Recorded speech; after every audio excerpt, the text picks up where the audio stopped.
Pokémon, the Shiny Pokémon Attractor. This video is purely for entertainment and does not infringe on copyrights or laws. The rights to the novel and image belong to the original author. We do not claim ownership. Don't like waiting and want to listen to this fanfic in full now? Subscribe to our Patreon, where you'll find the best fanfics. Chapter 51. The two of them were so busy that they had to wait for the next day. Under Ghastly's leadership, Wutong and his companions came to the bottom of a tall building. However, Ghastly did not rush to take them up, but turned to Wutong and said, "Ghost, the source of the hypnotic fluctuations is here, but there seems to be another place where hypnotic energy gathers a little further away. Is that so? Xiaogang, you should be able to contact Miss Junsha in the Yoyo area, right?" Wutong thought for a while and said to Xiaogang, "Of course, but there seems to be no public telephone nearby." Xiaogang started looking for a public telephone. Rotom, help Xiaogang. Xiaoxia, you should also wait for Miss Junsha here with Xiaogang. Wutong arranged. Xiaoxia nodded to indicate that it was okay. What about me? Aren't we going up? Xiaoxi asked curiously. "I think the missing children may not be here. Ghastly has also sensed another place where hypnotic energy is gathered. Let's go there together," Wutong explained. "Okay, let's go quickly." The enthusiastic Xiaoxi couldn't wait to set off. Pikachu also shouted in agreement. "Let's go, old ghost, please lead the way," Wutong said.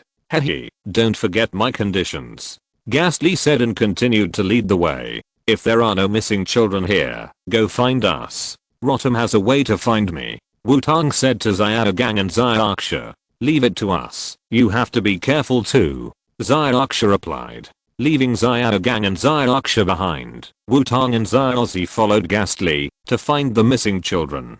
After walking with Ghastly for a while, Wutong and Xiaoxi came to a place that didn't match the Yoyo area at all. There is a lush forest park in the center of the steel jungle. Wutong and Xiaoxi ran in without hesitation. Arriving at an artificial lake, Wutong and Xiaoxi found the missing children. At this time, all the children behaved strangely, imitating the movements of Pokémon. Wutong also saw a little girl practicing water splashing. "This is really scary," Wutong couldn't help but say as he looked at the scene in front of him. It was completely different to see it with your own eyes and watch the animation. At this time, Wutong felt as if he had entered a cult scene, and the surrounding area was full of weirdness and horror. "What's going on? Wake up." Xiaoxi was not afraid after seeing these children, but ran up to try to wake the children. "Old ghost, do you have a way to solve it?" Wutong asked. Hehe. Ghastly just laughed twice, and then it appeared beside him. Okay, quickly restore them to normal, this is too scary." Wutong agreed happily. Ghastly flew to the center of the children. His eyes glowed, and the space around Ghastly twisted and spread outward. In an instant, all the children present stopped and returned to normal. "Where is this? Where's mom? I want mom. Dad, where are you?" The children who recovered were quiet for a moment and then burst into tears. The power of a group of children crying together was very strong. Wutong felt as if bees flew into his head, buzzing. "Don't cry, I will take you to find your parents." Xiaoxi tried to comfort the children. However, his voice seemed too thin in the crying. "Everyone, come out." Wutong was so noisy that he had no way to call all his Pokémon directly. "Come on, use the combination skill, Flying Fire Meteor. The target is the rock in the middle of the lake," Wutong shouted. "Numa, Bubba, Gap, Hera." The four Pokémon looked at Wutong with confusion. As for the Dream Demon, it floated behind Wutong, looking like it hadn't woken up yet. "Rockfall, Jet of Fire, Wind, Hercules, use the Missile Needle," Wutong said helplessly. The four Pokémon nodded and released their skills together. The Flying Fire Meteor appeared and hit the rocks in the lake directly. Wow. Oh, wow. XN children are still children after all, and they can be easily distracted by other things. Wutong's Flying Fire Meteor successfully attracted the children's attention, and for a moment they even forgot to cry. "Okay. Let's come to, everyone. Come out." Xiao, seeing that Wutong's method was effective, ZHI also learned it. Bulbasaur, Charmander, Squirtle, Pidgeot, and Beedrill were all released. Wait. Beedrill, where's your Butterfree? Squirtle water gun. Bulbasaur leaf blade. Charmander spark. Pidgeot wind. Beedrill missile needle. Xiaozhi shouted. Bulbasaur threw out a series of rotating blades, followed by Charmander's sparks, which directly ignited the leaf blade. After the leaf blade was half burned, Squirtle awakened the instinct of a firefighter and extinguished the flames on the leaf blade with a water gun, and the leaf blade directly wilted. Pidgeot's wind also arrived, and the leaf blade, which had already wilted, flew into the sky again. Beedrill's missile needle finally ended, and countless energy needles flew out and shot through leaves one after another. The battered leaf blade finally became broken into pieces and fell into the lake. TSK, TSK, TSK, it's really miserable. Wutong couldn't help but sigh as he looked at the falling leaf blade. If there was no Beedrill to finish it off, this set of skills could only be described as bleak. Although the final effect was not bad, the children obviously didn't buy it. Sigh. XN the children booed, and then they were about to start crying again.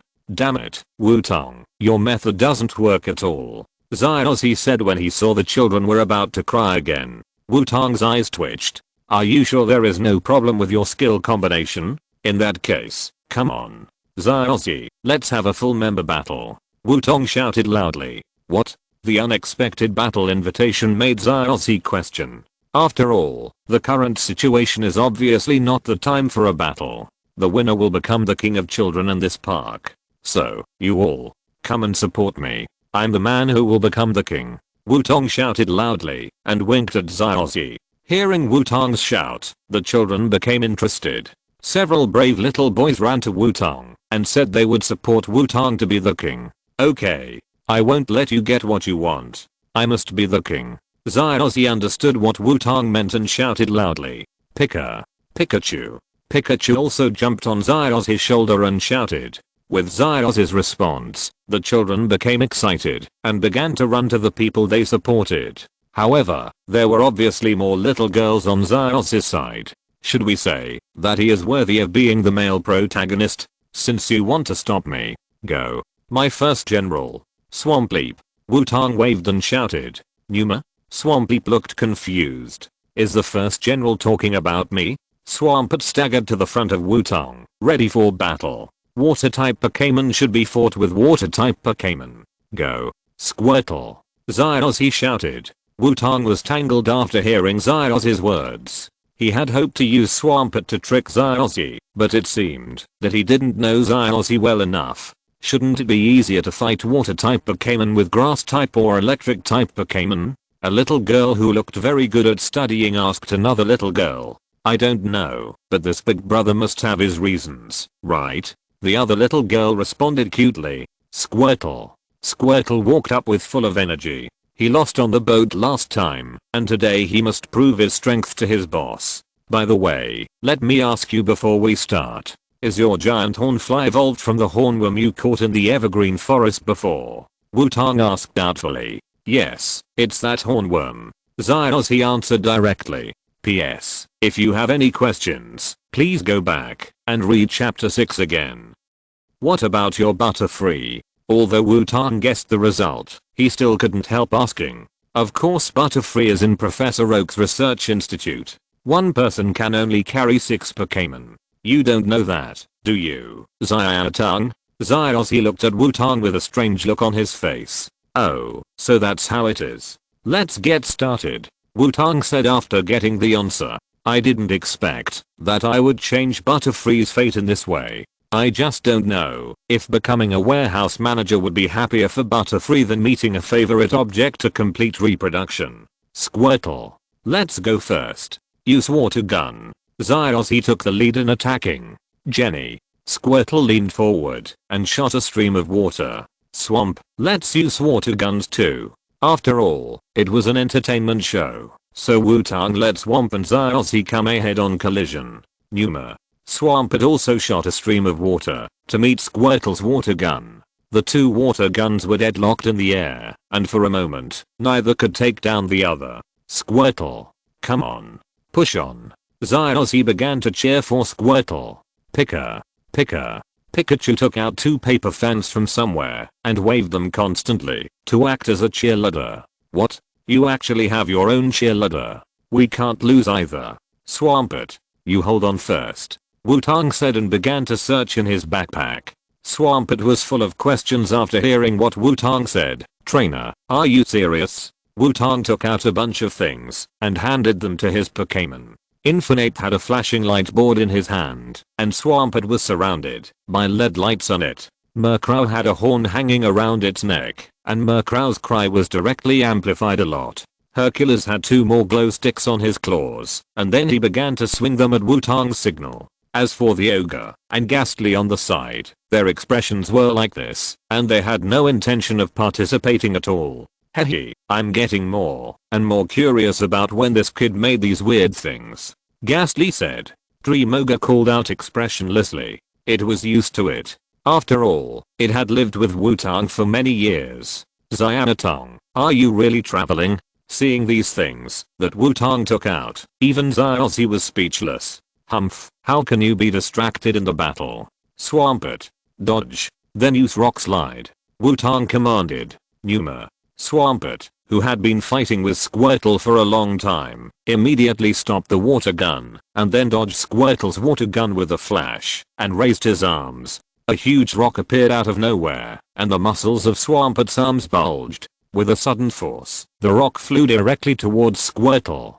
Get out of the way, Squirtle. X and the children behind Xiaoxi shouted together when they saw the rock hitting Squirtle. Squirtle. Squirtle received the power of the children and instantly turned into light and became Tigger. No, Squirtle heard the children's call and the small universe exploded. It rolled over like a turtle to avoid the rock collapse of Swampert. Well done, Squirtle. Another water gun. Xiaoxi said that one trick can do everything. Squirtle. Squirtle sprayed another mouthful of water gun and hit Swampert. Because of the ground attribute, Swampert suffered complete damage when facing water skills. Squirtle, rush over and hit, Wutong commanded. Numa. Swampert shouted and started to rush at full speed, hitting Squirtle with an amazing momentum. Squirtle, get back into the shell. Xiaoxi shouted. Squirtle. Squirtle got back into the shell, intending to use the hard shell to resist the impact of the Swampert. Squirtle, go past it, Wutong said directly. He adjusted the direction of the impact in front of the Swampert and rushed past Squirtle. Squirtle. Falling rocks. Wutong continued to command. After the Swampert rushed past Squirtle, it stopped and then grabbed Squirtle and threw it out. Squirtle. Stop yourself. Xiaoxi shouted anxiously. Janininininini. Squirtle wanted to stop himself, but the Swampert threw it with all his strength, causing Squirtle to spin at high speed in the air. However, Squirtle had not yet learned how to spin at high speed, so the dizziness made it unable to move normally. The final result was that Squirtle hit the ground heavily. Swamp. Don't stop. Rockfall. Wutong continued to command without holding back. Another boulder appeared above Swamp, and Swamp threw it at Squirtle. This time Squirtle was still dizzy and had no strength to dodge. With a bang, Squirtle was directly pressed under the boulder. Squirtle. Xiaoxi couldn't help shouting when he saw this situation. Swamp, help it, break the rock. Wutong said calmly. The physical fitness of Pokémon is much better than everyone thinks. If a rockfall can endanger life, then rockfall is a magical skill. Numa. Swamp came to the boulder, and the right claw emitted light and chopped it on the boulder. The boulder shattered directly, revealing Squirtle, who had lost his ability to fight. Come back, Squirtle. Xiaoxi took back Squirtle directly. In that case, let's use the air advantage. Go. Beedrill. Xiaoxi chose to send out Beedrill. Beedrill? Come back, Swampert. Hercules, it's up to you. Wutong did not hesitate and changed the Pokémon. The second round of battle began. Chapter 52. The two of them were in a state of panic, and the battle was over. Heracross and Beedrill stared at each other, waiting for their trainer's command. Heracross, use Missile Needle. Wutong and Xiaoxi chose the same skill to attack again. Heracross. Heracross stretched out his claws and shot out a large number of energy needles. Buzz. Beedrill also stabbed out two needle-like claws, and bursts of energy needles were shot out. The missile needles met in the middle, causing an explosion. Looking at the missile needles of similar size on both sides, Wutong felt a little pity. He felt that Heracross had good luck, but he didn't expect Xiaozhi's Beedrill to have good luck. Beedrill. Go ahead, double needles. Xiaozhi saw that he didn't have the advantage, and ordered Beedrill to get close. But a cold light flashed across the two white needles of Beedrill, and Beedrill rushed out with its needles, stabbing Heracross one after the other. Heracross. Swallow return. At this time, the wide range of attributes covered by Heracross's skill pool was reflected.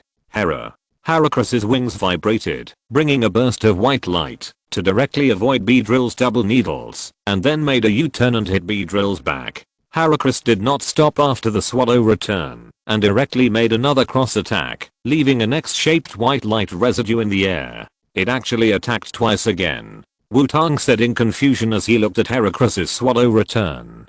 Beedrill. Xiaozhi couldn't help but call out when he saw the Beedrill being beaten back. But, hearing Xiaozhi's call, Beedrill's wings vibrated faster, and it actually stabilized its body, and did not fall to the ground.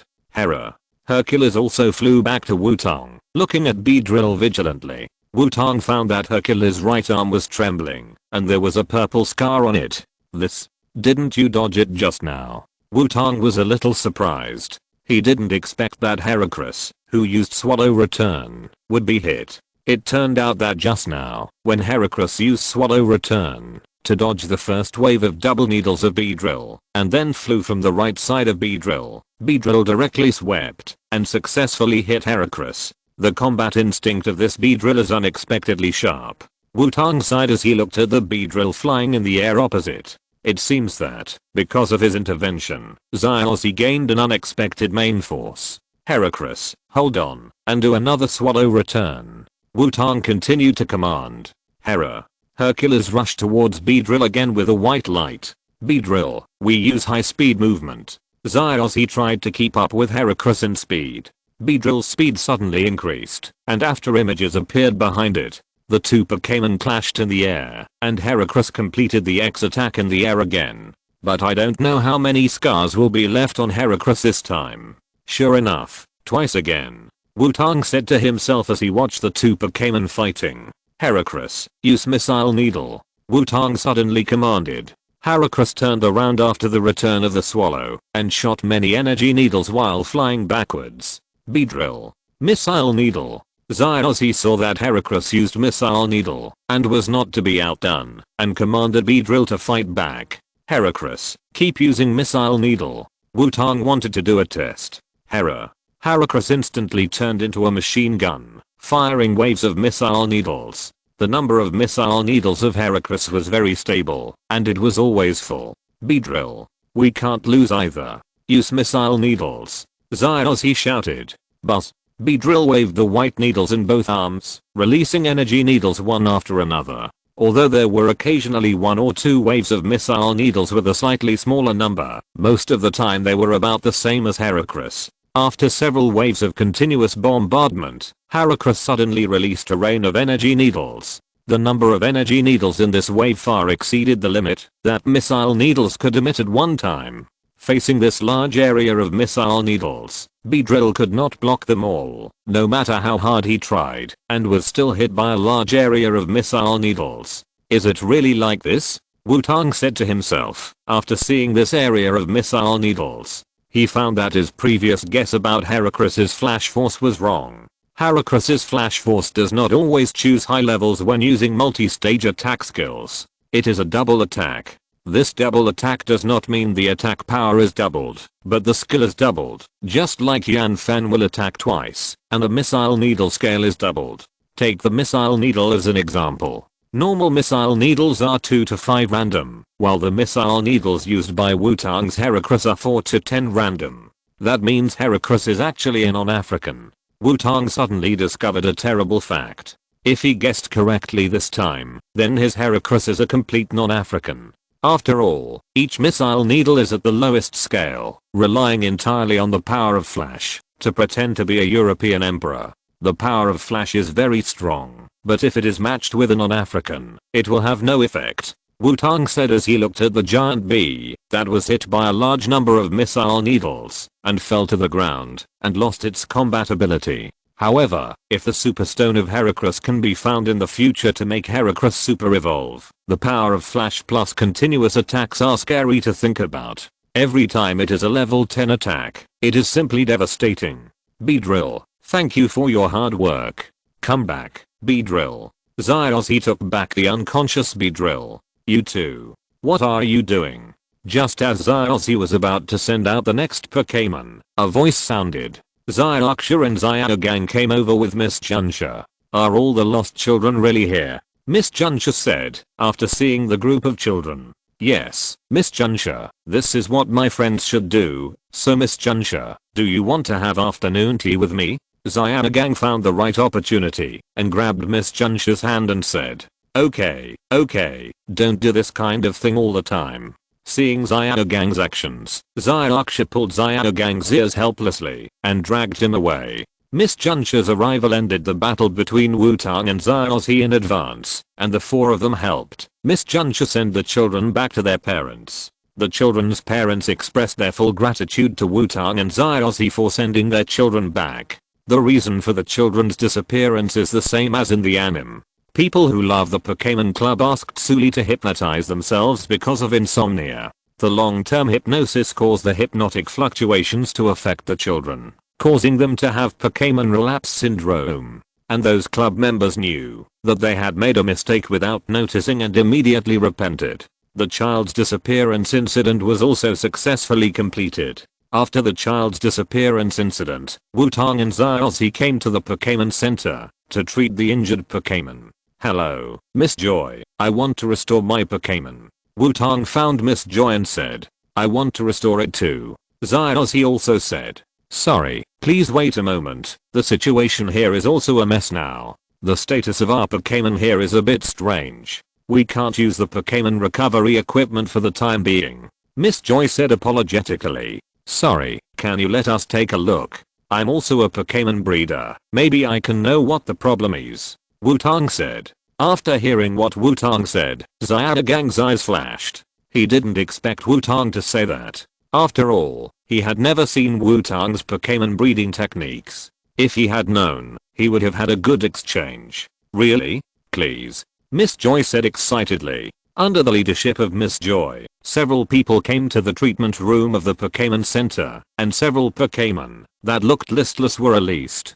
Korokora and Walkergrass have become like this, and even Magikarp, who is good for nothing except being energetic, has become like this. Miss Joy said, while holding a Magikarp.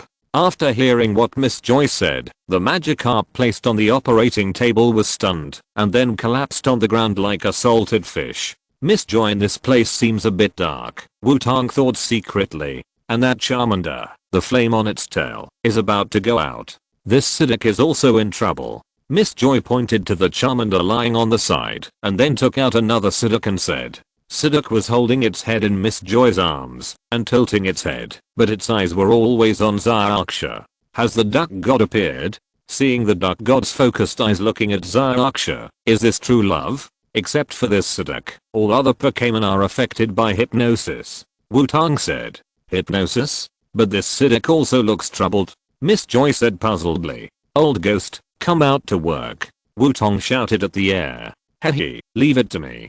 Ghastly suddenly appeared and said. This Ghastly can actually talk. Miss Joy was shocked. Ghastly glanced at Miss Joy and said nothing. It seemed that Miss Joy was not its cup of tea. Ghastly's eyes shone with light, and hypnotic waves were emitted. The Pokémon that were originally listless instantly became energetic. This is really amazing. Miss Joy couldn't help but say.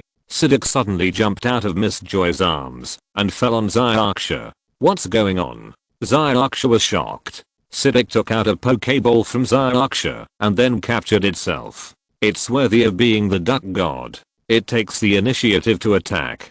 Wutong nodded and looked at Psyduck's operation. It's worth learning. Xiaoxia, you captured Psyduck.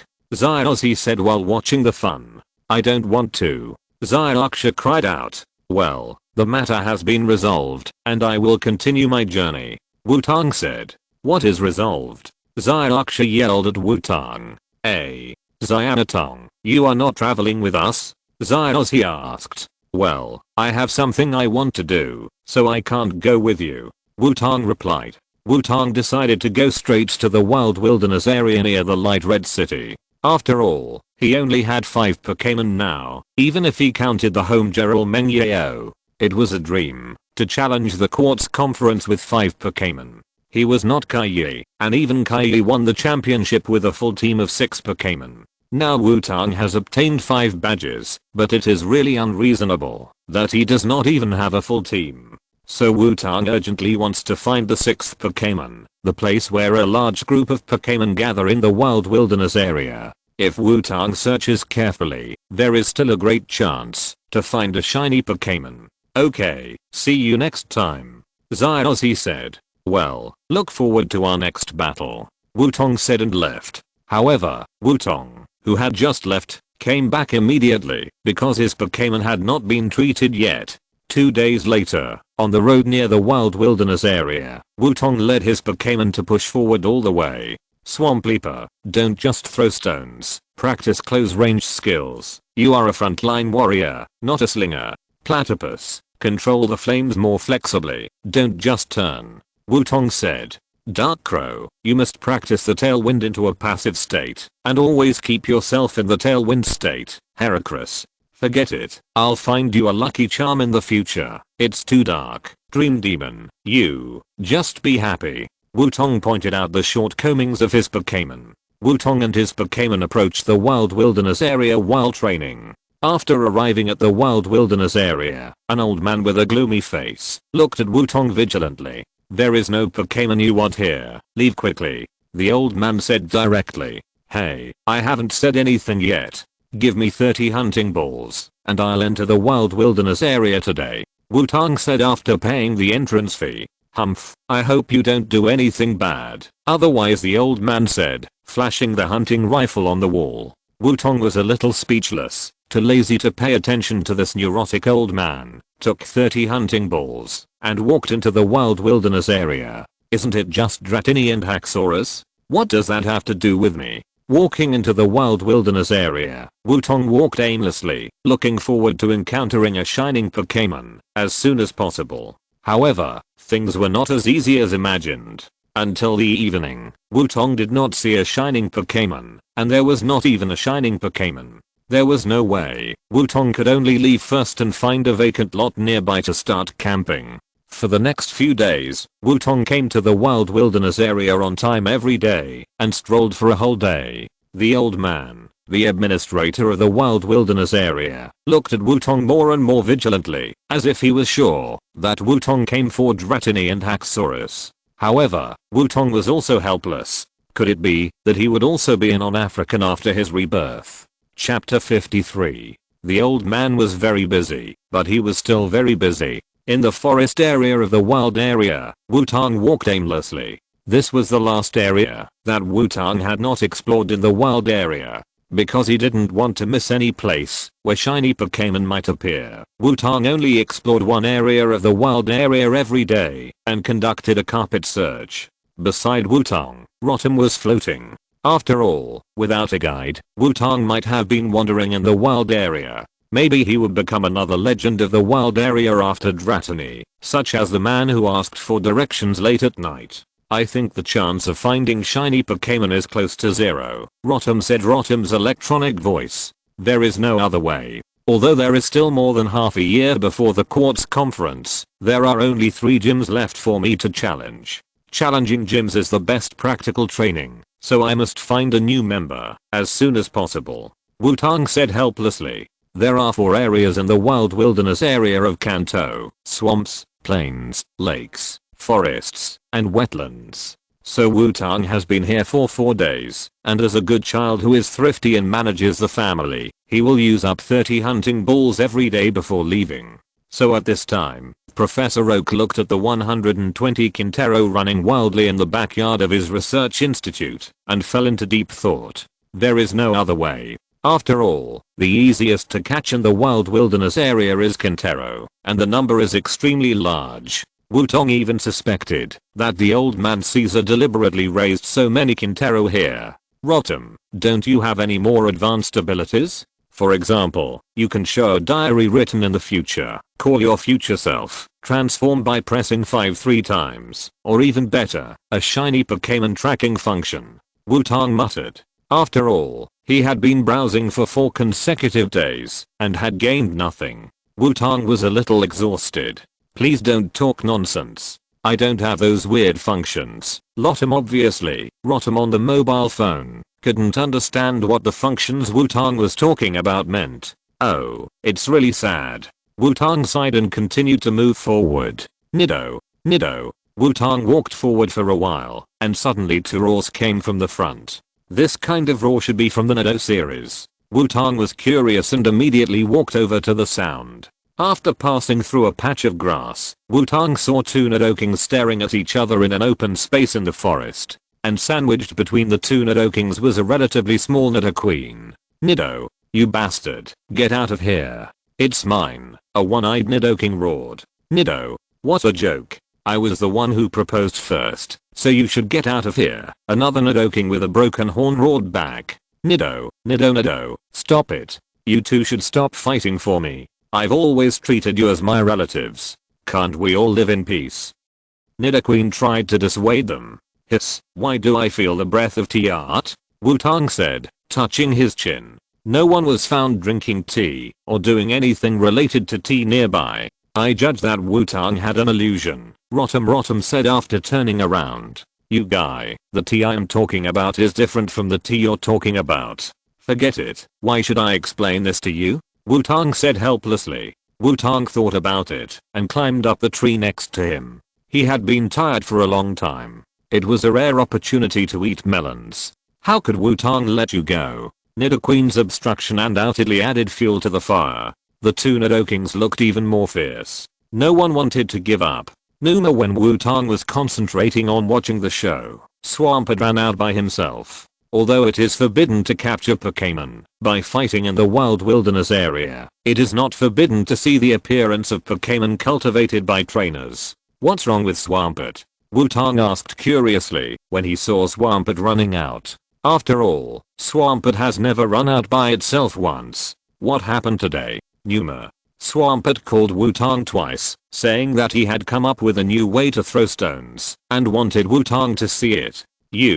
Can you stop thinking about throwing stones all the time? Besides, there are stones on the tree for you to throw.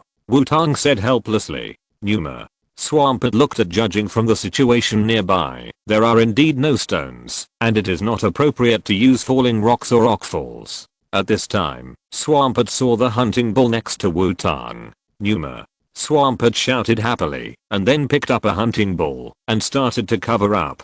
Hey, don't play with the Pokeball. Oh, forget it. Just throw it. Just consider it bad luck to catch one less. Wutong thought about it and decided to forget it. After Swampert got permission, one of its short legs was raised, and then the claw holding the hunting ball stretched back as far as possible. It was just like the posture of a baseball pitcher. Numa. Swampert shouted, and the hunting ball was thrown out directly.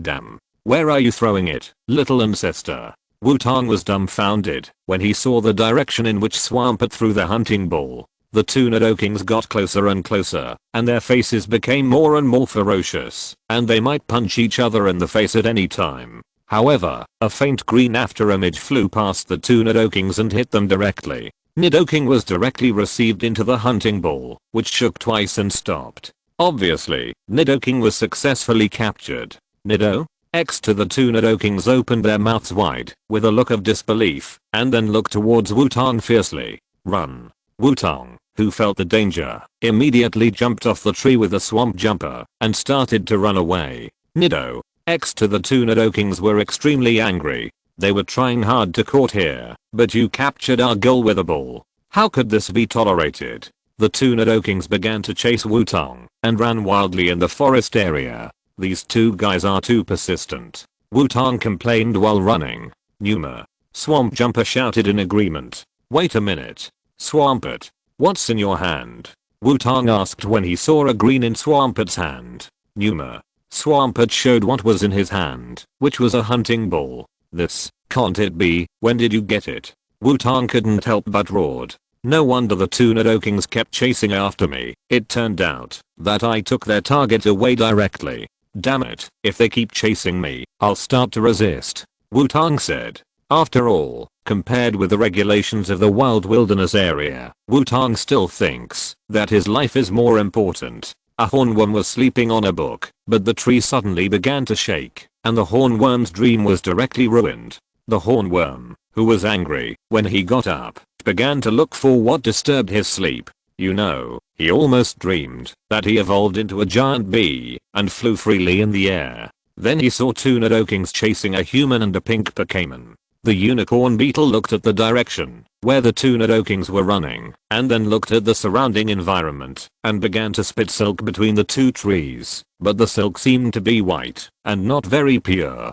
The unicorn beetle stayed on the tree, waiting for the arrival of the two Nidokings. After seeing Wutong approaching, the unicorn beetle directly spit out a mouthful of silk thread, and wrapped it around Wutong, dragging him in its direction. Wutong was suddenly startled by a burst of silk thread, and then he saw the place where the silk thread was wrapped. Wutong rushed over there without hesitation. Wutong ran in front of the silk thread, and then slid through the root of the silk thread. Swampleaper also slid over in the same way. Nido X to the two Nidokings would definitely not give up, not to mention that the trap made of silk thread could not stop their charge. So the two Nidokings directly hit the silk thread. Instead of breaking through the silk as expected, the two Nidokings not only failed to break through the silk, but were entangled and restricted their mobility. Wutong, who had just run a short distance, looked back and saw this situation without hesitation, and ran back directly, throwing out two hunting balls.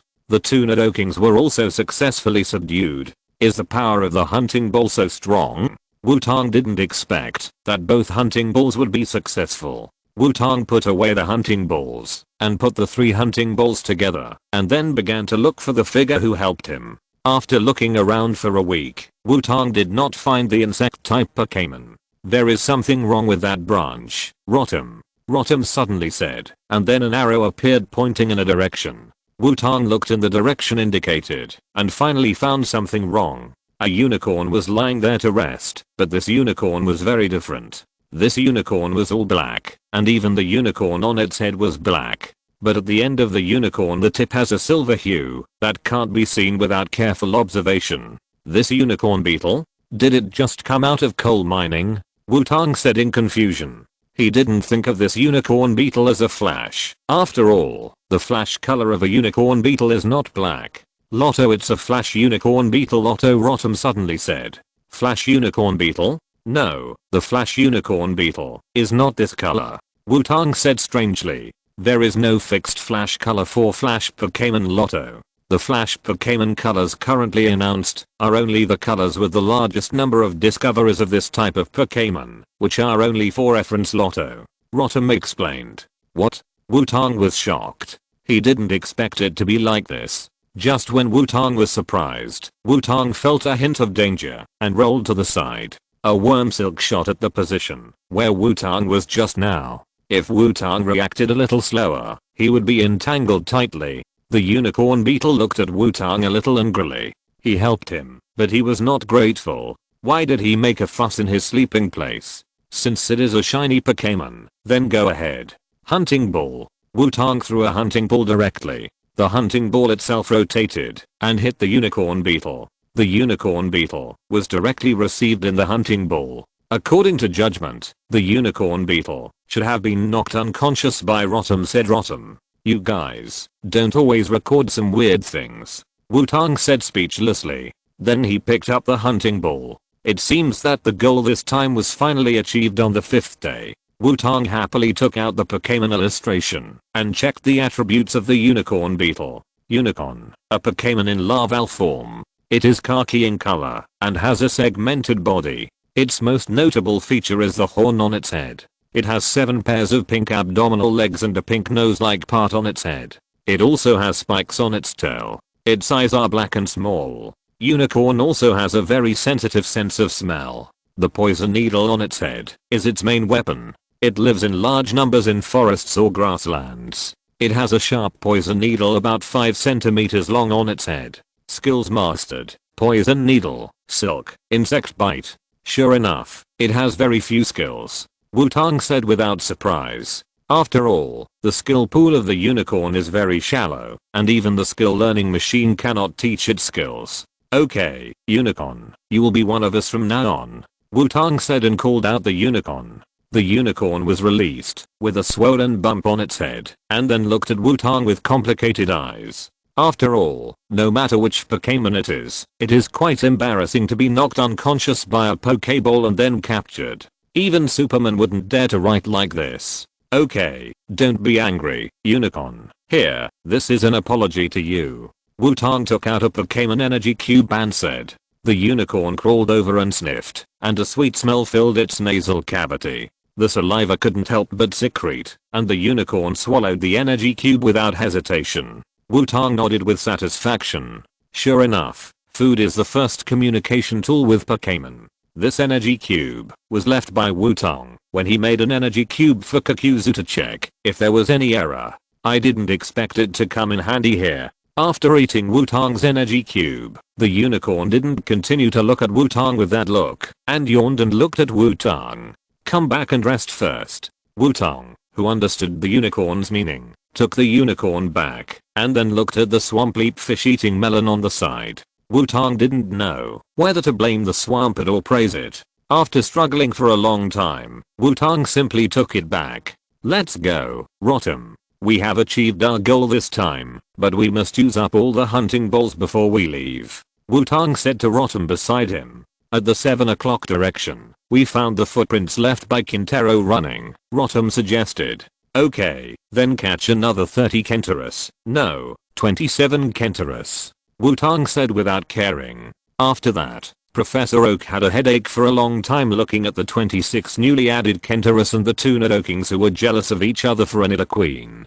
Chapter 54. After a long time, the forest was full of trees. Wutong, who had successfully harvested the 6th shiny Pokémon, was happy to leave the wild wilderness area. He followed Rotom's instructions honestly. When he was about to leave the forest area, a green figure passed in front of Wutong. Wait a minute. A familiar voice followed, and a wild Xiaomao jumped out. Scare. Hearing Xiaomao's shout, the green Pokémon actually stopped, and then waved its sickle-like arm at Xiaomao provocatively. Want to fight me head on? Very good, I accept it. Xiaomao said, looking at the scythe in front of him. Hey, don't ignore me. Wutong couldn't help but say when he saw that Xiaomao and Scythe seemed to have not seen him. Scared? Scythe glanced at Wutong with doubt. Why can't he ignore you? Xianatong, you are here too. Xiaomao only noticed Wutong's appearance at this time. It's just right. Xianatong, you can be a referee here. I will definitely capture this Scyther. Xiaomao said confidently. Really, can you stop talking to yourself like that? Wutong was a little helpless, but still stood between Xiaomao and Scyther. What an interesting situation. Lotto Rotom flew to Wutong and said. Is this the mobile phone Rotom? It's amazing. Xiaomao saw Rotom floating beside Wutong and said. Sure enough, he is the grandson of Professor Oak, and he is well informed about all kinds of information. After the surprise, Xiaomao's eyes returned to Scyther. After all, the most important thing now is to capture Scyther. Come on, I will definitely capture you. Xiaomao said to Scyther, while holding a hunting ball. Scare. Scythe crossed its 2 sickle arms in front of its chest, and looked at Xiaomao seriously. One man and one Pokémon stared at each other like cowboys about to duel. Now, Xiaomao shouted, waving his right hand violently. Seeing Xiaomao's action, Wutong raised his eyebrows and said nothing. Scare. Scythe, who had been prepared for a long time, drew a cross of light with his arms and directly hit the flying object. However, before Scythe could get proud, a hunting ball hit Scythe's head directly. The hunting ball fell to the ground and kept shaking, and the red light in the middle kept flashing, showing Scythe's dissatisfaction and confusion. As a referee, Wutong clearly saw all of Xiaomao's actions. Although he held the hunting ball in his hand at the beginning, he actually hid a stone in his other hand. Xiaomao's shout at the beginning was to attract Scythe's attention. At the moment he threw the stone, Xiaomao turned around and threw the hunting ball in his other hand. Xiaomao looked at the hunting ball that was shaking constantly and was not anxious, but waited calmly. Sure enough, after shaking for a while, Scyther finally accepted its fate and stopped struggling. Xiaomao smiled and picked up the hunting ball. Congratulations, you have subdued Scyther, Wutong said. I'm Uncle Xiaomao, how could I not subdue a Scyther? Xiaomao tossed the hunting ball in his hand and said, TSK, your personality is really arrogant. By the way, where are your girlfriends? Why aren't they with you? Wutong asked Xiaomao, who was alone. This harsh environment is not suitable for girls, so they are waiting for me outside. But it doesn't matter, even if they are outside, they can still cheer for me, Xiaomao said, and took out an item like a walkie-talkie. Xiaomao, come on. Xiaomao is the best. Master Xiaomao, I love you. Neat female voices came from the walkie-talkie. Wutong was in a state of dismay when he heard the voice coming from the intercom. He was really good at playing, worthy of being Master Xiaomao. What about you? Why are you here alone? Where is that gloomy guy? Could it be that you finally couldn't stand that gloomy guy and abandoned him? Xiaomao said gloatingly. Although what you said makes sense, we are just going to different places, and traveling alone can better train ourselves. Besides, Shinji is at Sundeer, and not good at expressing his feelings. How could I abandon him? Wutong spread his hands and said, HU. In a clearing in a forest somewhere, Shinji, who was training his Pokémon, suddenly sneezed. The forest turtles immediately looked at Shinji with concern. HMPH, I guess it's the road idiot and a playboy who are talking about me behind my back. Forest turtle, tie me up tighter, Shinji said to Gyarados, who was tied up by forest turtle with a vine whip. You thought you could disobey my command after evolving. It seems that I was too kind to you before, Shinji said calmly, but the gloomy face made Gyarados shudder. The camera returned to the wild wilderness area. You look like you should have gained something, right? Xiaomao asked. Yes, my luck is not bad. I found the last puzzle piece of the team. Hearing Xiaomao's inquiry, Wutong replied with a smile. Then I really should congratulate you.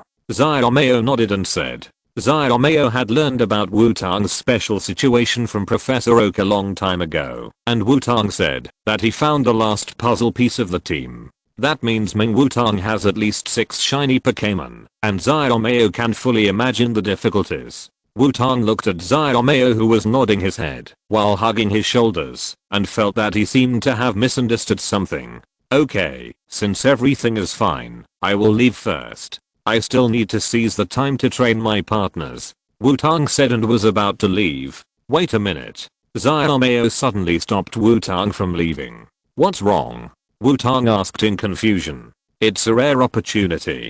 Do you want to have a full member battle with me? Xiaomao proposed a battle. Full member battle? Why do you suddenly want to fight with me? You have rejected Xiaoxi's invitation many times, right? Wutong said a little surprised. After all, Xiaoxi had proposed to fight Xiaomao many times during the trip, but Xiaomao refused for various reasons. My battle with that guy will be left in a more formal occasion, and he doesn't interest me in the battle now, Xiaomao said. After hearing Xiaomao's answer, Wutong was silent. What is this? My training boyfriend? No, maybe a girlfriend? Is Xiaomao really the true love? Indeed, Xiaoxi's current strength is hard to describe. Wutong nodded in agreement. HU. Xiaoxi suddenly sneezed while walking on the road. Pikachu on Xiaoxi's shoulder called out with concern.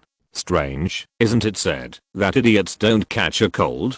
Xiaoxia said curiously. Maybe he caught a cold last night, so I'll have a thick soup that can warm my body at noon. Xiaogang said. I don't have a cold. Wait. Xiaoxia, who are you calling an idiot? Xiaoxi said. Xiaoxi and his group are still noisy and carrying on their journey. The camera returns to the wild wilderness area again. Okay, but let's go and restore our Pokémon first.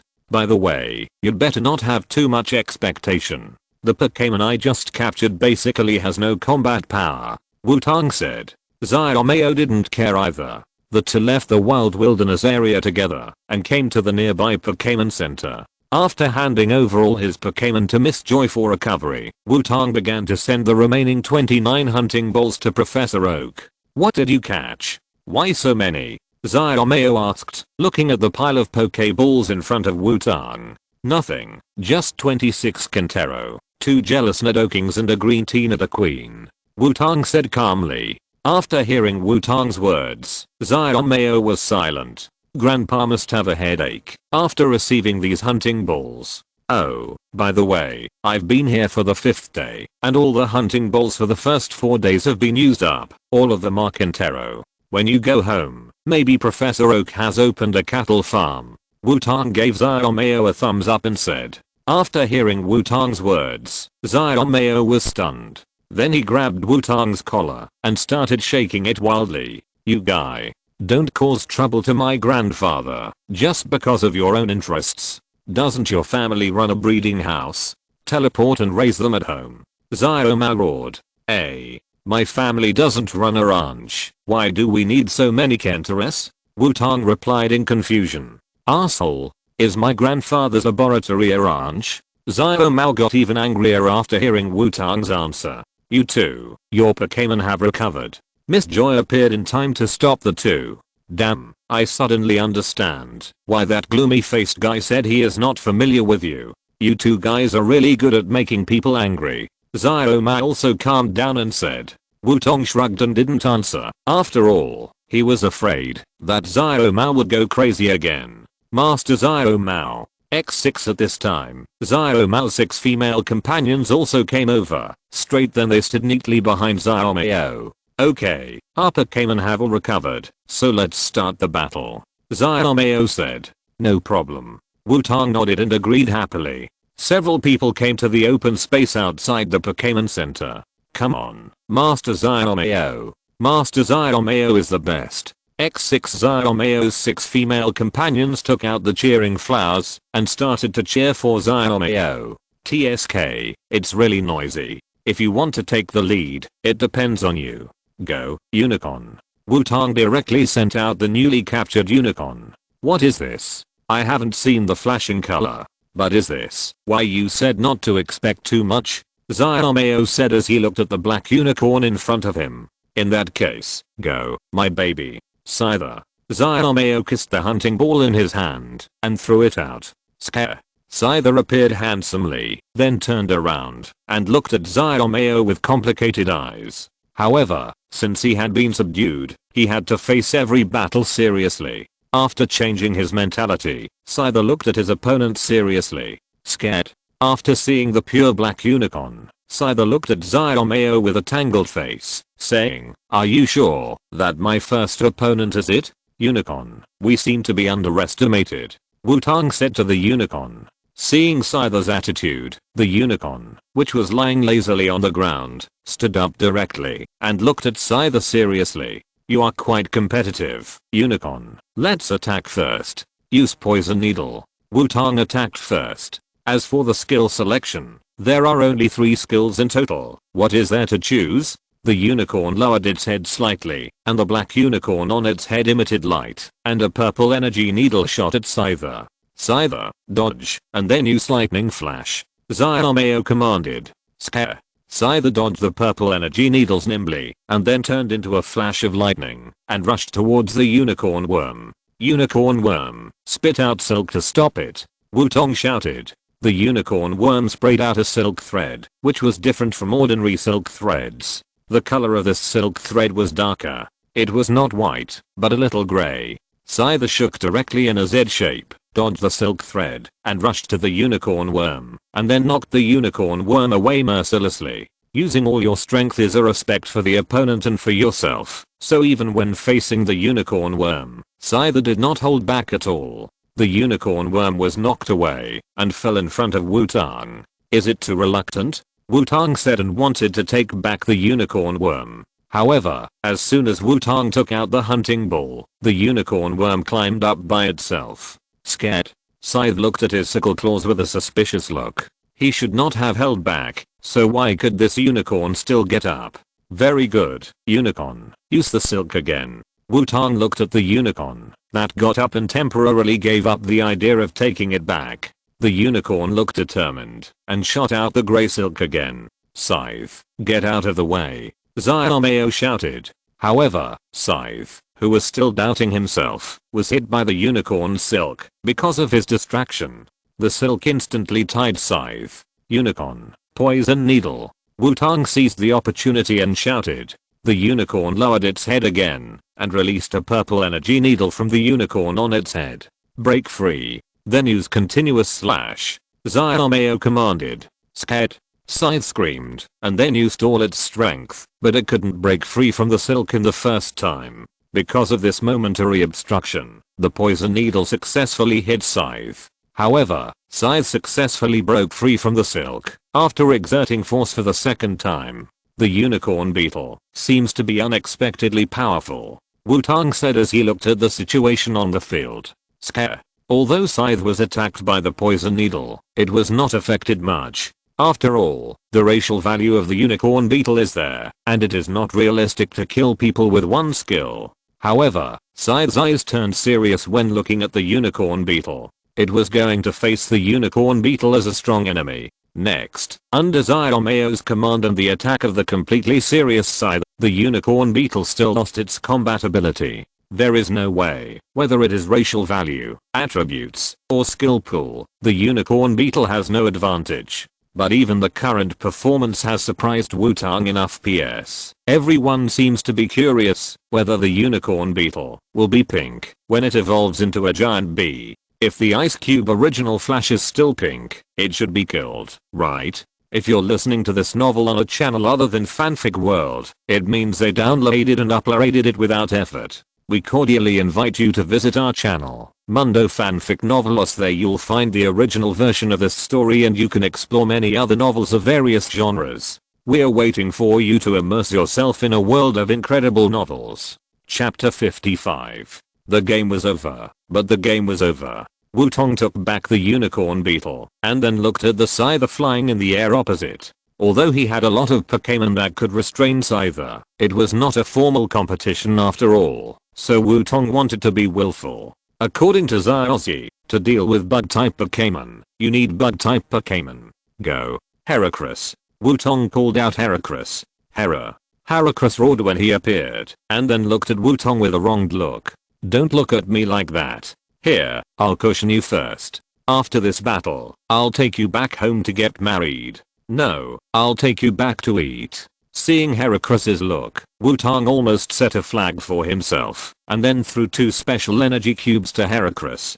Heracross happily stretched out his claws to catch the energy cubes. However, a green figure flashed in front of Heracross and directly took away the energy cubes. Heracross was stunned as a whole Pokémon.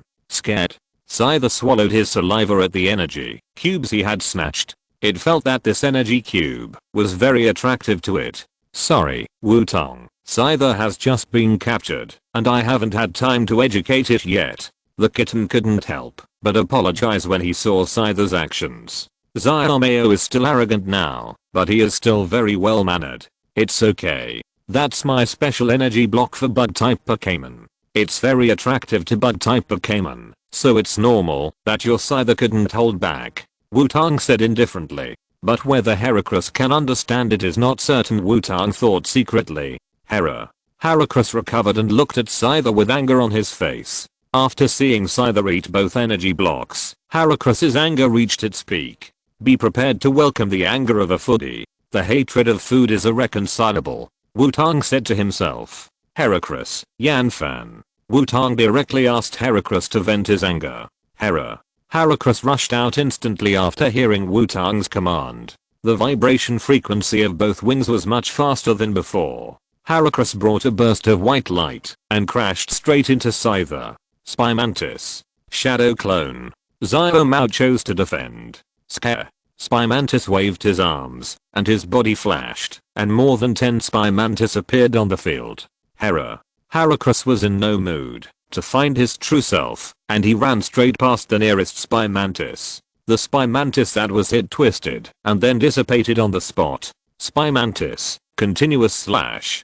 Xiaomei saw Yanfan, who had dodged Heracross, and was ready to start a counterattack. It's not that easy. The focus of Yanfan is Fan. Wutong said calmly. Heracross missed the attack and made a U-turn and rushed back at a faster speed. This time he chose a good angle and directly dispersed most of the phantom clones in the air. The spy mantises under him also surrounded Heracross and prepared to attack. However, Heracross's flash meant that its return was not over yet. With another turn, Heracross drew an X in the air with white light. This time, Heracross successfully found the true body of Scythe. Even though Scythe tried hard to attack Heracross with its sickle arms, it was still hit hard by Heracross.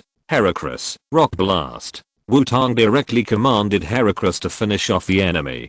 Heracross stretched out his arms, and small stones appeared around him, and then these small stones rained down on Scythe. Is this the rage bonus? This time it is definitely the highest number randomly. Wutong couldn't help but say as he looked at the rock blast that looked like a meteor shower. Scythe, baptized by the rock rain, directly lost its combat ability. What kind of terrible skill is this? Xiaomei couldn't help but say as he put away Scythe. Luck. Wutong threw 2 more energy cubes to Heracross to calm it down and then said to Xiaomei, HMPH, luck. In that case, go, my baby, doo-doo. Xiaomei called out his second Pokémon, a distant cousin of the Galar region's Zapdos, a ground-running chicken that has the flying attribute but cannot fly. Doo-doo. Doo-doo. Doo-doo shook his head and looked at Heracross. Heracross, Rock Blast. Wutong attacked again, hoping to do more before Heracross's luck dissipated. Some small stones floated around Heracross again, but this time the scale was not half as large as before. This luck disappeared too quickly. Wutong couldn't help but say. Heracross shot out a small stone, but this scale was unlikely to cause a fatal threat. Doo-doo, dodge with a flash of lightning. Then use Peck. Xiaomei commanded. Doo-doo turned into a beam of white light and rushed towards Heracross. The white light moved flexibly in the rock blast attack and rushed to Heracross in a moment. The beaks of Doo-doo's 2 heads emitted white light at the same time and pecked at Heracross together. This may be the advantage of Doo-doo's biological form. Pecking this type of attack is naturally doubled. Heracross! Exclamation mark. Hold on. Double return. Wutong shouted. Heracross crossed his arms in front of his chest and resisted Doo-doo's double pecking attack. Seeing that Heracross stood there without resistance, Doo-doo pecked more happily, and then a colorful film covered Heracross's whole body. Doo-doo, come back quickly. Xiaomei found something wrong and quickly asked Doo-doo to evacuate. It's too late. Heracross, double return. Wutong said. The rainbow-colored film on Heracross's body began to shrink and condense, and finally gathered on Heracross's horn. In the meantime, Heracross pushed forward, and the glowing insect horn directly hit Doo-doo's body.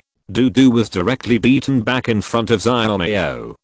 Poor Doo-doo turned into a circle-eyed, and lost his ability to fight. He was defeated not long after he appeared. After completing the double return, Heracross's tense heart also relaxed at this moment, and he fell to the ground, and lost his ability to fight. Well done, come back, Heracross. Wutong encouraged and took Heracross back directly. Go.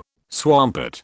Come on stage, my baby. Squirtle. This time, Wutong and Xiaomei both chose their own initial Pokémon. Dream Demon, so love will disappear, right? Asterisk, Numa. Kami.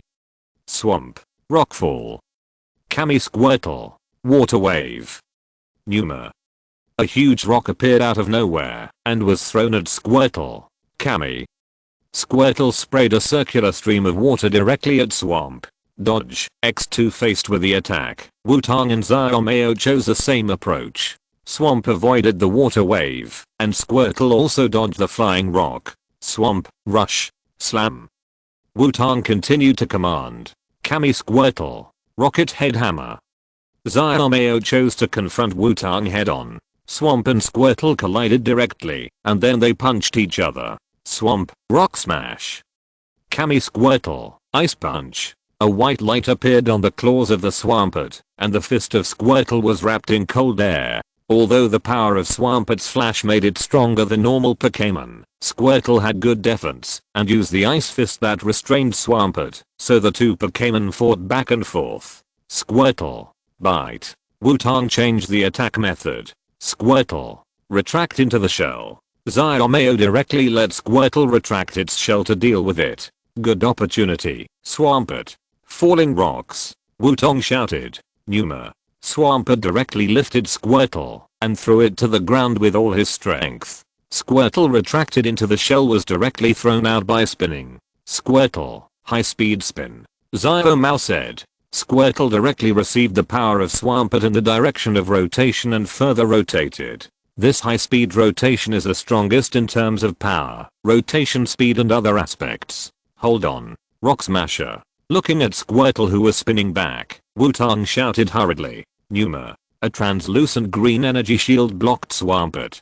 After blocking Squirtle's attack, Swampert's fist glowed and hit Squirtle. Squirtle, hold on. Xiaomei shouted hurriedly. However, perhaps because it had never rotated so fast before, Squirtle did not use the hold in the first time, and Swampert's Rock Smasher hit Squirtle directly. Squirtle was directly embedded in the ground.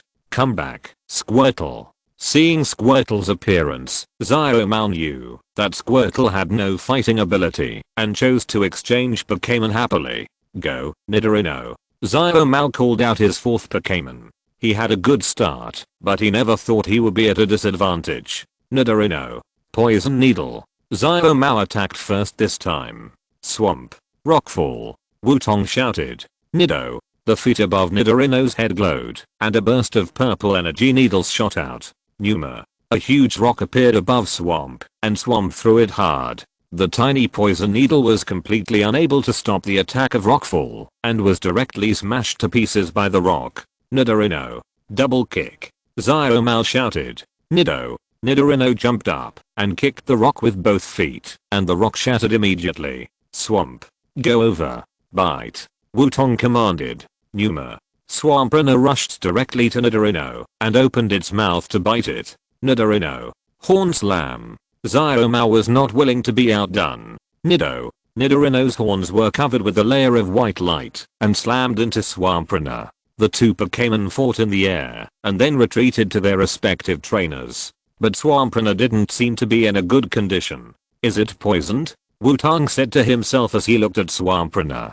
Swampert, water wave. Wutong decided to test it. Numa. Swampert shouted, and a ring of water sprayed out, but judging from the appearance of Swampert, it didn't feel good. Nidorino. Poison Needle. Xiaomei said. Nidorino shouted, and a burst of purple energy needles shot out, passing through the empty space in the middle of the water wave and hitting Swampert. Come back, Swampert. Wutong saw Swampert's state and directly chose to exchange Pokémon. Dartfish, it's up to you. Wutong called out the navigation god duck. Dartfish. Bobber. Dartfish shouted with flames flashing on its body.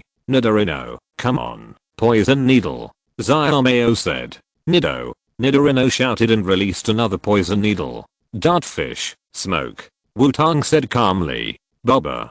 Dartfish shouted, and a burst of hot smoke appeared with flames. It shot directly at Nidorino. The hot flames directly burned the flying energy needles and rushed all the way to Nidorino. Nidorino, get out of the way.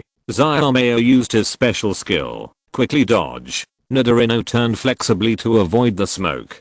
How can it be that easy? Wutong shouted. The pillar of fire flew out directly and hit Nidorino's back. Lycanthron. Flame wheel. Wutong couldn't let this go for several times. Bobber. The flames on the body of the Lycanthron surged and then rolled forward, transforming into a flame wheel and hitting Nidorino. After 2 attacks, Nidorino turned into a circle-eyed and lost his ability to fight.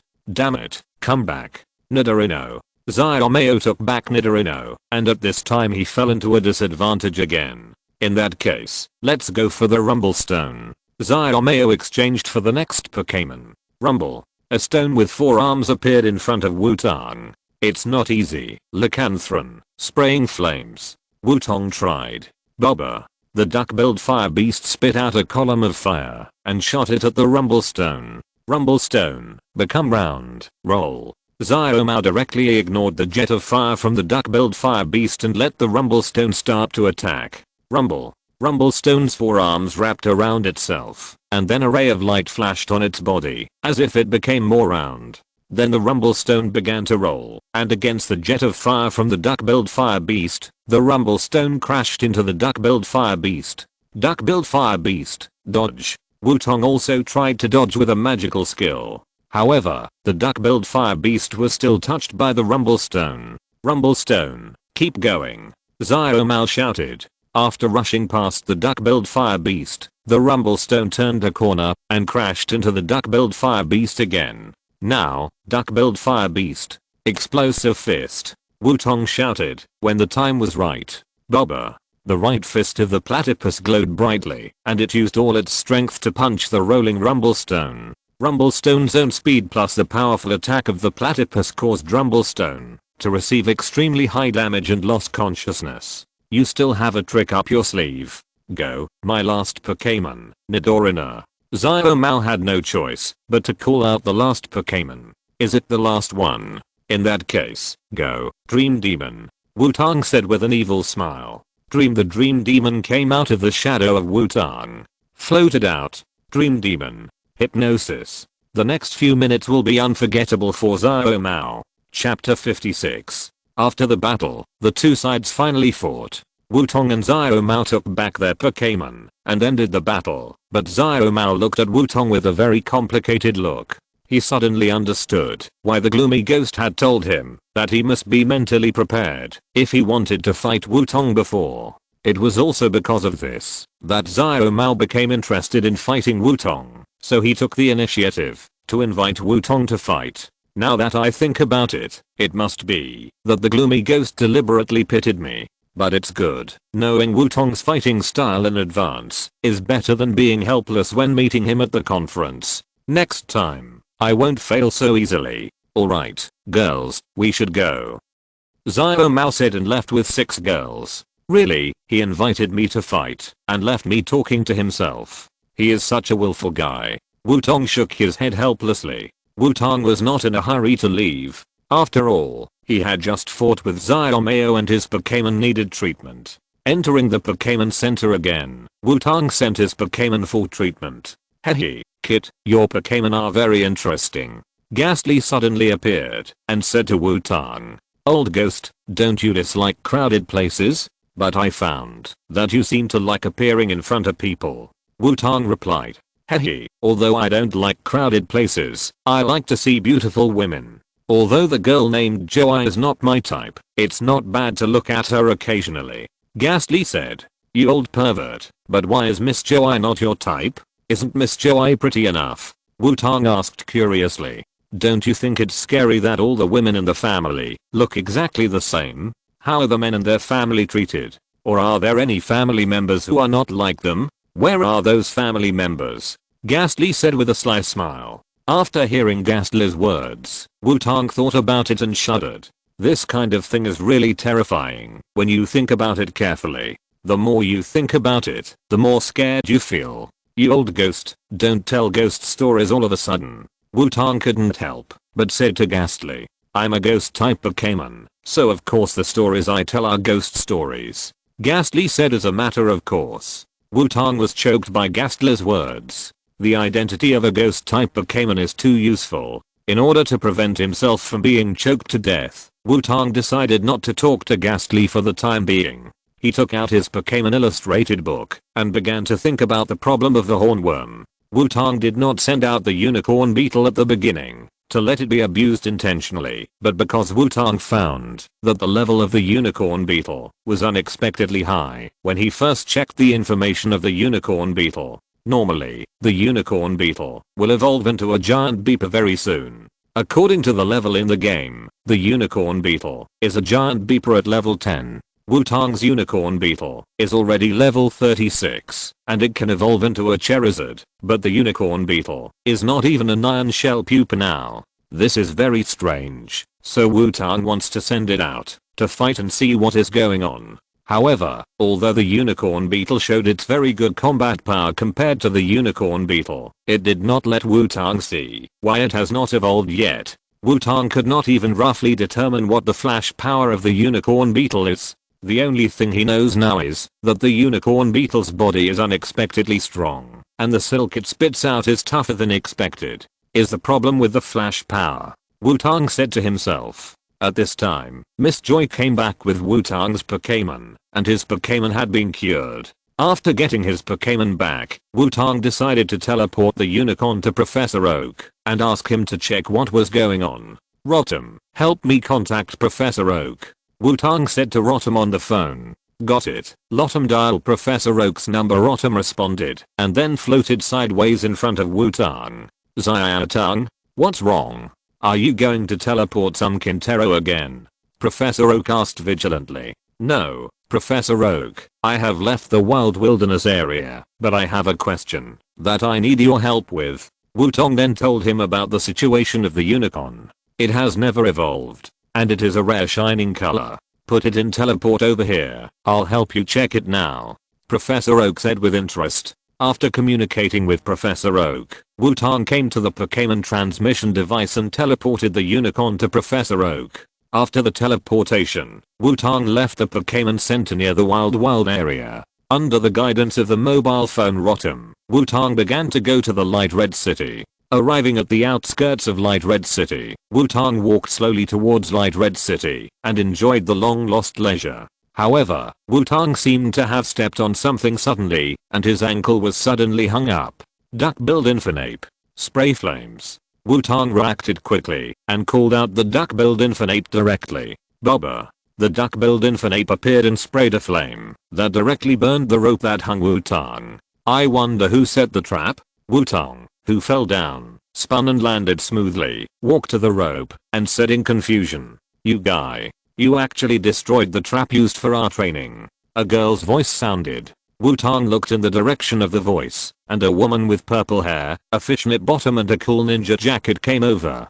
"Hey, it was obviously your trap that almost hurt me by mistake. I was just defending myself." Wutong directly retorted. "We made a warning sign. It was you who didn't pay attention." The girl pointed to a tree on the way Wutong came. Wutong looked over and found a sign hanging on the tree, which read, "The front is the endless purgatory. Mortals leave quickly." It's obviously your sign that has a problem. Who normal people can understand that kind of thing? Wutong roared in response. It's not that he didn't see the sign, but he thought the sign was a prank and didn't care at all. Who would have thought that it was a warning sign? Humph, stupid mortal. I'm the future Ninja King. How dare you talk to me like this? Only my father and my future master can talk to me like this. The girl said as a kunai appeared in her hand. After hearing what the girl said, Wutong understood that this girl was definitely in the period of Chunibyo. Strange guy, I have to continue on my way, please don't hinder me.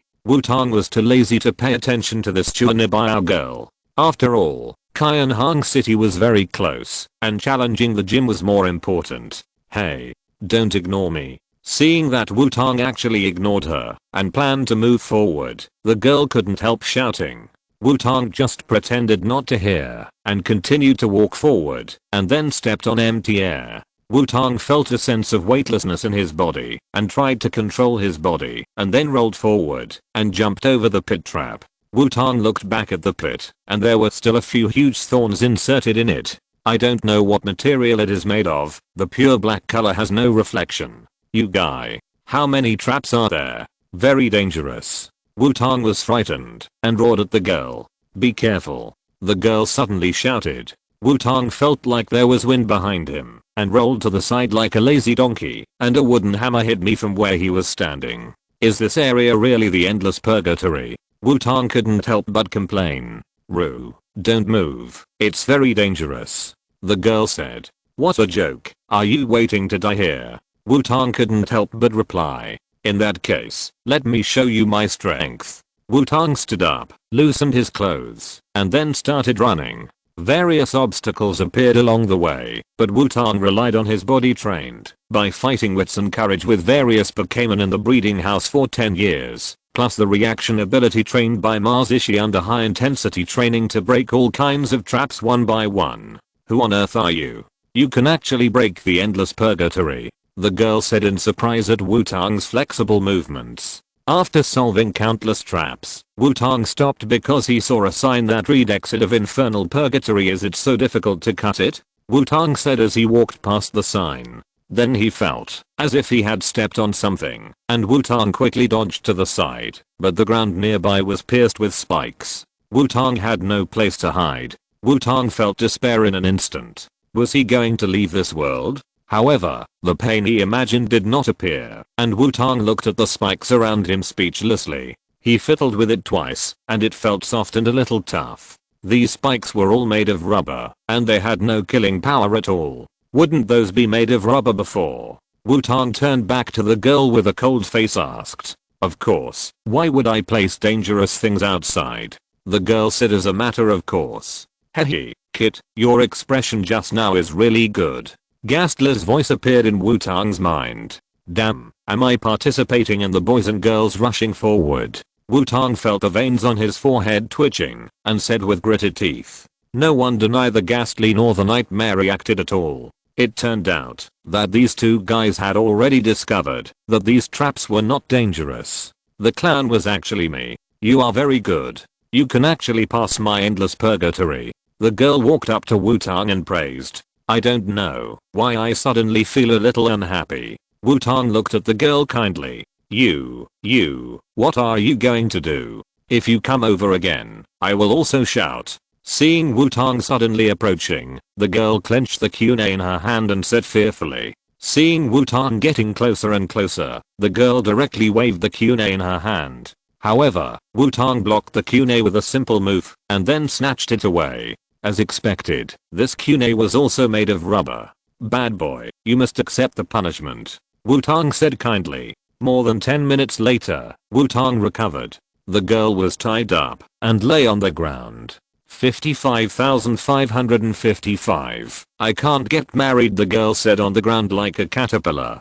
Hey, don't say things that will cause misunderstandings. I just tied you up and let you experience the trap you made yourself. Wutong said speechlessly. He is a good boy in the new era. How could he do bad things? That's the self-esteem of a ninja. I actually let me experience all the traps. I'm proud of being a ninja. The girl was sad to herself. Wutong looked at the girl in confusion. He didn't quite understand what the so-called self-esteem of a ninja was. However, seeing the girl grieving there, Wutong actually felt a sense of guilt.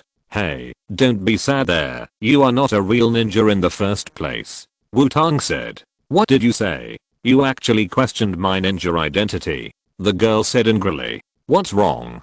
Do you have chakra? Have you ever opened the manger key? Can you use the spicy shansen? Even if you are specialized in physical skills, can you open the 8 gates? Do you know which 8 gates they are? Wutong asked a series of questions directly. What?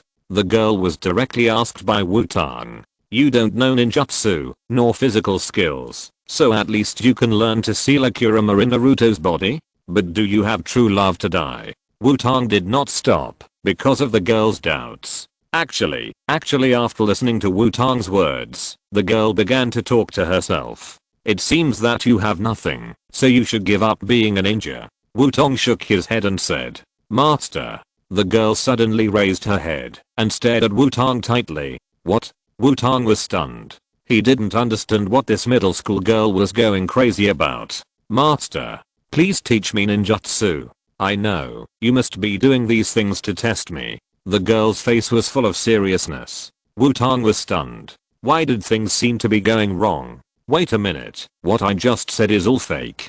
I know an old man named Kakuzu. He should know ninjutsu. You should go find him. Wutong quickly pulled out a person to block the gun. Achu. Strange, it's summer. Why did you suddenly sneeze? Kakuzu, who was diligently feeding the insect-type Pokémon, suddenly sneezed. Okay, I have something else to do, so I won't play with you. Goodbye, and we'll never see each other again. Wutong decided to leave this place of trouble as soon as possible. Master, wait for me. The girl saw Wutong leaving and actually chased Wutong like a caterpillar. Wutong quickly quickened his pace. He didn't want to get into trouble. Duck-billed fire beast, spray flames, and then use smoke screen. Wutong said to the duck-billed fire beast after seeing that they were far enough away. Bobber. The duck-billed fire beast understood and sprayed flames to burn the ropes that bound the girl, and then sprayed a burst of thick smoke to cover it in Wutong. When the smoke dissipated, Wutong had disappeared from the spot. "You are worthy of being my master. I will definitely find you," the girl said to herself when she saw Wutong disappear. Chapter 57. The two of them were so busy that they had to face each other. After seeing Wutong disappear in the smoke, the middle school girl followed Wutong in the direction he left with a determined look on her face. More than 10 minutes later, Wutong poked his head out from the crown of a densely leafed tree. "It looks like he's gone far away," Wutong muttered to himself and jumped off the tree. After letting the platypus use the smoke screen, Wutong took back the platypus as quickly as possible and climbed up a nearby tree to hide. Otherwise, how could Wutong disappear directly on the spot? He can't teleport. "Rotom, find another way to get into the Crimson City," Wutong said to Rotom on the phone. "After all, if we continue to follow this road, it is easy to be met by that middle school girl again. Start to replan the route, Rotom," Rotom said, and then began to point Wutong to another road. Following the guidance of Rotom on the phone, Wutong successfully arrived at the Crimson City. After arriving in Crimson City, Wutong directly began to look for the Crimson Gym, and then he discovered a despairing fact. The Crimson Gym is not in Crimson City at all. "I actually forgot about this kind of thing," Wutong said, holding his forehead. "Hehe, kid, it turns out that you are more than just a road idiot. By the way, today is the publication day of Playboy. Remember to buy it." Ghastly continued to attack. I know, I'll go buy it now." "Okay, oh, forget it. Let's go to the Pokémon Center first," Wutong responded helplessly. After finding the bookstore in Crimson City, Wutong confirmed that the area was safe and bought the Playboy that Ghastly wanted as quickly as possible, and then left in a hurry. "Little ghost, it's just buying a book. Why are you so cautious?" Ghastly came out to an empty corner and took the books impatiently. He carefully put away several of them and then kept one and began to appreciate it carefully. "Old ghost, I'm only 11 years old. If someone I know sees me, it will be terrible in every sense," Wutong replied. "Don't worry, at worst, I can just restart my life. If you become a ghost type Pokémon with your personality, you will definitely have a bright future." Ghastly issued a temptation. "Excuse me for rejecting," Wutong decisively refused. "What a joke. It's too miserable to become a ghost halfway through the journey of the Quartz Conference. By the way, old ghost, it seems that you have not been training the Dream Demon and my other Pokémon with all your heart. Tomorrow, you will either hold Playboy or peek under the skirts of girls." Wutong stared at Ghastly and said, "Hehe, can ghost things be called peeping? That is the habit and instinct of living things," Ghast said without any regret. "You old ghost, I don't care whether it is your biological instinct or habit. You will teach me the hypnosis of the Dream Demon from tomorrow and then train other Pokémon to resist hypnosis," Wutong said viciously. "If you don't listen, the Playboy will stop in the future," Wutong threatened. Gas had no choice but to agree under Wutong's tyranny. "This old ghost," Wutong said helplessly when he saw Ghastly disappear again. "Go to the Pokémon Center and contact Professor Oak." Wutong thought about it and said to himself. After arriving at the Pokémon Center in Crimson City, Wutong went directly to the video phone to contact Professor Oak. "Xianatong, have you arrived in Crimson City?"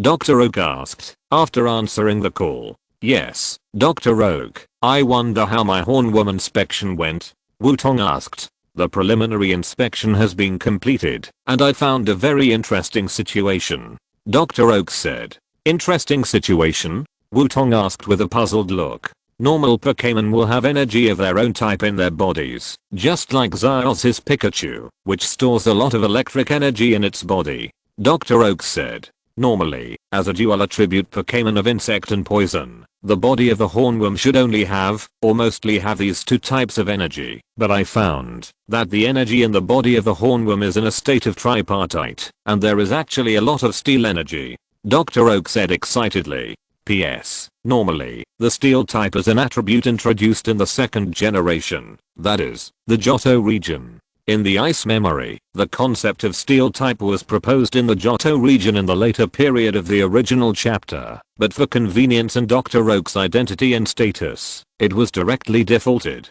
Professor Oak knows and understands the steel type. No, it's not a 3-legged tripod, because although the steel type's power occupies 1/3 of the territory, the total energy is very small, so I guess the unicorn's flash power should have a third attribute of steel type. At the same time, because of its diet, it cannot replenish steel type energy for a long time, resulting in its lack of nutrition. In order to reduce consumption, it usually sleeps most of the time, which is not enough for it to evolve. Professor Oak analyzed. Wutong kept nodding his head in admiration. He is worthy of being Professor Oak. He found so many things just by preliminary inspection. But has the flash power of an attribute been added? It seems very ordinary, but it seems very practical. You know, if the unicorn's insect type plus poison type attributes are added with steel type, the resistance will soar instantly. Not only has it become 4 times more resistant to insects and fairies, but also 8 times more resistant to grass. It can also be immune to poison damage. The attributes that were normally damaged have also been halved. Of course, it is not completely invincible. The original 2 times weak to fire has become 4 times, and it also starts to be 2 times weak to ground. But you have to know that after the evolution of the horn beetle, it can fly. This 2 times weak to ground can basically be ignored. In other words, after adding the steel type, the horn beetle has no attributes to be afraid of except the 4 times weak to fire. In addition, if the horn beetle contains the energy of the steel type, it can definitely learn some steel skills, and then its skill pool will be greatly enriched in the future. And it is estimated that the horn beetle also has some characteristics of steel Pokémon, such as generally high physical defense. This makes the future Beedrill from the original fragile little assassin directly have the possibility of becoming a melee fighter, which greatly enhances the fault tolerance of the future Beedrill. Wutong thought about it and felt that the future was bright. Really? That's great. I didn't expect the flash power of the horn beetle to be so excellent. Wutong also said excitedly. Then I will send it back to you directly. As the grandson of Aquan and Xiaozhi, it shouldn't be difficult for you to replenish the steel energy of the Pokémon, right? Dr. Oak teased. Leave it to me, Dr. Oak. I will make it evolve as soon as possible. Wutong said confidently. Just kidding. With 10 years of experience in the breeding house and all kinds of knowledge from the previous life, how could he not be able to do such a small thing? After operating the Pokémon transmission device, Wutong got the unicorn beetle again. Then we need to develop a special recipe for the unicorn beetle, Wutong said to himself while looking at the hunting ball in his hand. Okay, now that the work here is done, let's go challenge the light red gym, Wutong said excitedly. After that, Wutong left the Pokémon Center directly and went to the light red gym located on the outskirts of Light Red City. Because the Light Red Gym is located on the outskirts of Light Red City and not far away, Wutong quickly found the Light Red Gym. Wutong came to the door of the Light Red Gym and walked in directly. When he entered the gym, no one greeted him, so Wutong had no choice but to walk deeper. But I don't know if all the gyms have discussed it. Every gym is very dim when you first go there. It will suddenly light up only when someone comes to challenge. Is it because the electricity bill is too expensive? It shouldn't be like this. With the existence of electric Pokémon, shouldn't electricity be basically free? Wutong walked deeper into the light red gym, but he bumped into something after only 2 steps. What's going on? Wutong said, covering his nose in pain. As he said that, Wutong tentatively stretched out his hand and touched it, and found that there was actually a layer of very transparent and solid glass in front of him, which seemed to be empty. Damn it, why is it a transparent wall in the game? Do I have to walk through a maze to challenge a gym? Wutong complained uncomfortably. Complaining is complaining, but the badge still needs to be taken, so Wutong can only grope and move forward. However, with a click, Wutong felt like he stepped on something. Then Wutong felt the floor under his feet vibrate, and Wutong immediately rolled away from the spot. I saw several spikes suddenly piercing from the ground. What's going on here? Wutong couldn't help but yell. He felt that the danger of this gym was a bit high. Wutong had no choice but to be more cautious. However, he still guessed various traps one after another. Wutong started performing again, avoiding various traps with his excellent physical fitness. Occasionally, he would hit the transparent glass wall because of avoiding traps. Damn it. What is the customs and habits of Kyanhang City? Is it popular for boys and girls to rush forward here? Wutong tried hard, he said as he advanced with all his strength. At this time, he had discovered that these traps were also made of rubber. Even if they were hit, they would not hurt, but they would still hurt. Wutong, who did not like pain, could only move forward cautiously. Finally, after an unknown period of time, Wutong arrived at the key point. Wutong could not wait to push open the door at the end and walked in. However, it was not over yet. Wutong was directly bounced by the device and flew into a bag tunnel. He fell along the bag and finally landed on a soft cushion. Although the various traps and transparent glass walls were very annoying, it should be said that the protection measures were still very good. At least Wutong did not have any scars on his body. You are very good to pass the trap entrance examination of the light red gym. A steady voice sounded. Wutong raised his head and looked over. A hedgehog-headed man with a fishnet lining, a ninja suit on the outside, and a long red ribbon around his neck was standing there. Are you Aju, the ninja of the light red gym? Wutong stood up and asked. At this time, he was not in a very good mood. After all, no normal person would be in a good mood after being forced to join the boys and girls rushing forward and being bounced away. Yes, I'm the ninja Aju. It seems that you have already known me in advance. Are you well prepared? Ninja Aju praised. I think so, but I have a question for you. Wutong said. What question? As a reward for you passing the trap test of the light red gym, I can answer you a question that does not touch my bottom line. Aju responded calmly. Why do you ninjas like to wear fishnet clothes? Won't you get something caught in it? For example, the hair on everyone's body. Wutong asked with a curious baby look. Hearing Wutong's question, Aju was also stunned. He didn't expect Wutong to ask such a question. Aju took a breath and calmed himself down, saying, this is not a fishnet, this is a lock curtain. Oh, so that's how it is, then let's get started. Wutong responded without any emotion. His attitude was very perfunctory, as if it was none of my business. Seeing Wutong's look, Aju paused again. He always felt that he was not in a good mood.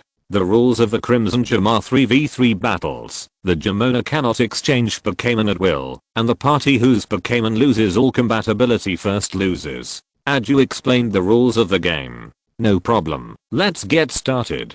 Wutong nodded and said, okay, go, Zubat. Aju was the gym owner after all, so he sent out his Pokémon first. Zubat? That's you, Murkrow. Wutong called out Murkrow directly.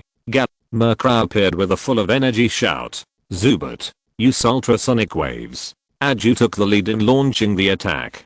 Zoot opened its mouth, and a series of yellow energy sound waves rushed towards Murkrow. Murkrow. Fright. Wutong shouted. Gap. Murkrow suddenly shouted. The sound used for fright actually neutralized the ultrasonic wave directly. This is the charm of Pokémon battles in the real world. Each skill has its own different uses and methods. Use sound to fight against sound. Very good, Zubat. Airblade. Aju continued to attack.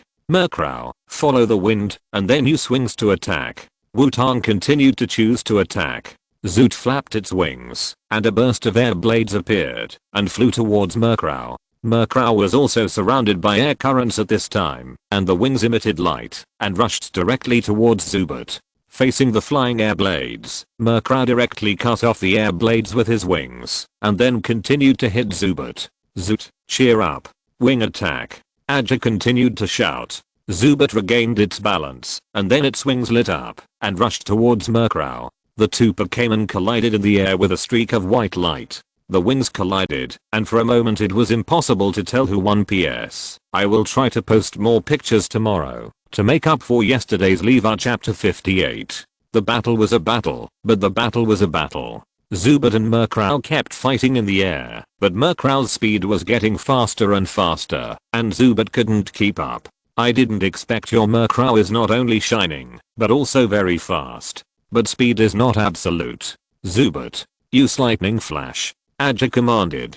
Zubat directly transformed into lightning, and hit Murkrow at a speed faster than Murkrow. Gap. Murkrow withstood the attack of lightning flash, and then looked at the Zubat on the opposite side with dissatisfaction. It always felt that the eyes of the Zubat on the opposite side were full of mockery. Courtesy, Zubat, you. Do I have eyes? Dark Crow, Tailwind, Divine Bird Smash. Wutong was not in a hurry and calmly commanded the counterattack.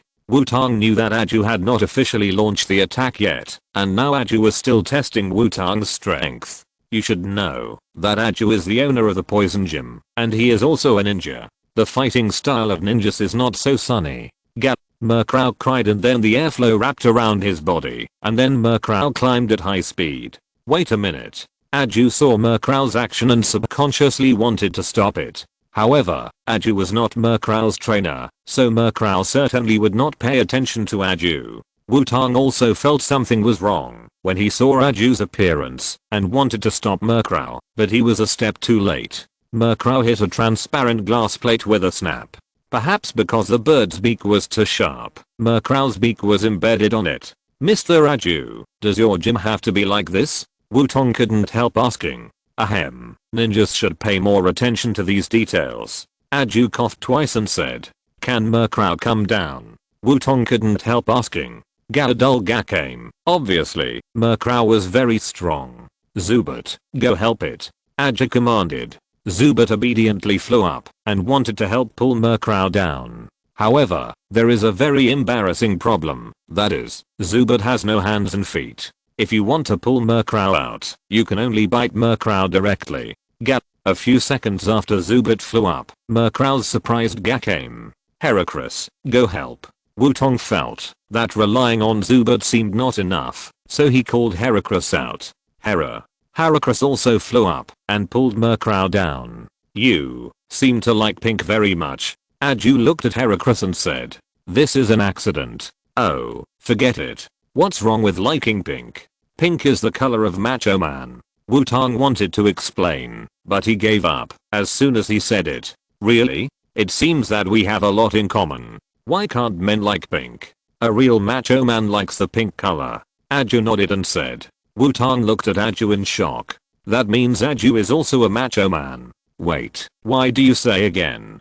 3 Pokémon fell down. Murkrow landed on Wutong's shoulder. One wing touched its crow's butt and looked at the Zubat opposite with anger. Heracross stood behind Wutong and looked at Murkrow, wanting to laugh, but not daring to laugh. Then let's start again. Aju returned to his serious look and said, Zubat, wing attack. Aju commanded. Murkrow, bravo bird attack. Since the divine bird doesn't work, let's use the brave bird. The wings of Zubat were covered with a burst of white light and rushed towards Murkrow. Murkrow was not to be outdone, and its body was covered with energy, and it turned into a giant energy bird and rushed over. Zubat, swallow return. Aju said. Zubat's speed increased again, bringing a burst of white light, passing under Murkrow at a thrilling distance, and came behind Murkrow. After arriving behind Murkrow, it was the real opportunity for Swallow Return to play. Zubat made a U-turn and wanted to hit Murkrow's back. However, Zubat just turned back and found that Murkrow had turned around and rushed over. Murkrow is not just as simple as fast. Wutong said. The giant energy bird that Murkrow turned into directly swallowed Zubat, and Zubat was directly knocked to the ground. Zubat. Aju felt that Wutong's strength was stronger than he expected. After knocking Zubat to the ground, Murkrow also got his revenge. Bite revenge, but Murkrow hit hard. It also suffered the side effects of the skill, and also suffered some damage. Zubat collapsed on the ground, but it still tried to control its body, and finally succeeded in getting up, flapping its wings with effort, to fly back to Aju. It seems that you haven't given up the fight, Zubat. Aju smiled and said. At this time, light came out of Zubat's body, and as the light dissipated, Zubat evolved into Zubat. Am I actually a villain? Seeing Zubat's series of actions, Wutong was dumbfounded. Murkrow also looked at the opposite side with a shocked face, and then turned back, and shouted at Wutong. The opposite side is cheating. Murkrow's face clearly expressed this meaning. It's okay, evolution won't heal the injury, Murkrow. Wind up. Wutong comforted Murkrow. Murkrow shouted, and his wings vibrated, and a storm rolled towards Zubat. Guzbat. Wind. Aju also commanded. Guzbert flapped its wings, and a storm swept towards Murkrow. The two storms tore each other apart in the air, and finally dissipated in the air together. Murkrow. Another brave bird attack. Wutong shouted. Gap. Murkrow transformed into a giant energy bird, and crashed into Guzbert again. If it had evolved, it should have been okay. Guzbert. Brave bird attack. Aju shouted. Guzbert was also covered with energy, and rushed directly towards Murkrow. What's going on? Is there a flying master per capita in the Kanto region? How come you, a poison gym leader, have been using flying skills all the time? Wutong couldn't help but complain. Because my poison is not something you can bear. Aju responded calmly, obviously not the first person to ask him this question. Guzbert and Murkrow collided in the air. Although Guzbert had evolved, it had just evolved, and was still injured, so it failed after all. Come back, Zubert, you did a great job. Aju said and took Zubert back. Gap. The victorious Murkrow shouted excitedly. Dream. At this time, the Dream Demon flew out from the shadow of Wutong. Dream Demon? What's wrong? Wutong asked curiously. Dream. The Dream Demon called to Murkrow, and then a box appeared next to the Dream Demon. Isn't that the travel gift given to us by our grandparents? Wutong couldn't help but say when he saw the box. Dream. The Dream Demon shook his body and directly controlled the box to fly in front of Murkrow. Gap. Murkrow looked at the box flying in front of him with some confusion, not knowing what the big sister meant. However, under the urging of the Dream Demon, Murkrow still pecked open the box. A dark purple stone lay quietly in the box. There were some blue-purple light spots in this dark purple stone, like a strange night sky. Murkrow felt that the stone had a strong attraction to him, and couldn't help but peck at the stone. Is it really the dark stone?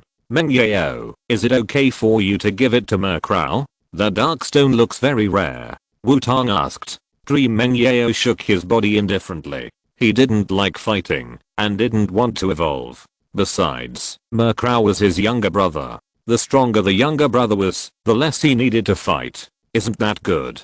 But, did you treat my backpack as a warehouse? When did you take it away? Wutong stared at Mengyeo and said. Dream. Mengyeo blinked cutely, and circled around Wutong, then returned to Wutong's shadow. This guy. Wutong could only shake his head helplessly. The Murkrow that pecked the dark stone was entangled by a burst of purple black smoke like energy. Sure enough, this dark stone is different from the ordinary dark stone. Even the light of evolution is different. Wutong couldn't help but say when he saw the state of Murkrow. The purple black mist energy covered Murkrow and began to expand, and finally exploded directly. It seemed to be wearing a big hat on its head, and there was a very obvious red skin color on its wings and tail. The pink body was mixed with purple to form a very dark pink feather. It seemed to be a gangster godfather with unique taste. Sure enough, it's still pink. But this dark pink is already good. It's better than the tender pink boss. Wutong said with relief. Can we continue to fight? Aju, who had been silent, asked calmly. I'm very sorry, Crow Chief. Wutong apologized immediately. After all, he left him there for a while. Gap. Crow Chief also replied. He responded and looked at Aju seriously. Although the call was still quacking, the voice line had obviously become much duller. Go, Maokyu. Aju called out his second Pokémon. A furry Pokémon with huge insect compound eyes stood in front of Aju. Crow leader, the wind blows. Wutong did not underestimate this Maokyu and attacked first. Gap. Crow leader called out, flapping his wings, and the wings that had become much larger brought a more violent storm that blew Maokyu. Maokyu, dodge, freeze. Aju commanded. Maokyu jumped lightly and dodged the storm that swept over. Then the huge insect compound eyes emitted light. Crow leader felt as if he was restricted by something. Immobilize? Crow leader, wing attack. Wutong changed his skills. Although it might be better to use the divine bird attack or the brave bird attack, Crow leader's condition is actually not very good.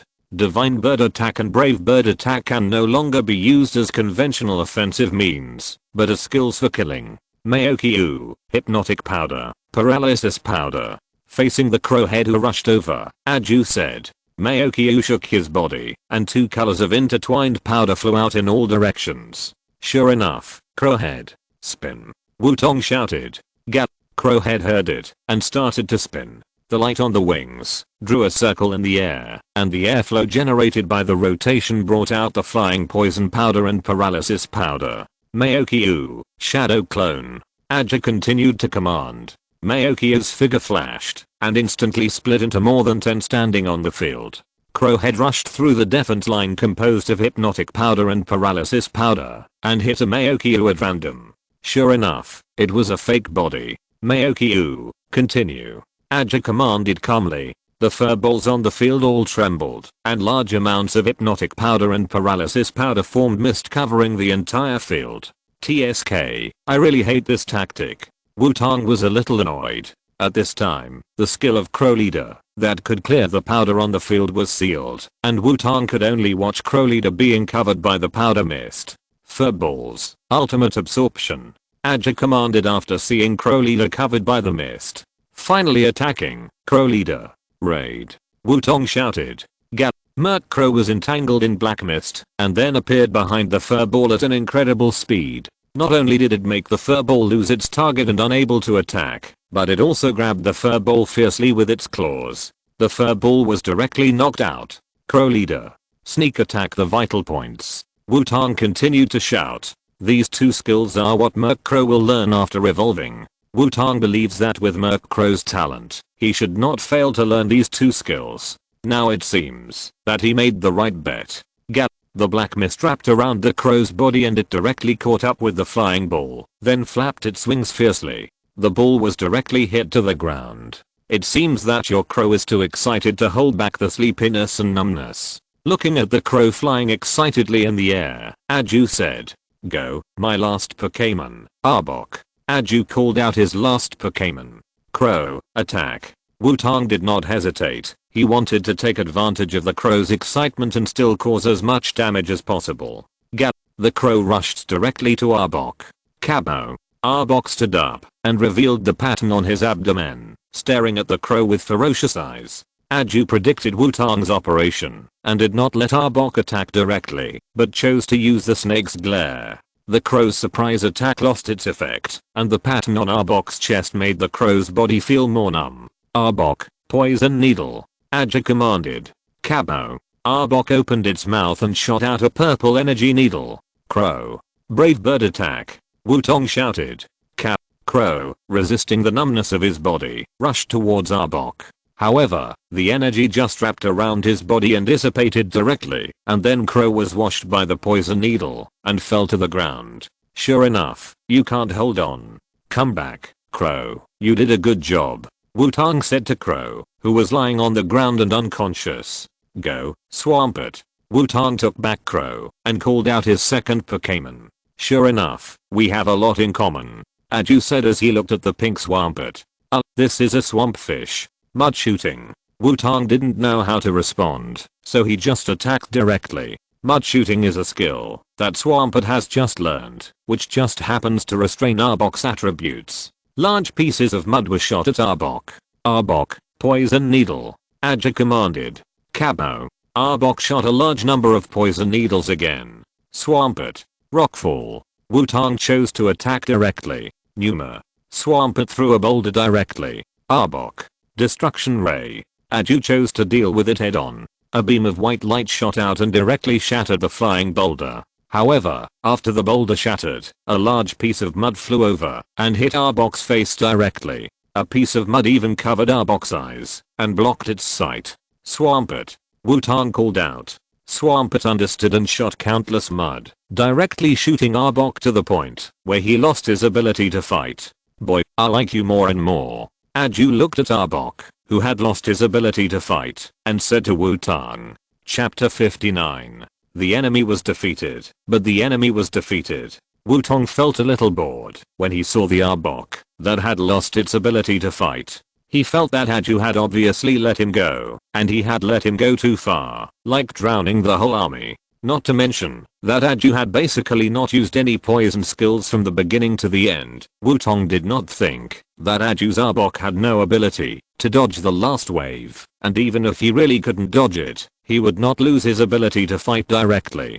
Congratulations, this is a pink badge you deserve. After Aju took back the Arbok, he came to Wutong and took out a pink heart-shaped badge. "Thank you, Mr. Aju." Wutong accepted the pink badge and thanked him. Wutong certainly would not ask why Aju let him go so far. "Father, I found the master I've been looking for." Just as Wutong was about to say goodbye, a familiar voice came over.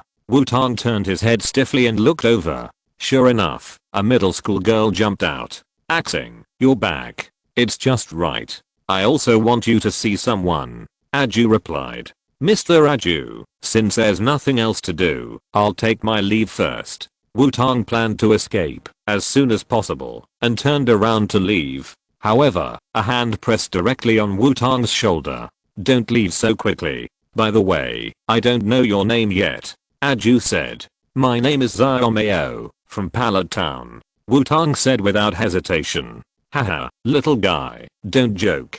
Xiaomei from Pallet Town just challenged my gym a few days ago. Or do you think I don't know who Professor Oak's grandson is?" Aju said with a kind smile. "I forgot that guy has a car. I'm from the city of curtains. I'm Shin." Wutong felt a pain in his shoulder before he could finish his words. "Excuse me, I'm Wutong from Changpan City, and I want to become the best Pokémon trainer in the universe." Wutong said honestly immediately. "Master, why are you here? I've been looking for you for a long time."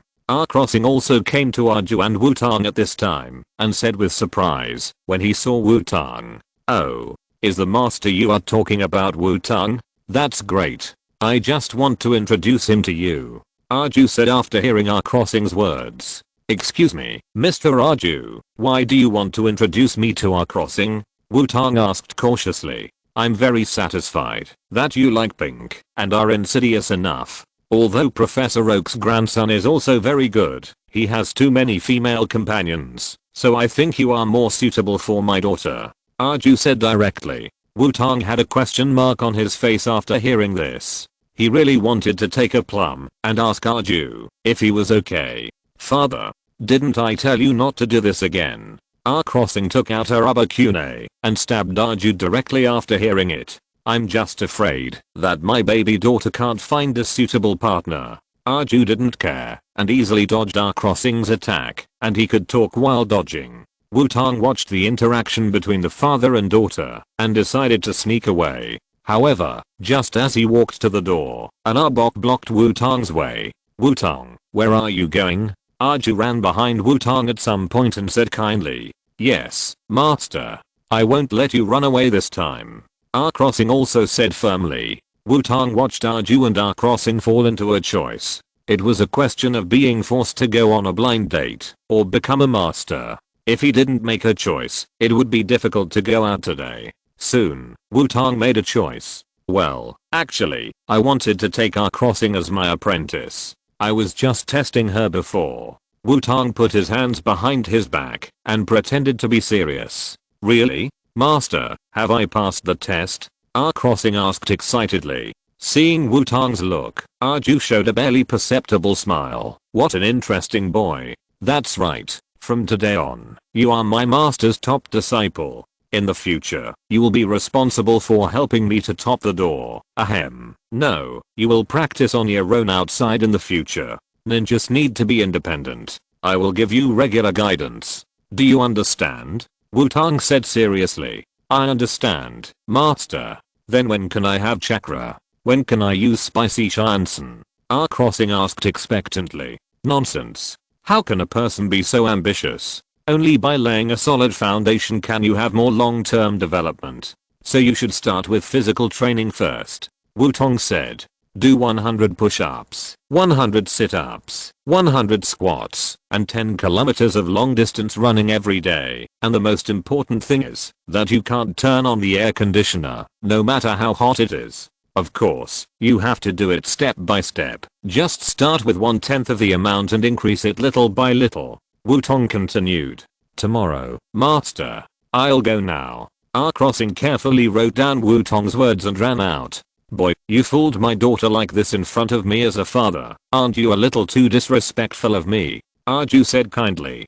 "Hey, Mr. Aju, how can you say that? I have scientific basis for this. I have a bald friend who became strong this way. He can easily fight 5 monsters." Wutong replied.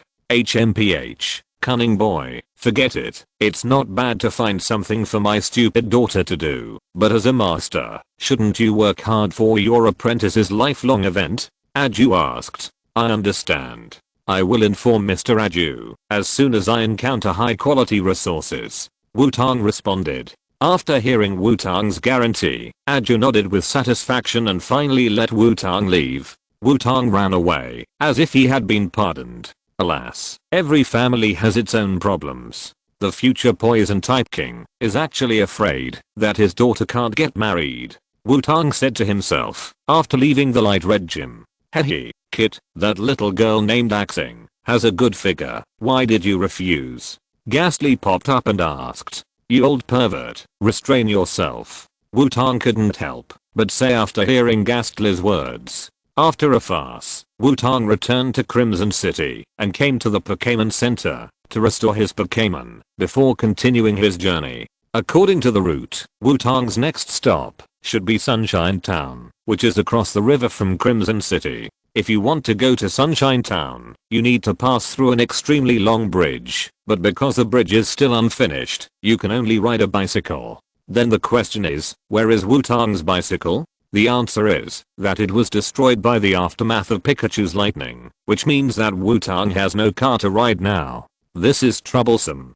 Crowhead has just evolved and has not learned the flying technique and can't lead people. It seems that I still have to ask my grandparents for help.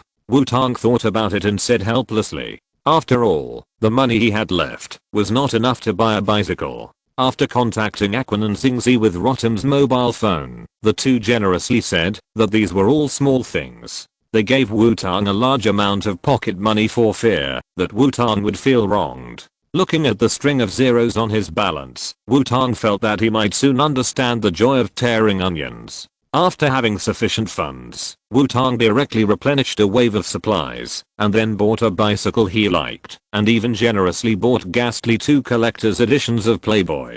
Ghastly was very happy and his mouth was a lot bigger. After getting a bicycle, Wutong directly transformed into a wine-chasing boy and came to the super long bridge. On the super long bridge, Wutong's leisure did not last long before it was destroyed by a group of guys with strange hairstyles and strange clothes. Alas, are you here after all? Bicycle gangs, it's really embarrassing. Wutong was already a little tired of complaining. What kind of guy would form such a strange organization? Even the bikers couldn't afford to lose this guy. You don't seem to be from the neighborhood. A guy with a red broom head who seemed to be the leader took off his sunglasses and asked Wutong.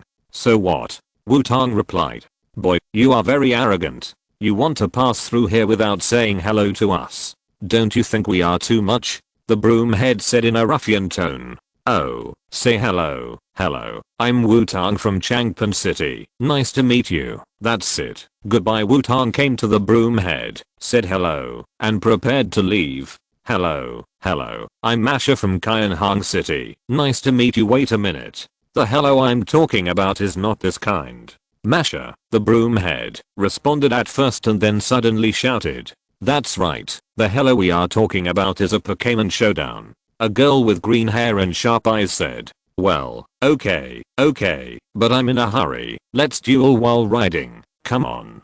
As a bicycle rider, you won't be afraid of riding duels. Wutong had no choice but to agree. Mishap, what do you think? Masha asked the girl with green hair. Of course I accept it. Have you forgotten the will of big sister Musashi and big brother Kojiro? How can we retreat? Masha said without hesitation. Since you two agree, let's start. Wutong rode the bicycle again, and then took out a duel disc from the backpack. Come on. Duel. Wutong waved and shouted with a special duel disc on his arm. The duel disc unfolded, and there were 5 grooves on the special duel disc to hold the Pokeball. Wutong was very satisfied. It seemed that the investment in Xiaoming was not in vain. This handcraft ability is really good. What is that? It looks a bit handsome. Masha couldn't help saying after seeing the dual disc on Wutong's arm. Childish. Hurry up and catch up. Don't let him run away. Missa said as she rode a bicycle to catch up. I attack first. I summon Heracross in attack mode. End of the round. Wutong put Heracross's Pokeball on the dual disc, then hooked his finger and activated the mechanism. A white light shot out, and Heracross appeared on the field. Heracross called out in confusion, then fluttered his wings and began to fly beside Wutong. HMPH, I'll do it. Go. Raiden. Masha threw out the Pokeball and shouted, Raiden? Raiden was a little confused for a while when he was called out. Raiden. Roll in a round shape. Follow up. Masha said. Raiden immediately turned into a round stone ball and began to roll to follow Masha after hearing the command. Heracross. Chop the tiles. Wutong commanded with a dual disc in his hand. Heracross rushed directly to the rolling Raiden. Raiden. Hit it directly. Masha commanded without any fear. After hearing the command, Raiden moved faster. As for where Heracross was, Raiden had no idea. He just had to bump into him. Flying in front of Raiden, Heracross made a sudden stop and turned backwards, with light coming out of his claws and slashing straight down. The rolling Raiden collided with Heracross's tile-splitting attack and sparks flew out. However, under the power of Heracross's flash, the other claw also slashed on Raiden very quickly, and the rolling Raiden was forced to stop. Raiden. Falling rocks. Masha saw that Raiden was stopped by the attack and commanded hurriedly. Rumble. Raiden raised his two claws, and several stones appeared out of thin air above Heracross's head and fell down. Heracross. Return double. Wutong continued to command. Heracross was covered by a rainbow-colored energy membrane, which directly withstood the damage of the falling rocks. Then the rainbow-colored energy membrane on Heracross condensed on his claws. Heracross's wings vibrated and flew directly in front of Raiden, and then with the waving of his claws, Heracross had passed through Raiden. Raiden screamed and fell to the ground. Seeing that Raiden had lost his ability to fight, Heracross flew back to Wutong and continued to follow Wutong. Damn, I actually lost. Masha took back Raiden unwillingly. Watch me. Come out, Scorpion. Misa said and called out her Pokémon. Scorpion appeared and landed directly on the handlebars of Misa's bicycle. There was no way. Scorpion's ability to move was really not good. Scorpion. Ice Cone. Misa commanded. The shell of the scorpion opened to reveal a black spherical ghost face that looked very similar to Ghastly. Ice cones shot at Heracross. Heracross! Exclamation mark. Seed machine gun. Wutong frowned when he saw the position of the scorpion. After all, the distance between the scorpion and Misa was a bit too close. If a skill with too much power and range was used, Misa would be affected and injured. After all, she was just a biker, not a bad guy. Wutong still couldn't attack Misa without psychological pressure. So Wutong could only choose the seed machine gun with a relatively small range. Heracross fired yellow energy bullets and really smashed the flying ice cones like a machine gun. After blocking all the ice cones, the seed machine gun continued to hit the scorpion. Scorpion. Retract into the shell. Mesa commanded. The scorpion clamped its shell tightly to resist the seed machine gun. Heracross, take advantage of this moment. Rush over and split the tiles. Wutong commanded. Heracross rushed directly in front of the scorpion and knocked it off the bicycle with one blow. Scorpion. Misa exclaimed. Don't let it go. Push hard. Wutong continued to shout. Heracross hit the scorpion again and again. Even though the scorpion had a very high physical defense, it could not withstand the continuous attacks and lost its ability to fight. It seems that I won. Come back, Heracross. Goodbye, losers. Wutong took back Heracross, pedaled faster and left. A bunch of bicycle riders were left behind and could only watch Wutong leave. Chapter 60. After defeating the bicycle gang, Wutong finally had no more obstacles and successfully rode to Sunshine Town in the evening.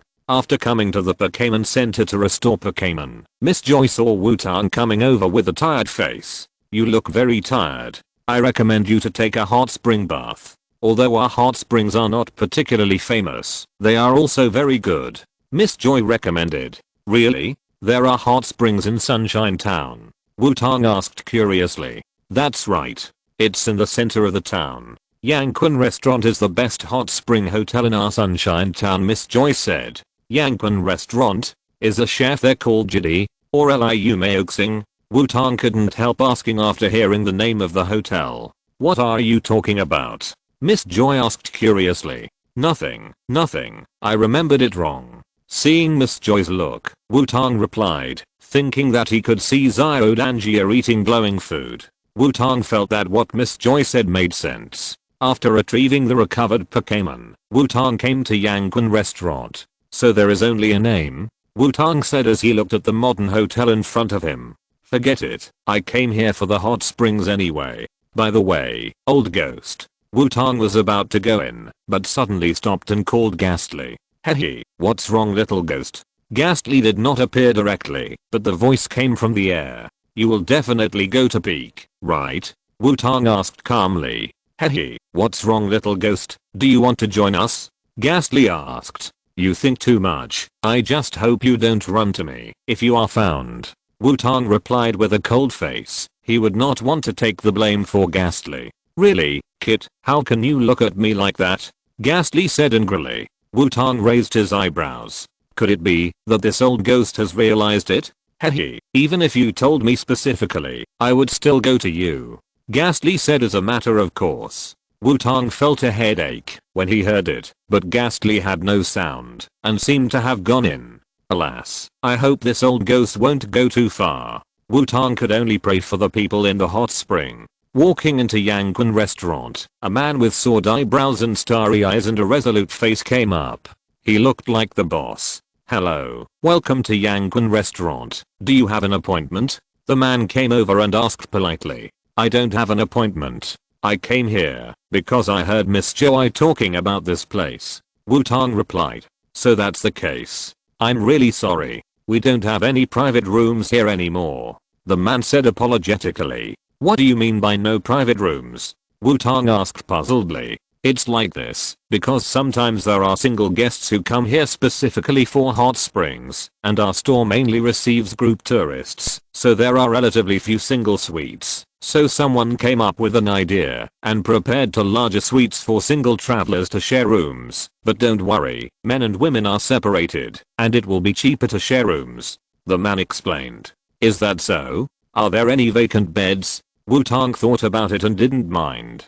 Isn't this a bit like a youth hostel? Although they are in a large room, they all have their own bedrooms, which is not unacceptable. Of course, if you don't mind, I will check you in now. The man checked Wutong in, and Wutong also learned that the man in front of him was indeed the owner of this Yangquan restaurant, but this owner was not called Jidi or Liu Maoxing, but Alu. This made Wutong feel a little regretful. After all, Alu looked very much like Master Jidi. When he came to the suite, only one door was closed, and the other doors were open, which looked like no one was staying there. The facilities in the house are also complete, but in addition to their own small rooms, the kitchen, dining room, bathroom, washroom, etc. are all shared. It looks very good. Wutong nodded with satisfaction, and then entered a room that looked more pleasing to the eye. After closing the door, Wutong looked at the layout of the room. It was not small, but it was not big either. Fortunately, Wutong's Pokémon had not grown to a large size yet, so Wutong easily released all his Pokémon. Huh? Where is this? The most curious crowhead looked around. Bobber. The little crow evolved. The platy-billed salamander was very surprised to see the suddenly changed appearance of the crowhead. Numa, yes, it has become much bigger, but it is still pink. Swampleap nodded and then touched the crowhead.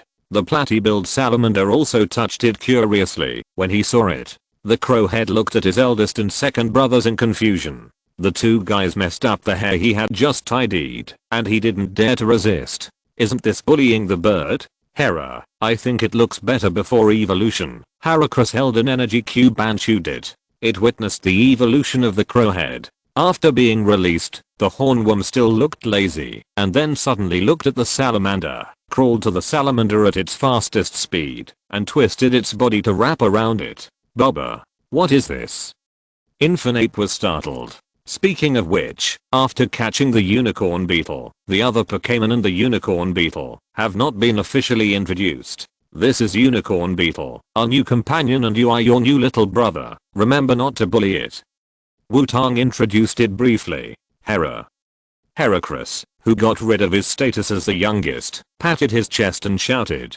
Crowhead and Swamp Jumper also looked at the unicorn beetle wrapped around Infernape curiously. Infernape looked troubled, and the new little brother seemed to like him very much. Okay, I called you out to ask you if you want to take a hot spring bath. I asked the boss here, and there are hot springs where people and Pokémon bathe together. Wutong said the purpose of calling them out. Numa. Bobber. Gap. Hera, if I don't go, Lotto, my body will be damaged. Rotom shook his phone and said. Swamp Jumper, Incarnate and Crowhead all expressed their desire to go, while Heracles was just joining in the fun. The unicorn was still wrapped around Incarnate, but it looked like it could go or not. Incarnate, are you sure it's okay for you to take a hot spring bath? Wutong looked at Incarnate in confusion. After all, it was a fire type Pokémon. It was okay to put out fires normally, but would it really be okay to soak in the water? Incarnate thought about it, and said it was okay. After changing clothes in the room, Wutong came to the hot spring, where humans and Pokémon could bathe together. This was an open-air hot spring surrounded by unknown stones. There was also an area surrounded by stone slabs next to it, with only one entrance and exit. Judging from the hot steam rising from above, it should be a hot spring with a very high temperature. Everyone, come out. Wutong released all the Pokémon. The released Pokémon were very excited to see the hot spring, and rushed in directly. The horned hornet directly entangled the platypus, and the platypus stood beside Wutong with a tangled face. Swamp. Don't swim in the hot spring. Crowhead. Don't splash the water so hard. Heracles. Don't eat. The food residue has fallen into the hot spring. Wutong couldn't help shouting as he watched his Pokémon move. He felt like he was taking a group of children to the bathhouse to take a bath. How is it? Platypus, if you can't adapt, you should go back to the Pokéball. Wutong asked the platypus who was tangled beside him. Bobber. The platybuild Infernape shook its head. It felt that the enclosed area had fire energy. The platybuild Infernape went straight to the area, surrounded by stone slabs. Wutong followed it. After entering from the entrance, what caught my eye was a red color. This was not a hot spring at all, but a magma pool. The magma looked very lively and kept bubbling. This is too magical. How did they put the magma next to the hot spring? Wutong said in surprise. Next to the magma pool stood a sign that said it was a special hot spring for fire Pokémon. The temperature was extremely high. Fire Pokémon should also tread carefully. It seems that this is a special hot spring for you, Platybuild Infernape. Go and try it, Wutong said to Incarnate. As for whether Incarnate can withstand such high temperature, Wutong is not worried. After all, Incarnate's body temperature can reach up to 1200 degrees. Since this magma pool is regarded as a special hot spring for fire Pokémon, the temperature will not be particularly high. It should be within the tolerance range of Incarnate. Bobber. Incarnate nodded and walked directly into the magma pool. I seem to have forgotten something. Wutong touched his head and watched Incarnate walk into the pool. Magma pool. It was not until Wutong saw a black horn slowly sinking into the magma as the duck-billed fire beast entered the magma pool that Wutong realized what he had forgotten. Duck-billed fire beast. The unicorn is still on you. Wutong shouted hurriedly. Bubba? The duck-billed fire beast also remembered the new little brother who seemed to like him very much at this time. The duck-billed fire beast hurriedly jumped out of the magma pool, bringing up a piece of magma, which scared Wutong to dodge everywhere. After Wutong saw that the duck-billed fire beast had completely come out, he hurriedly checked the status of the unicorn. As a result, the unicorn seemed to be fine, but I don't know if it was an illusion. The silver tip of the black horn on the top of the unicorn's head seemed to have expanded a little. It's really scary, unicorn. No matter how lazy you are, you can't follow the duck-billed fire beast into the magma pool. Aren't you afraid that you will become a scum? Wutong said to the unicorn with a serious face. Seeing that Wutong seemed a little angry, the unicorn did not keep its lazy look, but crawled to Wutong's side and rubbed his legs to show that it knew. Oh, really? But you are not hurt at all? How strange. Wutong looked at the unicorn thoughtfully. Normally, the unicorn should be very afraid of fire. Why did it seem to have no reaction after entering? Forget it, platypus. Let it continue to soak if it wants to, but pay more attention to it and be sure to fish it out as soon as possible if there is a problem. Wutong thought about it and said to platypus. Wutong had an idea that he wanted to verify. Bobber. Platypus nodded to show that he understood, and then took the unicorn back to the magma pool to enjoy the hot spring. Wutong looked at the two comfortable Pokémon and did not stay for long and walked out to enjoy his hot spring trip. After walking out of the range of the magma pool, Wutong found that the mixed bath outside became much more lively with the presence of many Pokémon. There were Turtle, Nidorino, Gyarados, Pidgeot, and a pitiful Growlithe beside the hot spring pool, looking at the hot spring, but not daring to go in. Is this the Pokémon configuration? Wutong looked at these familiar Pokémon and began to look for the familiar figure. Soon, between Turtle and Gyarados, Wutong found a boy with purple hair and sharp eyes. Hey, isn't this my best friend? We can meet here. Is this really God's arrangement? Wutong walked towards Shinji and said pretentiously. However, Wutong fell into entanglement as soon as he finished speaking. It seemed a bit second year. Is this the reason why A Crossing wanted to worship him as a teacher? Did she see through his nature at first sight? What a terrible woman. Shinji looked at Wutong, who was in entanglement, with a calm face. When he first saw this pink Pokémon, he roughly guessed that Wutong was also here. I don't know if it was God's arrangement, but the bad fate should be true. Shinji replied as if he had given up. Shinji has gotten used to meeting this guy at strange times and even started to consider traveling with Wutong. After all, this guy's not only stupid and idiotic, but also has good cooking skills, Pokémon cultivation techniques, fighting methods, tactics, etc. He is a good travel partner. However, with his personality, it should be difficult for him to take the initiative to talk about this kind of thing. Bad fate. Humph, that's not bad.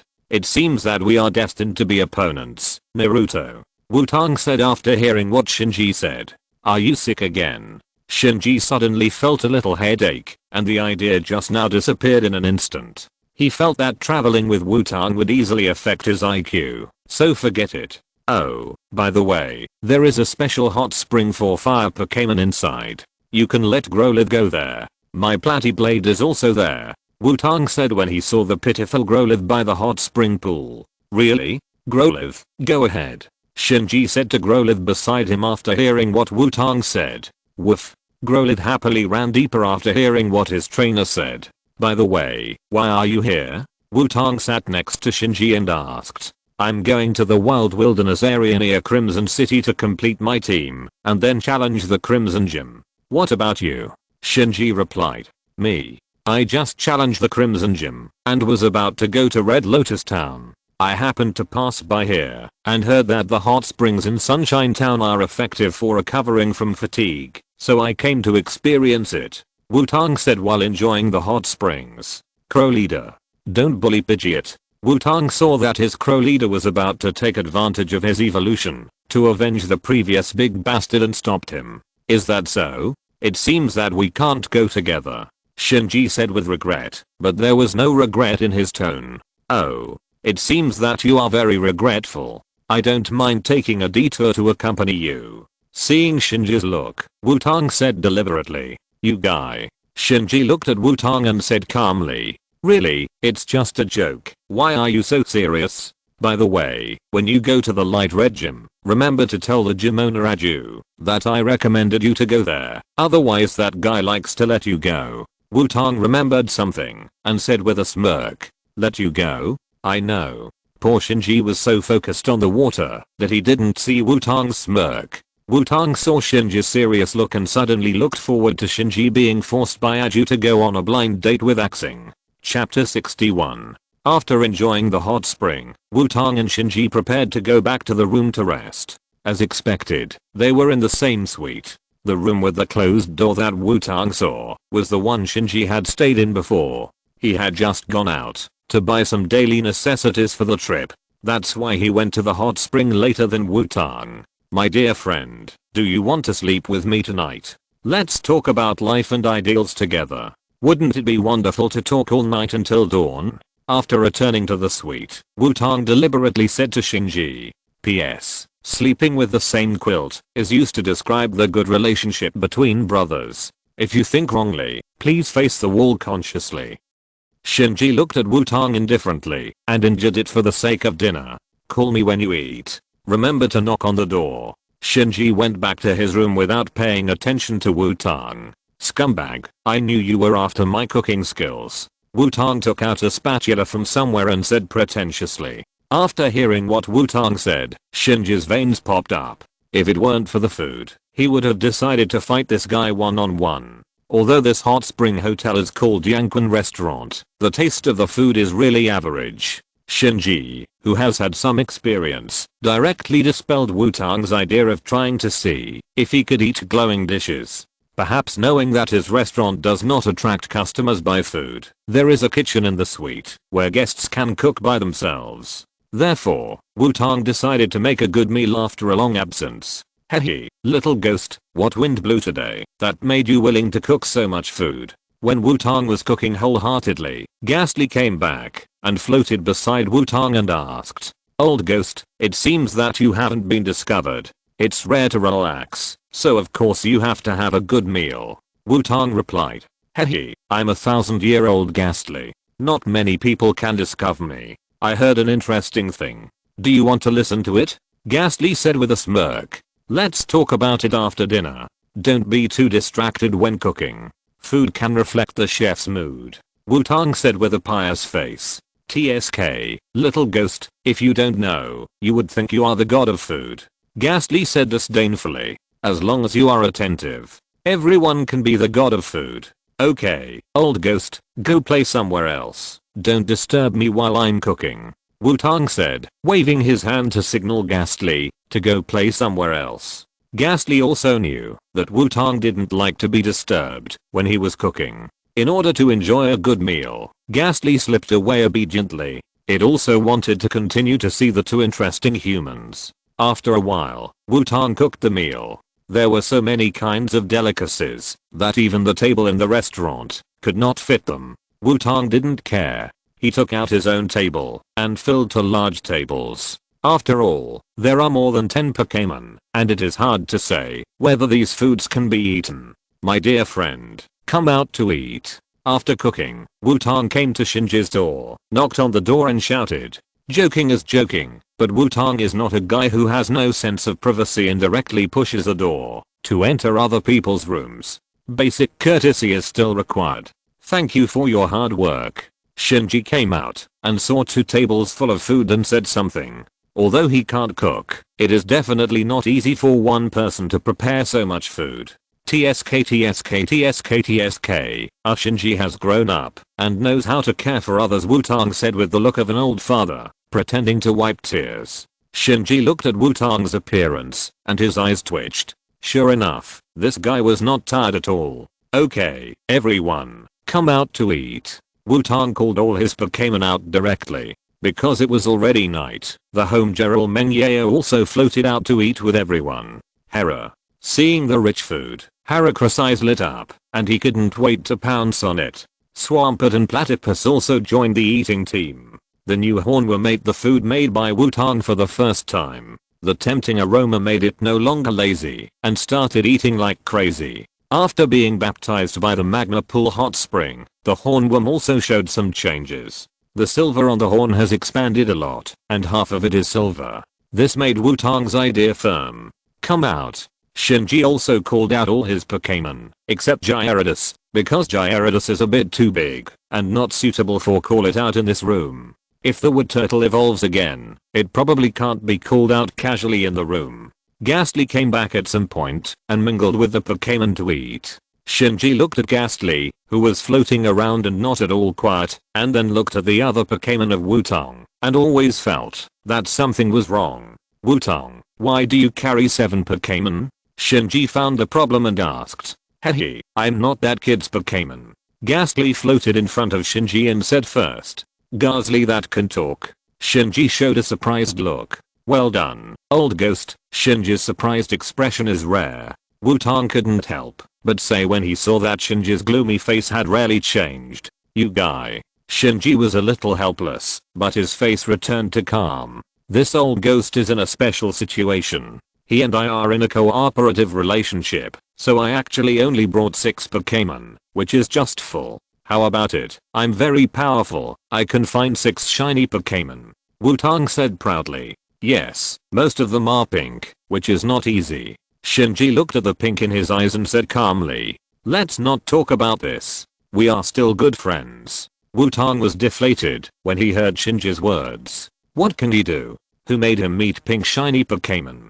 By the way, old ghost, what is the interesting thing you just mentioned? Wutong asked while eating. Hehe, it's not a big deal. There are 2 strange humans who plan to blow up the hot spring and take away the Pokémon that makes the hot spring below. Ghastly said with a smile while eating a big chicken leg. Oh, it turns out that someone wants to blow up the hot springs. Puff, what did you say? Wutong calmly drank a mouthful of the specially made mixed tree juice. As soon as the juice entered his mouth, Wutong found that something seemed wrong and sprayed out all the juice. Shinji, who was sitting opposite Wutong, quickly turned sideways when he saw Wutong paused and avoided Wutong's water gun attack in advance. Behind Shinji, the tree turtle who was eating honestly felt that he had endured all the attacks. Tree turtle, is there anyone watering flowers while eating?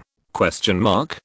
Why didn't you say this earlier? Wutong yelled at Ghastly. Little ghost, you said you would talk about it after dinner. Ghastly looked like it was none of my business. Now is not the time to quarrel. We have to find them quickly. Shinji stood up and said. We must make them look good. Wutong said with anger in his eyes. After collecting all their Pokémon, Wutong and Shinji followed Ghastly to find the 2 strange guys. Following Ghastly, we turned left and right and came to a hidden corner outside the hot spring hotel. 2 figures were digging hard with shovels. Gas, are they them? Wutong asked Ghastly. Hehe, yes, these 2 interesting guys.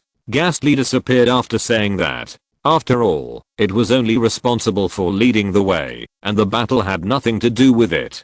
Do it directly? Shinji took out a Pokeball and said. Obviously, although his face was calm, he was not in a good mood at this time. Wait a minute, you have to give others a chance to explain. Come out, Heracross. Wutong called Heracross and said. Heracross was very angry at this time because someone prevented it from eating. Excuse me, what are you 2 doing here? Wutong asked with a kind smile. Since you are asking sincerely, the woman with golden hair standing on the left heard Wutong's question and said. Normally, I won't answer that. The green-haired man on the right also subconsciously replied. Heracross.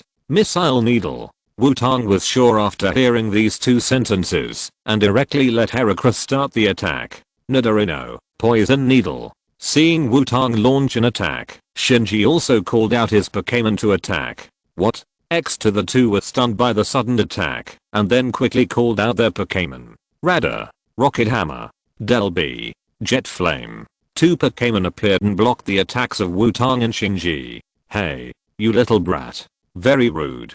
The woman yelled. Yeah. How can you interrupt others when they are talking? The man also said dissatisfiedly. You 2, are you from Team Rocket? Wutong asked directly. You actually saw it. In that case, your Pokémon I will accept it with pleasure. Looking at the 2 people singing the same tune, Wutong felt a little helpless. Wearing the uniform of Team Rocket, aren't those 2 huge letters afraid that others don't know that they are Team Rocket? Team Rocket? Shinji came to Wutong and said puzzledly. It is the largest underground dark organization in the Kanto area. Although it is scary, it also has members with such poor brains. Wutong explained. Hey, brat. What did you say? The woman said angrily. Damn brat. I must teach you a lesson. The man was also very angry. We are the ones who are really angry. You actually disturbed us while we were eating. Let you see the anger of the Shikigami. Heracross. Missile needle. Wutong said to Heracross. Heracross was also furious, stretched out his arms, and shot out countless energy needles. Perhaps because of his anger, Heracross, as a non-African, actually reached the maximum value of missile needles and shot the 2 people with overwhelming energy needles. Nidorino, poison needle. Shinji cooperated with Wutong's attack on the side and was also surprised by the scale of Heracross's missile needles. Radar, angry fangs. The woman hurriedly commanded. Delby, jet flame. The man also continued to block the energy needles that were shot. Xiaoxi and San. These two little ghosts are a bit strong. Wutong and Shinji said to the woman opposite.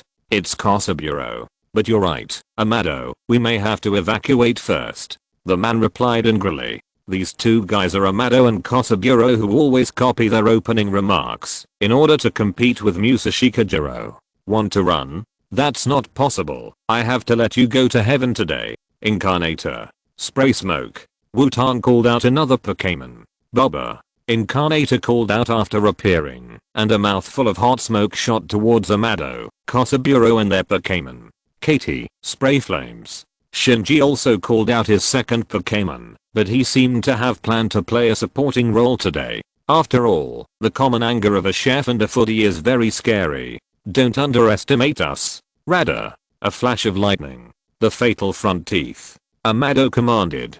Del B. Spray flames. Spearow still sprayed flames. Radar brought a burst of white light to avoid the flames and energy needles and wanted to rush to Wutong.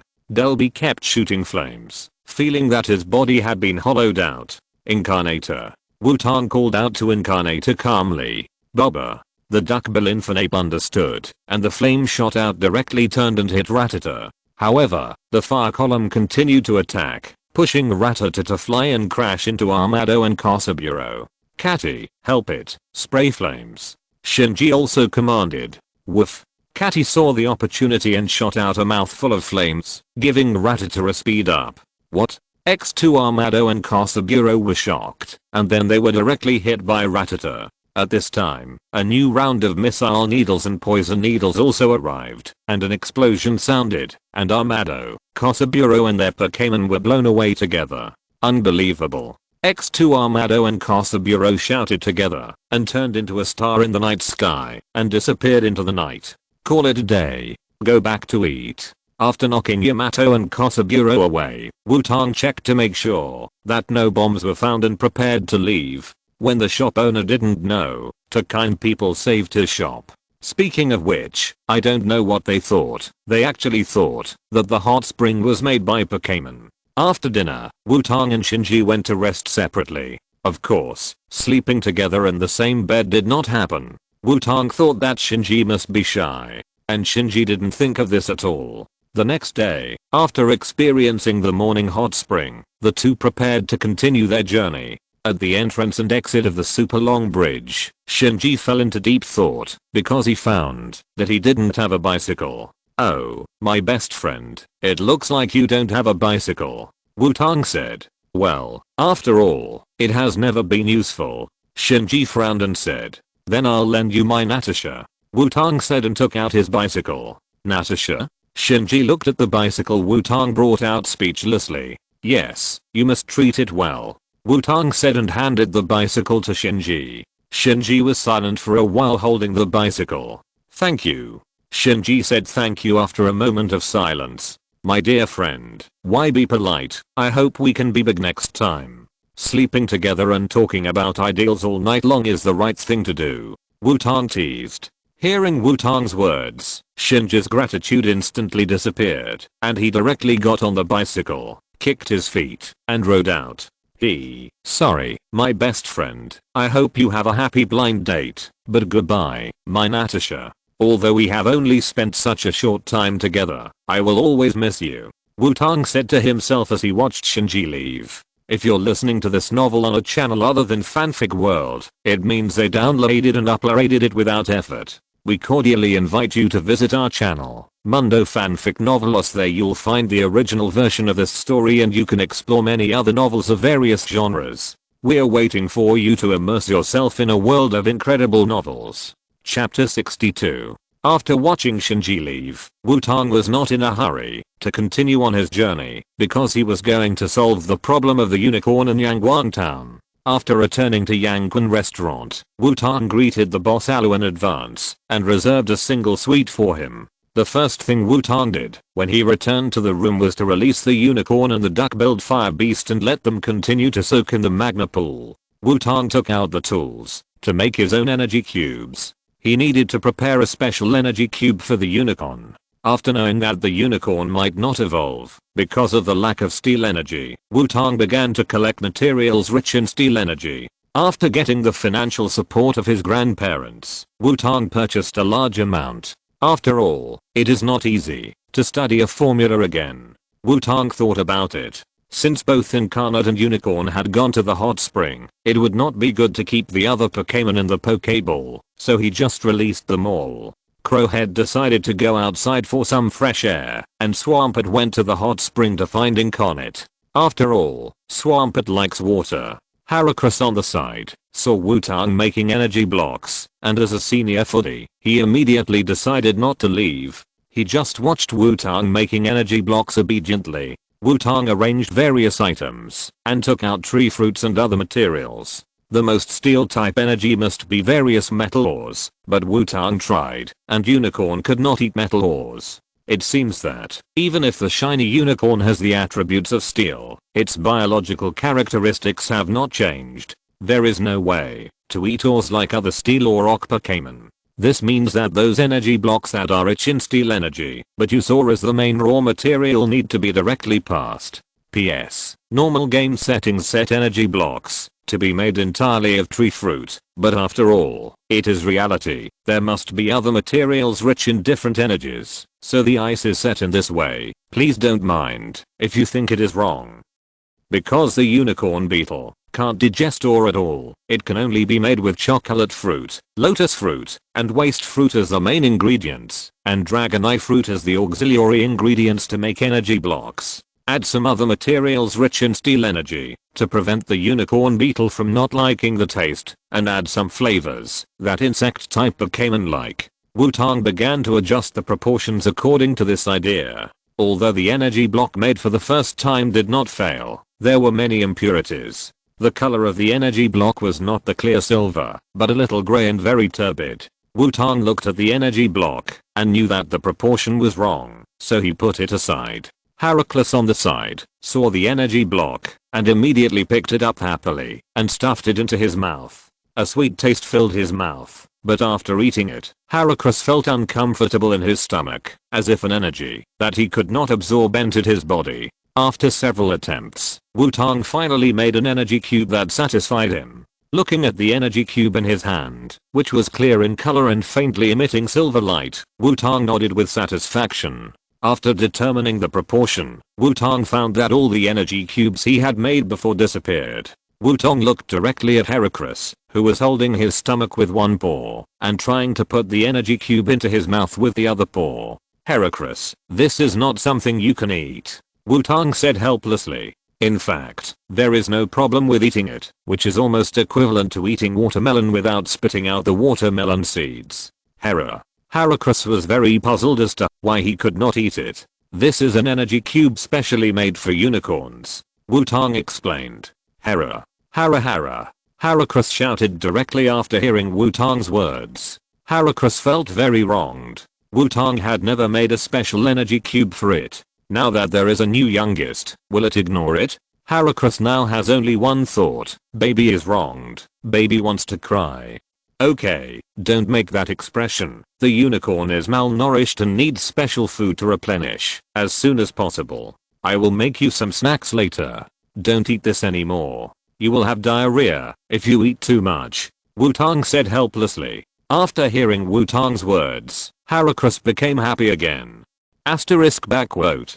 Wutong shook his head helplessly. This foodie, after making all the materials under him into energy blocks according to the correct proportions, Wutong used the remaining materials to make a snack version of energy blocks for Heracross. Almost done. We can go find unicorns. Wutong stretched his waist and said, making energy blocks is also a physical job. Wutong put away the energy blocks, followed by Heracross, who was happily eating a handful of snacks. One person and one Pokémon came to the mixed bathing hot spring together. When they came to the hot spring, the Swampert was like an old grandfather, lying on the hot spring with a face full of enjoyment. Wutong ignored the Swampert and went directly to the isolated magma pool. The platypus was exactly the same as the Swampert outside, lying there like an old grandfather. Near the platypus, a big black worm floated in the magma pool. If it hadn't moved occasionally, Wutong would have thought it was dead. Unicorn, come here for a snack,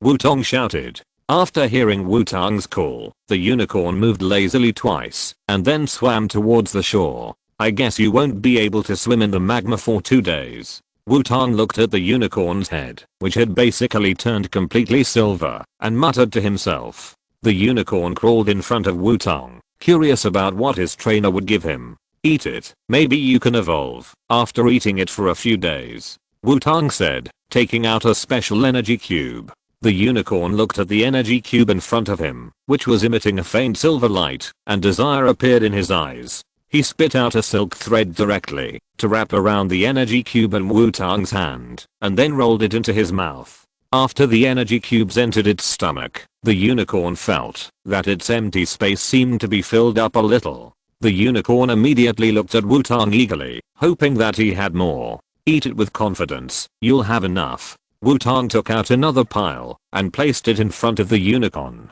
The unicorn immediately transformed into Heracross and started the ultimate foodie mode. Heracross also sat next to the unicorn and began to show off the snacks that Wutong made for it. However, Heracross found that he was not as fast as the unicorn. Congratulations to Heracross for winning the 2nd place in the Heracross imitation competition, Wutong said as he watched the unicorn wolfing down its food. Heracross looked unbelievable. He actually lost in terms of eating, not to Snorlax, but to a unicorn? The unicorn ate hard, and soon the pile of energy cubes in front of him was eaten up. However, Wutong did not continue to take out energy cubes because he thought that those were enough for the unicorn beetle to absorb for a while. The unicorn beetle knew that it could not eat anymore, so it turned around and jumped into the magma pool. The crow leader came back at this time and shouted to Wutong. What's wrong? You said that the 2 guys who were driven away yesterday are here again. Wutong understood what the crow leader meant and was a little speechless. Are Amado and Xiaoxia so persistent? Let's go and drive them away again, Wutong said helplessly. He left with Heracross and the crow leader. Those 2 little ghosts will never think that we are here again today, Amado said while trying to dig a hole. That's right, they must have left, and no one can stop us now, Xiaoxia also echoed. You two. Stop right there. Wutong came behind the 2 and shouted. What? Amado turned around in surprise. Why is this brat here again? Xiaoxia said uncomfortably. Heracross, Missile Needle, Crowhead, Wind. Wutong was too lazy to say more nonsense and started fighting directly. With the blessing of the wind, Heracross's Missile Needle flew very quickly to Amado and Xiaoxia. The 2 were directly knocked away without even having time to call out their Pokémon. It's unbelievable. X to Amado and Xiaoxia shouted and turned into a star in the sky. What a trouble. Don't come again. Heracross, Crowhead, fill this hole, Wutong said helplessly. Heracross and Crowhead obediently filled the hole. Really, how could anyone think that the hot spring was made by Pokémon? Don't the Rockets take cultural courses when they join the team? Wutong complained and left. The knocked away Amado and Xiaoxia returned to a base of the Rockets. The 2 of them thought about it and decided to go after making full preparations. Behind them, there was a transparent figure watching them. Wutong stayed at Yangquan restaurant again. For 2 days, a large number of special energy cubes were fed to the unicorn every day. The unicorn spent more than half of the day in the magma pool. At this time, the unicorn's entire horn had completely turned silver, and some silver spots of varying sizes appeared on its body. Wutong knew that his guess was correct. Because the unicorn lacked steel energy for a long time, the biological instinct made it eat foods that contained more steel energy. At the same time, it would usually reduce its actions to avoid energy consumption. Because of the excessive types of food it consumed, the steel energy in the unicorn's body was mixed with too many impurities. In short, the unicorn at this time was like a piece of metal, or that had not been smelted. To completely become a piece of good steel, steel making must be completed, which means sufficient temperature is required. This is why the unicorn has been lazy and likes the duck-billed fire beast. It is also why the unicorn can take a bath in the magma pool. After it is completely smelted into good steel, it will only be left with the fear of fire. The characteristics of the platypus make its body temperature very high. The unicorn instinctively thinks that the platypus can help it remove impurities from its body. That's why it likes to cling to the platypus. But now the temperature of the magma pool is not enough, and most of the unicorn is still black. It seems that I should leave, but I don't know what the limit of steel making temperature that the unicorn can withstand now is. Wutong said to himself as he looked at the unicorn, which was much more active. Because of the replenishment of a large amount of steel energy, the unicorn does not need to be lazy and maintain a low consumption state. So now the unicorn is much more active. In the evening, Wutong planned to rest here for another night before continuing his journey. He felt that Hanglian town should be able to completely solve the problem of unicorns. Wutong, who had just laid down, suddenly heard a roar outside. Wutong immediately sat up and looked outside in confusion. Hehe, those two interesting guys are here again. Ghastly appeared and said, "These two guys." Wutong said unhappily with veins popping out. Wutong said, and walked out directly. Arriving at that familiar place, Wutong saw a robot trying to dig a hole. "You two. Get close." Wutong used the lion roar. "Little brat. I knew you would come again," Yamadia said when he saw Wutong. "We have been waiting for a long time." Xiao Sanlang also said, "I'm very unhappy now. Come out." Wutong directly released all the Pokémon. "I didn't notice before. Your Pokémon are very strange in color," Yamadia said as he looked at the Pokémon around Wutong. "Today I will knock you away and then take away your Pokémon," Xiao Sanlang said confidently. Heracross, Missile Needle, Crowhead Wind, Platypus, Jet Flame. Wutong commanded directly. Heracross shot out countless energy needles. Crowhead shook his wings, and a storm rolled up, giving the missile needle a thrust. Bobber, the duck-billed fire beast also blew out a mouthful of flame. "It's useless," Amado said confidently. "This is a special robot. Your missile needle can't break its defense." Spearow controlled the robot to hold the missile needle, and then controlled the robot to stretch out its right hand. The robot's right hand changed and became like a vacuum cleaner, and then a suction force was generated to suck all the flames of the duck-billed fire beast into it. Then the robot stretched out its left hand again, turned into a spray gun, and sprayed out the flames with enhanced power. "Hehe, you are helpless now," Amado said happily. "Swampy fish, water unicorn, what are you going to do?" Wutong was about to let Swampleap Fish put out the fire, but found that the unicorn rushed up directly. On the way, the silkworm quickly protruded and wrapped itself. The unicorn, which was entangled with silkworms, directly resisted the flames. "It seems that your unicorn is hopeless," Spearow said disdainfully. "Duckbill Infinape, don't stop."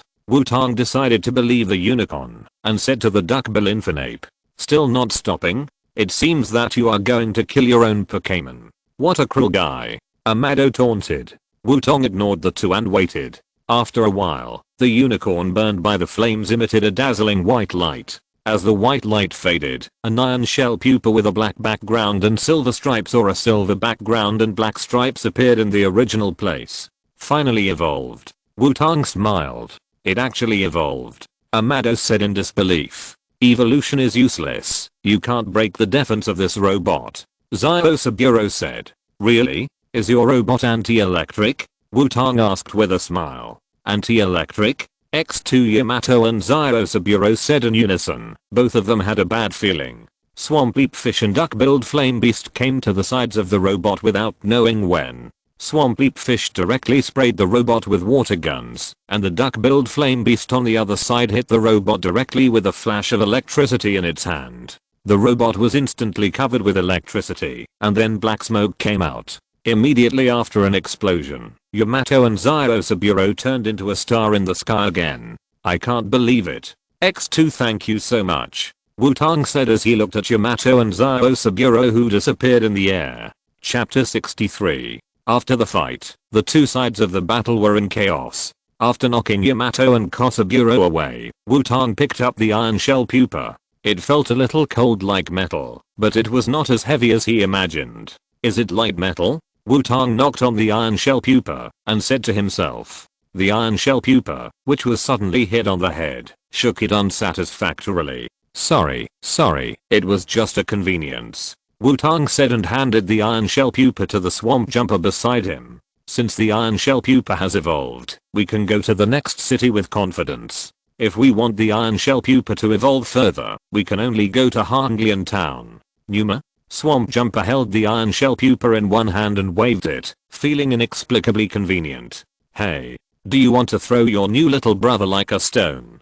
Wutong hurriedly stopped him.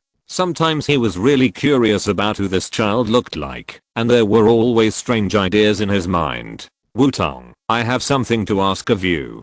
Ghastly suddenly floated out and said to Wutong with a serious face. What's wrong, old ghost?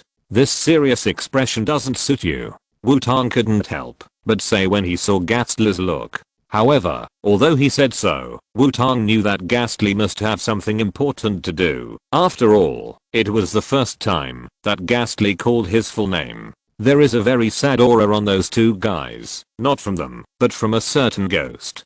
Ghastly said as he looked at the direction where Amado and Kosaburo flew away. Ghost? Sad aura. Wutong was very puzzled, but thinking of the girl ghost at the port of Maiden Gorge, Wutong could probably understand what Ghastly wanted to do. Okay, then what do you need me to do? Wutong asked. Become a ghost. I have a hunch that this ghost needs your help even more. Ghastly said to Wutong. Huh? Wutong was shocked and puzzled. The scene came to a base of the rocket team, where Amado and Xiaozhi were standing in front of a vending machine. Damn it. I was beaten by that kid again, Amado said angrily. But it seems that all the Pokémon of that kid are shiny Pokémon, which are very rare. Xiaozhi said, while drinking canned coffee. Yes, that kid's family must be very rich. We must catch him next time. Amado said, crushing the can in his hand. But it's a good thing we were sent out to help, otherwise Dr. Ambo would have asked us to write a letter of repentance again. Xiaozhi said soberly. As soon as Xiaozhi finished speaking, the contact phone next to him rang. Amado and Xiaozhi swallowed their saliva when they saw the phone that suddenly came to mind. Xiaozhi carefully picked up the phone and put it to his ear. It's Nanbo. Nanbo. A roar came from the phone, and then he hung up the phone. How did this guy know? Yamato couldn't help but say as he watched Xiao Sanlang hang up the phone. I want to know, too. Xiao Sanlang rubbed his ears and complained. Old ghost, are you sure this is okay? Wutong leaned half of his body down from the ceiling and asked Ghastly beside him with concern. Hehe, don't worry, little ghost, as long as no one messes with your body, nothing will happen. Ghastly told Wutong not to worry. Alas, I hope the swamp leapers won't mess around and can take good care of my body. Wutong sighed and floated out from the ceiling. At this time, Wutong's whole body was light blue and translucent, and he looked like a ghost, but he couldn't be seen at all from the perspective of normal people. Let's go, old ghost, it's time to do business. I don't want to stay like this forever, Wutong said to Ghastly. Don't worry, little ghost, if you really can't change back, I will definitely treat you as my own son. Ghastly's words were as uncomfortable as ever. After saying that, Ghastly began to look for the sad ghost. Wutong followed Ghastly helplessly. This old pervert really likes to take advantage of others with his mouth. After Ghastly asked Wutong, Wutong still agreed reluctantly. After all, you can't get a tiger cub without going into the tiger's den. Even if you can't command Ghastly to fight, it's good to improve his favorability and trick him into being your bodyguard. So Wutong asked Ghastly to pull out his soul. But before that, Wutong had returned to the suite of Yanquan restaurant and released all his Pokémon, letting them protect their bodies well. Originally, the Dream Demon wanted to follow, but the Dream Demon hypnotized. Since the skill is not good enough, there is a high possibility of being discovered, so Wutong stayed to prevent Wutong's body from being taken over by passing ghosts. Then the most critical step is to make Wutong lose consciousness first. After all, although Ghastly can pull the soul out of the body, it must be unconscious. Otherwise, Ghastly will be invincible. Who can beat you by pulling your soul out of the body directly when they meet? After everything was done, Wutong's soul left his body and followed Ghastly all the way to an island to chase Amado and Kosaburo. There is a building like a European castle on this island. Because of Ghastly's urging, Wutong didn't have time to take a closer look, but felt a little familiar. Following Ghastly around in the Rocket Team base, Wutong can be said to be rampant, because it is a so loud mode. There is no need to turn at all, just go through the wall, wherever you want to go. Where is this? Who am I? Why am I here? Wutong and Ghastly came all the way to the depths of the base. A slightly childish voice came from behind a tightly closed door. No, it shouldn't be a voice, but an emotional fluctuation similar to telepathy. Ghastly and Wutong looked at each other and flew through the wall together. Wutong was shocked by everything he saw. Behind the door was a laboratory with complete equipment, various sophisticated computer instruments and many people in white coats. In the middle of the laboratory, there were 5 giant cylindrical petri dishes, 3 of which contained the 3 great petri dishes of the Kanto region, Charmander, Bulbasaur and Squirtle. However, they all had strange patterns on their bodies, which were different from the 3 great petri dishes in general. There was also a ball of orange and red intertwined light in another petri dish. And what was floating in the last petri dish was what shocked Wutong. Its head looked like a kitten, and its whole body was a very light pink, so light that it was a little whitish, with a long tail, curled up and floating in an unknown solution in the petri dish. Mewtwo? Wutong couldn't help but mutter to himself. The kitten-like creature in front of him is Mewtwo, but it should be a young Mewtwo, and it looks very similar to Mew. Is this a new island? At this time, Wutong also remembered why he felt familiar with this building from the outside. What's wrong, kid? Do you know this place? Ghastly asked when he saw that Wutong was not in a good state. No, I'm just a little surprised. Wutong chose to lie. After all, some things can't be solved or explained. This one is the same as the other replicas. Why can't it wake up? A relatively young male researcher with a mushroom head came to the petri dish where Mewtwo was and said, theoretically, there should be no problem. It should be able to be born. On the other side, a thin middle-aged man who looks like he is good at playing cards said, this man is the main person in charge of the Mewtwo project, Dr. Fuji. P.S. There are many versions of Mewtwo's creator, such as Mr. Fuji in the game Xiaobo in the comics, and Dr. Fuji in the movie, etc. Ice Cubes here choose Dr. Fuji's version. But no matter what version it is, Mewtwo is a product of Team Rocket. It seems that someone is talking about me, but what is he talking about? The young Mewtwo, who heard the voice, once again made a sound that ordinary people could not hear. That is called language, which is human. It is similar to you. A girl's voice sounded. In the perspective of Wutong and Ghastly, the soul of the young Mewtwo has been floating above the petri dish, and there is darkness near the young Mewtwo. The young Mewtwo floated there alone, and after the girl's voice appeared, the darkness near the young Mewtwo shattered like a mirror. A little girl in a princess dress appeared next to the young Mewtwo. The moment he saw this little girl, Ghastly knew that he had found the ghost he was looking for. Am I also a human? The young Mewtwo asked the little girl in confusion. Because you can talk, maybe you are a human. The little girl floated in front of the young Mewtwo and said with a smile. But it could also be my Pokémon. Wutong came to the little girl and the young Mewtwo and said in a joking tone. Human? Pokémon? What is that? Which one am I? Who are you? The young Mewtwo did not show fear when Wutong suddenly appeared, but asked curiously. It doesn't matter which one it is, you and I are the same thing. Everyone here is the same. Wutong was about to answer, but was beaten by the little girl. But the little girl used a light. The words spoken in a relaxed and cheerful tone hurt Wutong's heart. Thanks. Wutong looked at the girl with a bright smile on her face with a complicated expression. He who possessed the power of Evergreen could only understand the emotions of Pokémon. Perhaps it was because of his soul leaving his body, or it might be that Wutong did not know enough about the power of Evergreen. Wutong could feel the sadness behind the girl's bright smile. Gas, why do you think she is so sad? Wutong asked Ghastly beside him. I don't know, that's why I asked you to help. Ghastly shook his body and replied. After the little girl finished speaking, 3 new figures appeared around the young Mewtwo.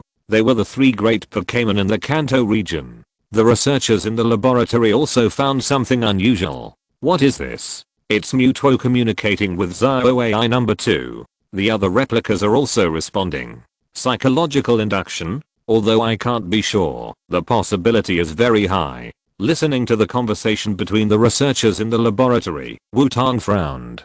He felt that he knew a small part of the reason why Xiaoai number 2 was sad. We are all replicas, so it's not number 1, but number 2. I'm Xiaoai I know too. Quote Xiaoai said the cruel words easily and happily. Why? Wutong couldn't help but ask. Big brother? Are you number 2 too? Xiaoai asked Wutong with a smile. Am first number 2 too?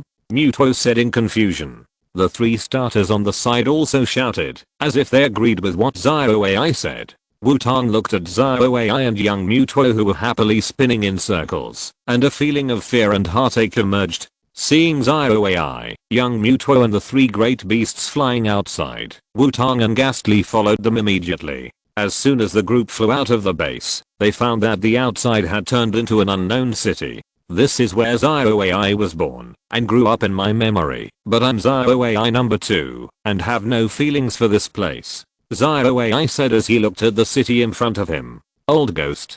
Wutong frowned and called Ghastly. Don't worry, little ghost, this should be an illusion caused by the thoughts of that poor girl.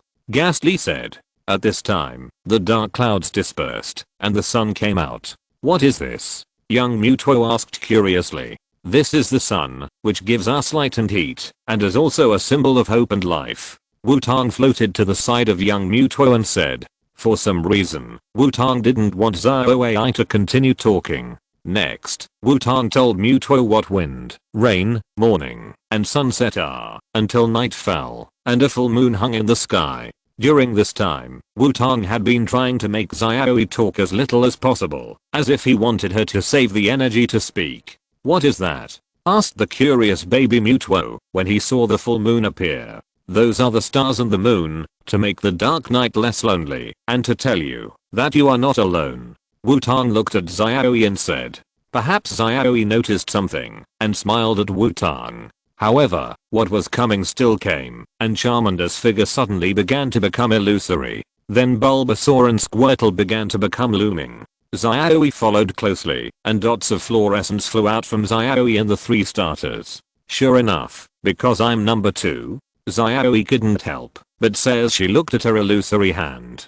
Such a noise. Number 2, number 2, number 2. Why do you keep saying you are number 2? Are you willing to be number 2 all the time? Even if you know that the person you are looking forward to is not you. Even if you are very sad, why do you still keep laughing? Wutong suddenly shouted. He didn't understand why Xiaoai and the 3 great beasts were willing to be number 2. They were all very sad, so why did they keep laughing? Xiaoai. Everyone, what's wrong? The young Mewtwo asked in panic as he watched everyone slowly disappear. We are going to disappear. Xiaoai still said with a smile. Disappear? The young Mewtwo repeated in confusion. That's right, it's death. We will go to a very very far place. Xiaoai continued. Death. Why? This strange feeling, why? The young Mewtwo was very puzzled. Tears appeared in his eyes, and sadness enveloped his heart.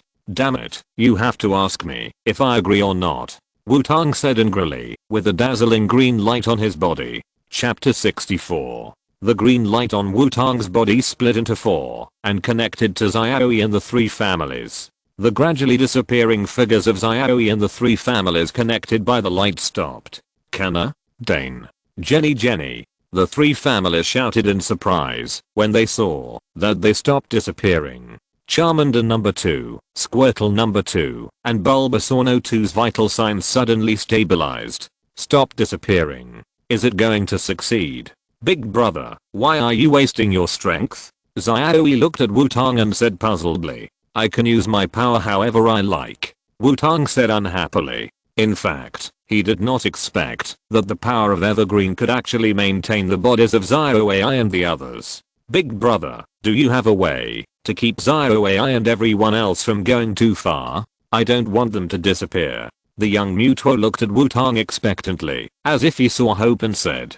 After hearing the words of the young Mewtwo, Wutong's heart trembled. Although he didn't know if he could do it, that was Mewtwo, the super cute Mewtwo now. It was calling him big brother. Wutong felt that his heart was about to melt. He just didn't know if Mewtwo would be angry and chase him. After thinking about this, when he grew up and entered the rebellious period. I can't guarantee it, old ghost. Is there any way Wutong called Ghastly. After all, he was a guy who had lived for 1,000 years, so he should have some way. Hehe, if it was me, there would definitely be no way, but it would be different if you were here, little ghost.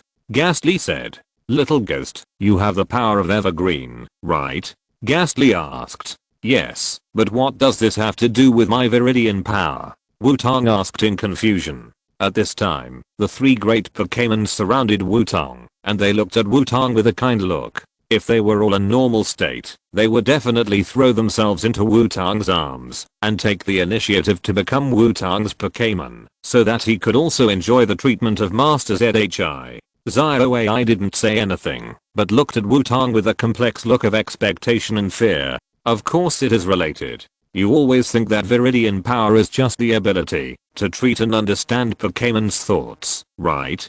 Ghastly asked back. What else? Wutong asked in confusion, comparing the other three great powers of Pokémon, the overpower and the wave power. Viridian power seems a lot weaker. Of course it's not that simple. The reason why Viridian power can be listed as one of the three great powers together with the overpower and the wave power is because of its unpredictable development. Ghastly explained. Unpredictable development? Wutong was puzzled. Of course, the further evolution of the Viridian Force depends on the will of the owner. I met a guy with the Viridian Force that year. That guy's personality is weirder than yours. She always hopes to compete with Pokémon head-on. You should be able to guess what happened next. Ghastly said. What do you mean by a weirder personality than me? But according to your statement, the Viridian Force is still an idealistic ability? Wutong suddenly remembered the classic battle between Xiao Huang and Adu in the comics. In that battle, Xiao Huang's Viridian Force exploded, directly catalyzing the evolution of all Pokémon, and the caterpillar directly evolved into Butterfree, completing the continuous evolution. Originally, Wutong thought that this was a basic ability of the Viridian Force. Now that I think about it, it seems that Xiao Huang's will was indeed mixed in when the plot developed. Then what should I do? Wutong asked. He already felt a little sleepy. I don't know how a ghost should sleep. Hehe, of course it depends on what you want to do, little ghost. Ghastly pushed the question to Wutong again. What do I want to do? Wutong muttered to himself. He wanted to save Xiaoxia and the clones of the three Pokémons. It wasn't that he was virgin-hearted, he also had his own selfish motives. First, he wanted to maximum out Mewtwo's favorability, and second, this might be the most likely situation for him to own the three Pokémons of Kanto. After all, these three little ones are very different from normal Pokémons as clones, with very peculiar patterns on their bodies, and they might even be identified as shiny Pokémon. Even though Wutong already has Swampert, the status of the three Pokémons of Kanto is in a special position in the hearts of most Pokémon fans. How could Wutong not be tempted if he had the chance to own them? So Wutong wanted them very much. Save Xiaoxia and the three little ones. But how to save them is a problem. If they are resurrected directly on the spot, it will only help the rockets to have three more clones of the three great families that are difficult to copy.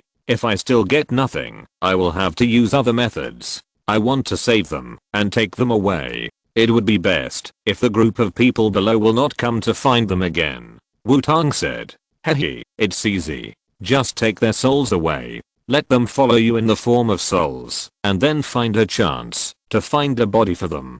Ghastly proposed a plan. Wutong fell into deep thought after listening. Old ghost, how can it be so easy to find a body? Besides, are they still themselves in this way? Wutong asked. Little ghost, I don't want to hit you. Their bodies can't stand it anymore. If you don't believe me, just look for yourself.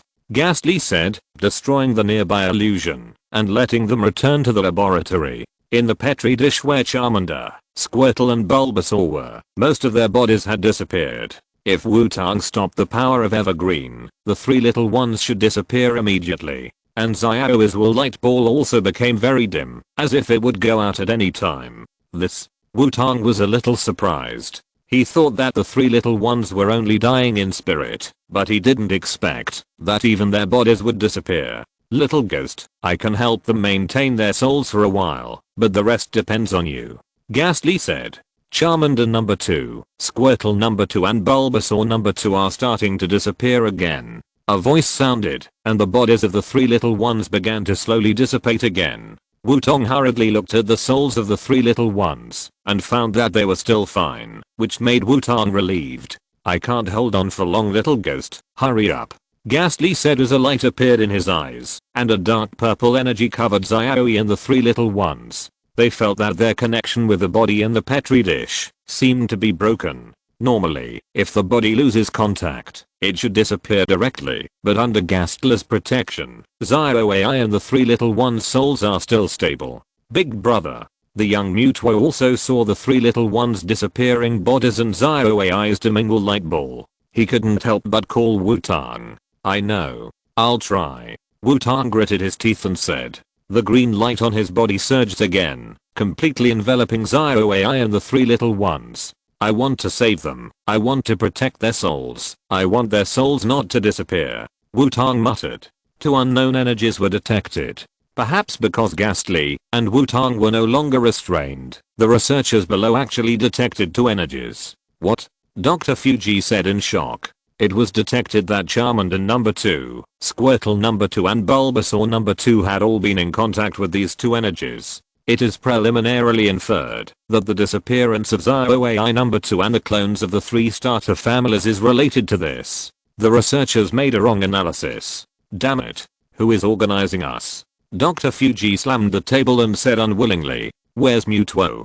Dr. Fuji said hurriedly. It is detected that Mewtwo's will energy is around these two unknown energies, and there may be danger at any time. Inject sedatives into Mewtwo immediately, and then block the energy. Protect Mewtwo. We must not let Mewtwo disappear. Dr. Fuji roared. Xiaoxi, I must revive you. Dr. Fuji said, staring at the petri dish where Mewtwo was. As for Xiaoxi number 2, it is not the real Xiaoxi. It is just that Xiaoxi's consciousness mode is displayed with electrical signals. Before it really has a body, it is just a group signal. Only if the Mewtwo project succeeds can we determine the success of research in this direction, and we can truly revive our precious daughter.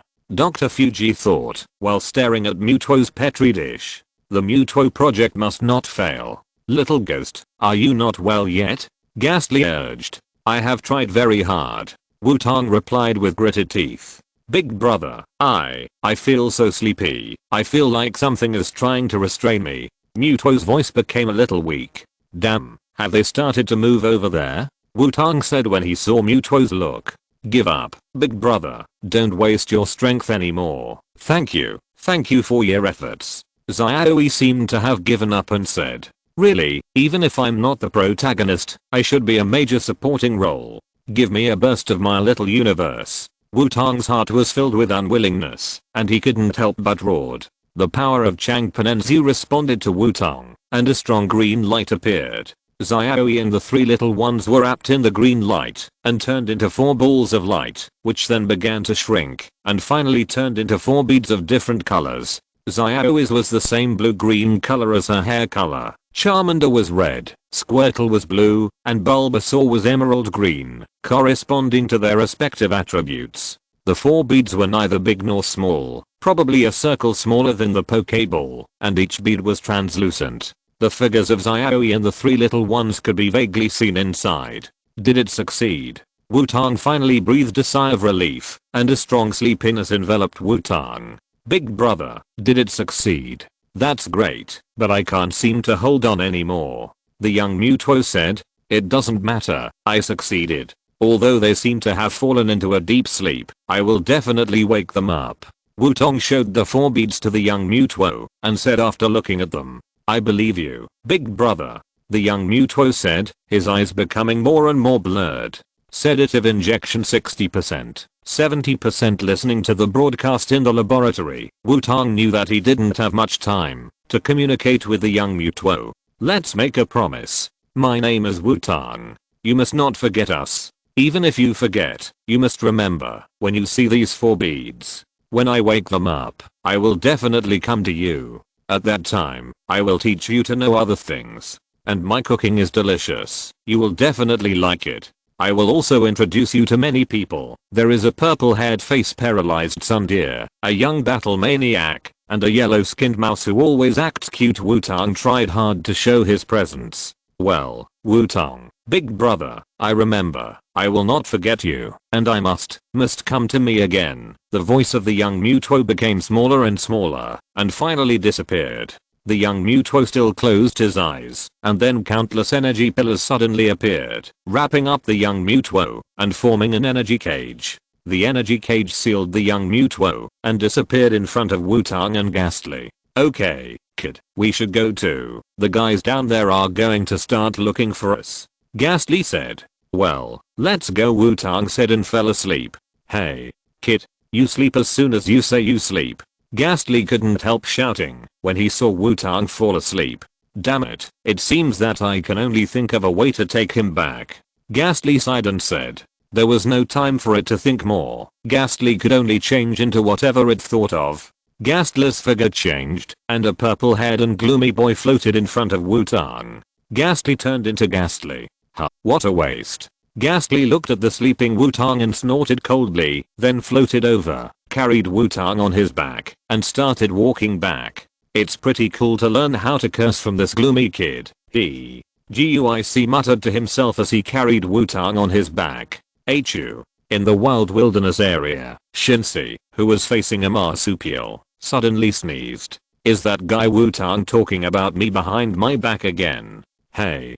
Don't resist. You are different from other trash. You shouldn't waste your talent here. Xiaozhi shouted at the marsupial in front of him. The marsupial glanced at Xiaozhi and showed a thoughtful expression. Xiaozhi saw the right time and threw the item in his hand out. The marsupial saw that Xiaozhi was actually attacking by surprise and punched the flying object away. However, a hunting ball hit the marsupial's head at some point. The marsupial instantly turned into a burst of red light and was sucked into the hunting ball. The hunting ball shook for a while and finally stopped obediently. That playboy's method is not bad. Xiaozhi picked up the hunting ball and muttered to himself. This is what he learned from Wutong when they were chatting. Xiaozhi learned it directly, and he didn't expect it to be successful. So far, Xiaozhi's team has finally been fully staffed, and all 6 Pokémon are gathered. What remains is rigorous training. Are you finally back? Wutong, who returned to his body, also woke up and stretched, but he soon felt something was wrong.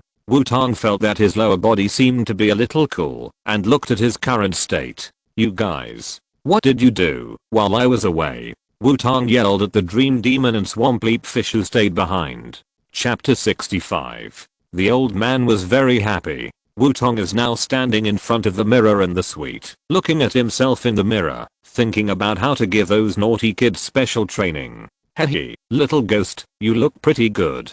Ghastly floated behind Wutong, his words full of ridicule. At this time, Wutong's upper body is an ordinary shirt. There is no problem. The problem lies in the lower body. The reason why Wutong feels chilly in the lower body is that his lower body is changed into a JK plaid skirt. God knows where these guys got the JK plaid skirt. And this is not the point.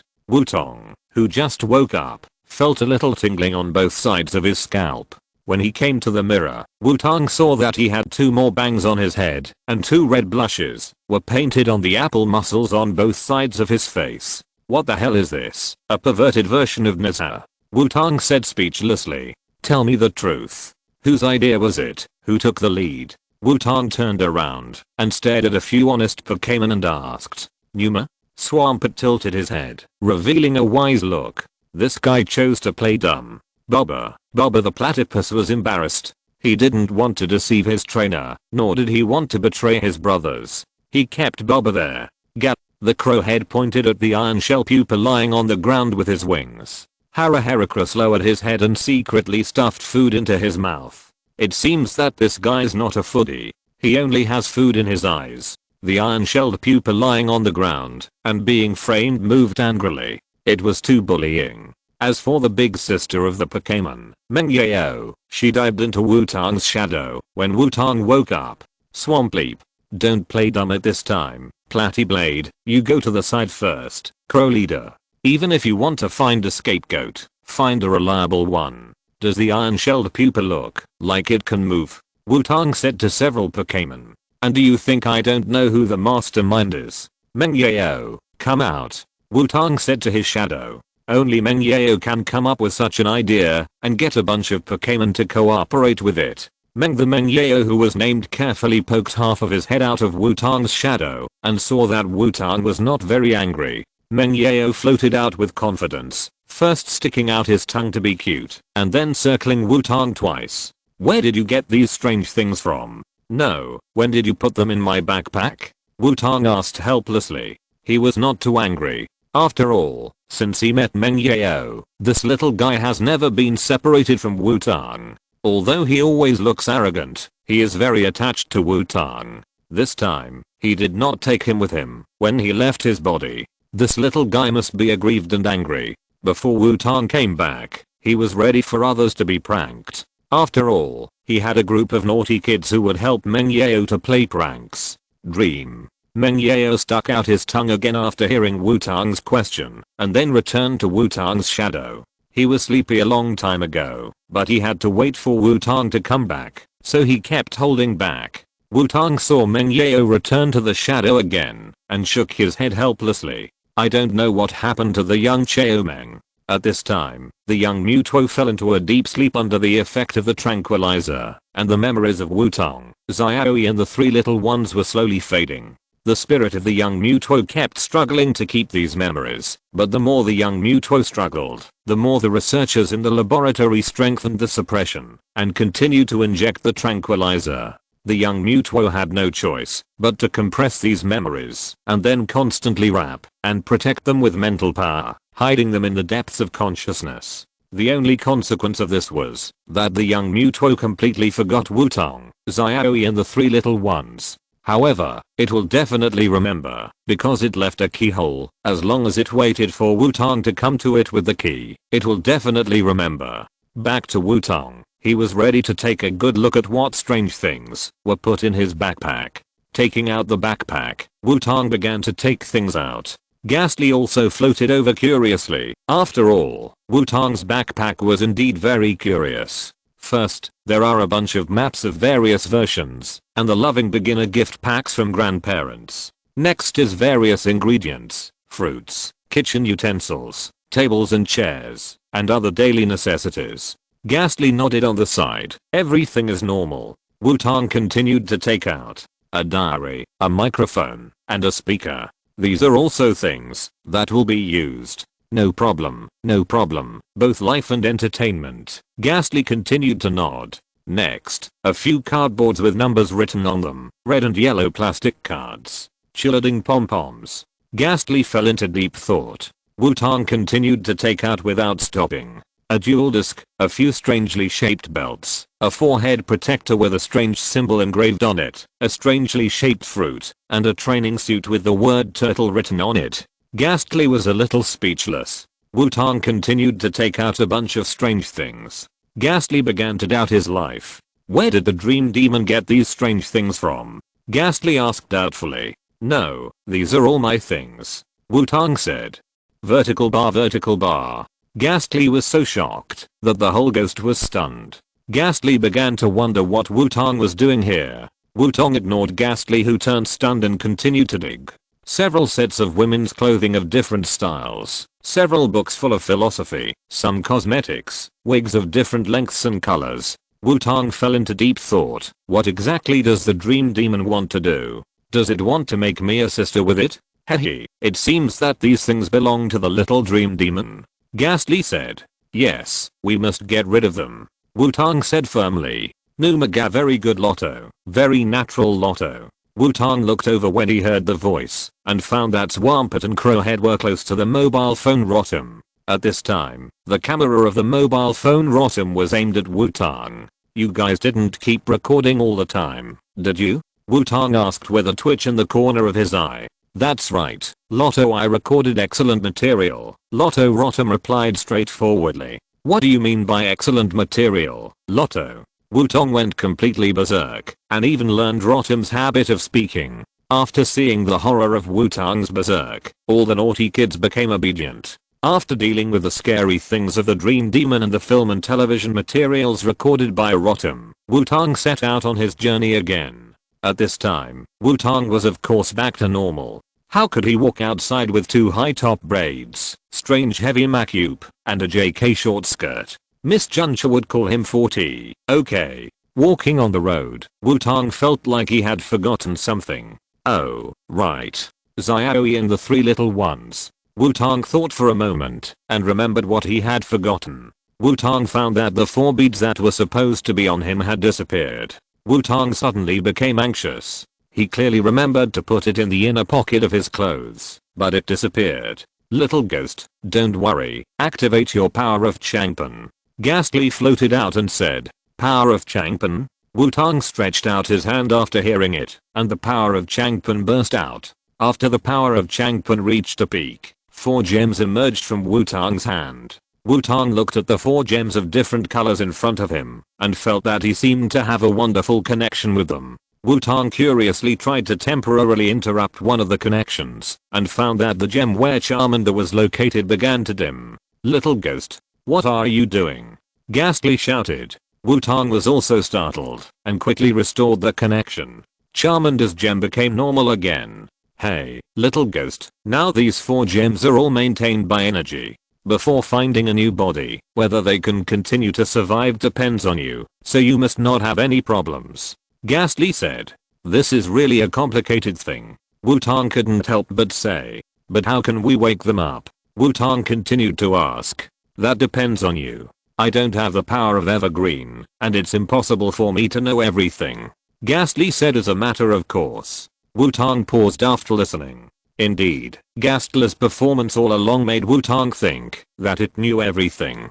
Then let's give it a try. Wutong thought and began to inject the remaining power of Evergreen into one of the orbs, while maintaining the continuous energy connection. Under Wutong's efforts to inject energy, Xiaoxi moved in the orb where she was. Then she slowly woke up. Big brother, am I dreaming? Xiaoxi, who woke up, saw Wutong and asked subconsciously. Of course it's not a dream. Congratulations, you are free now, or I'm almost free. Wutong said. Free. Xiaoxi looked around, and it was no longer the crowded laboratory without those machines and uncomfortable culture dishes. Xiaoxi looked at the scenery nearby, and her eyes became brighter and brighter. How is it? How does it feel outside?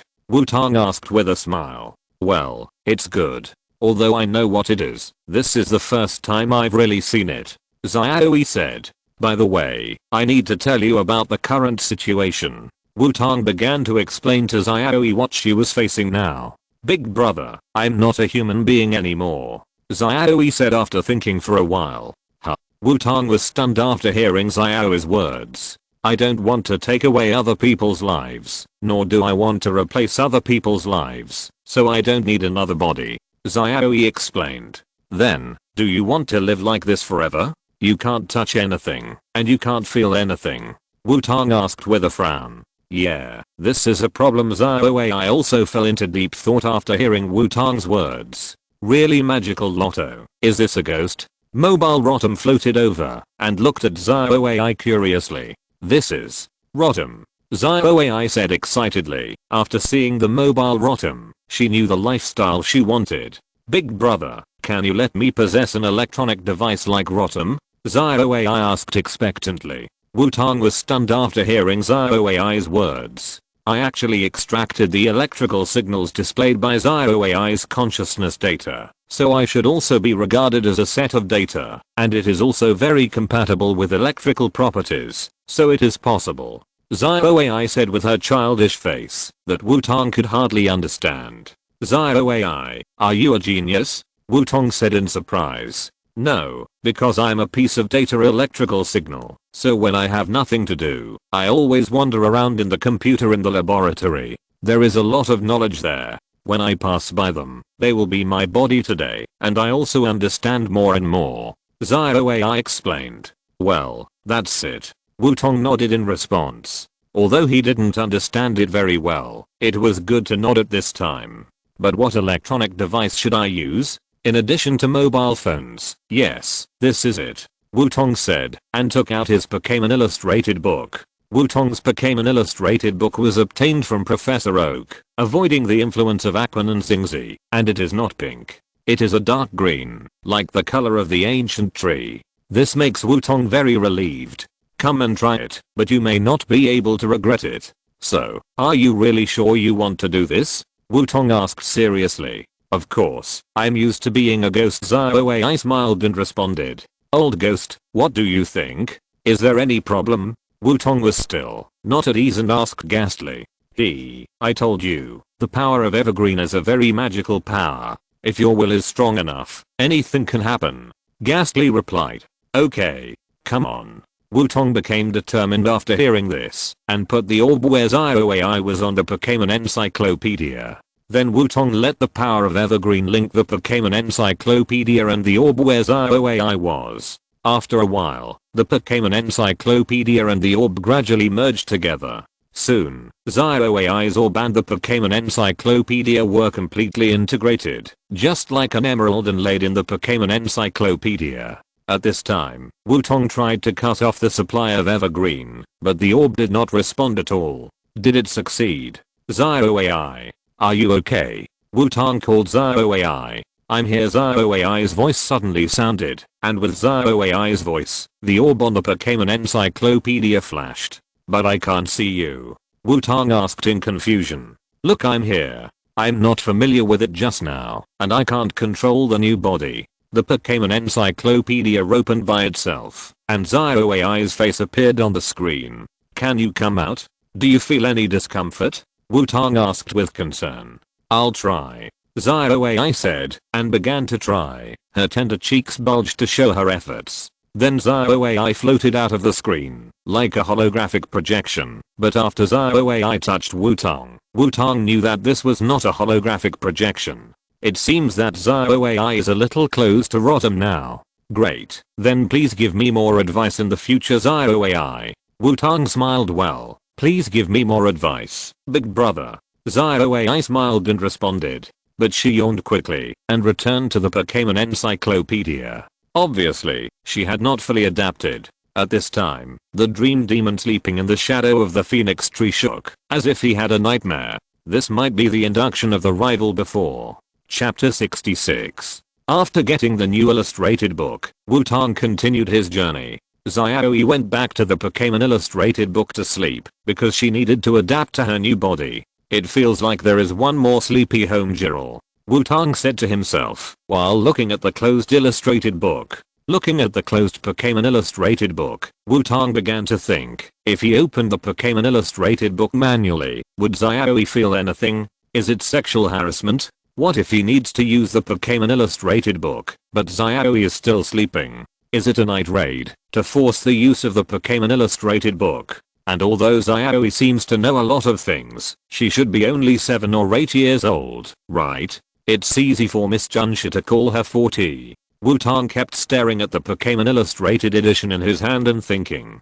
Although I don't know what you are thinking, little ghost, I think you must be thinking about something strange. Ghastly looked at Wutong and said directly. No. How could I? Wutong quickly put away the Pokémon Illustrated edition and waved his hand. Okay, let's continue the journey, everyone. Come out.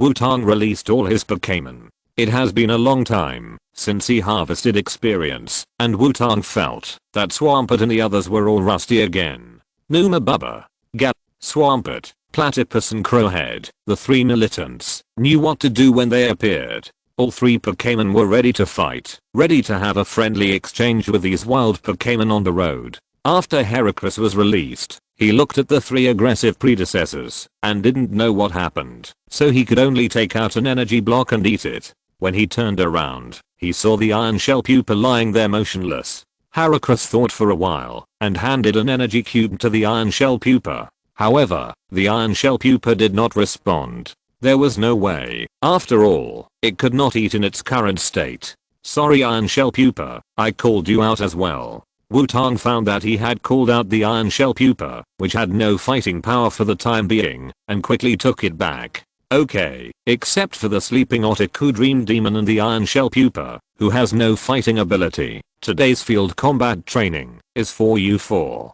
Wutong put his hands behind his back and said to the 4 Pokémon seriously, you 4, from now on, all the Pokémon you see will be defeated. And remember your training tasks. Wutong continued. Numa, Bobber, Galaxy, Hera, Swampleap, Platypus, and Crowhead responded skillfully, and Heracross learned to respond after seeing their actions. Well, Swampert, don't throw stones this time. Go up and fight in close combat. Use your strength advantage flexibly. Don't use it all on throwing stones. Wutong shouted at Swampert. Numa? Swampert looked incredulous. It was not allowed to throw stones? What fun would it have in fighting? Question mark? Don't make that expression. You've obviously gone astray. I always asked you to throw stones before, because you had too few skills. Now, get rid of this habit. Don't just throw stones. Wutong said seriously. Numa. Seeing the look of his trainer, Swampert immediately responded. Incarnate, you are the opposite of Swampert. You like to fight with others face to face too much recently. Your advantage in controlling fire cannot be fully utilized. You are not allowed to use melee skills in today's training. Wutong gave Incarnate the opposite training of Swampert. Bobber. Incarnate, a sensible child, immediately nodded to show that he understood. Crow leader, you should make good use of your speed advantage, and continue to connect with the wind. Let the wind surround your body at all times and turn the temporary acceleration into permanent. Do you understand? Wutong said to the crow leader. The crow leader nodded to show that he understood. As for you, Heracross, because of the attributes of the opponent, you have only used 1 or 2 skills before. What you need now is to use different attack skills in turn. Your task today is not to use the same skill continuously. Wutong arranged. Heracross nodded obediently. As long as there is food, anything is fine. Then let's start training. Wutong shouted with a wave of his hand. The 4 Pokémon heard the trainer's order and rushed out to snatch the opponent. After all, even if there are many Pokémon in the wild, it is not easy to find Pokémon that are suitable for them. Although Wutong's order is to defeat all wild Pokémon seen, it is better to give priority to choosing suitable targets. Wutong nodded with satisfaction as he looked at the 4 Pokémon rushing out. Although these guys are a little bit naughty, they are still very good in training. After Aquan and Xingzi gave Wutong a new wave of financial support, Wutong also bought a few skill learning machines to expand the skill pool of Swampert. After all, the wider the skill pool, the more ways to solve different situations. Now the skills of the 4 of them are very good.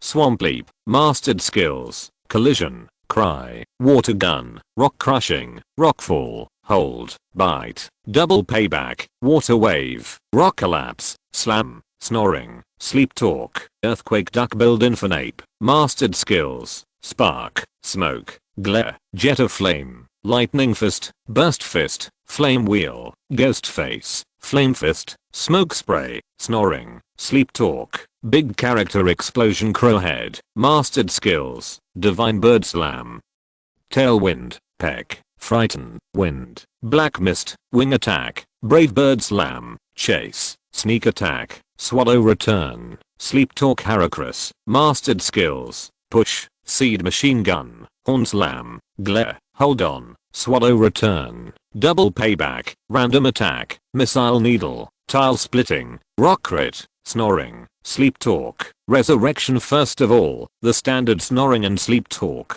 Crowhead may not snore because it is a bird Pokémon. The 2 skills of snoring and talking in sleep are completely for preventing trainers like me. After all, it is fun to torture others with hypnosis plus dream eating and various negative status playing methods, but it is very miserable if you encounter them yourself. Once you encounter them, your mentality will explode. So Wutong immediately arranged snoring and talking in sleep for his Pokémon. After he became rich, he taught the skill of earthquake to Swampert, which needs no further explanation, with high damage and wide range, and is a super excellent skill. The big character explosion of Platypus is to strengthen the firepower of Platypus. Crowhead learned several functional evil Pokémon skills. After all, Crowhead already has the skills that can decide the outcome. Brave Bird Attack and Divine Bird Slam are all ultimate skills. As for Heracross, Wutong taught it the skill of Resurrection, which can be regarded as continuing to strengthen Heracross's survivability.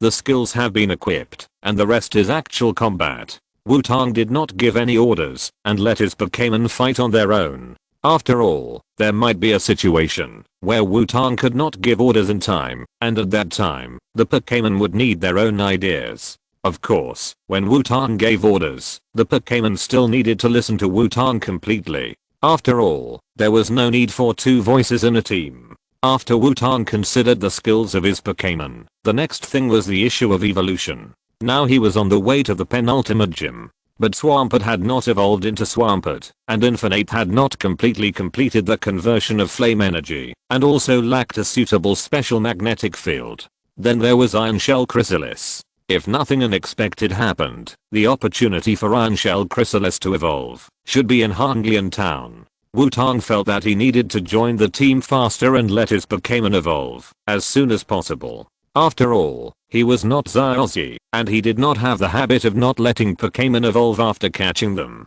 And he did not think he had the ability to get a rank by relying on an unevolved little guy. After all, the evolution of most Pokémon was a huge improvement. Just as Wutong was thinking, the Swampert, who was communicating cordially with the wild Pokémon in front, encountered a pink opponent with a round body and two big eyes. It didn't look like it had any killing power. It was a Jigglypuff. Numapul the Swampert and Jigglypuff looked at each other for 2 seconds. The Swampert felt that the Pokémon in front of him didn't seem to be a challenge. However, in order to gain experience, the Swampert was not going to let it go. And Jigglypuff was a little curious about the Pokémon in front of him, who was even pinker than himself. Pull pull. Jigglypuff suddenly called twice. The Swampert shook his head in confusion, because the Jigglypuff on the opposite side was actually going to sing to it. The Swampert thought for 2 seconds, and decided to listen. Pull pull pull pull Jigglypuff. He immediately showed off his singing voice.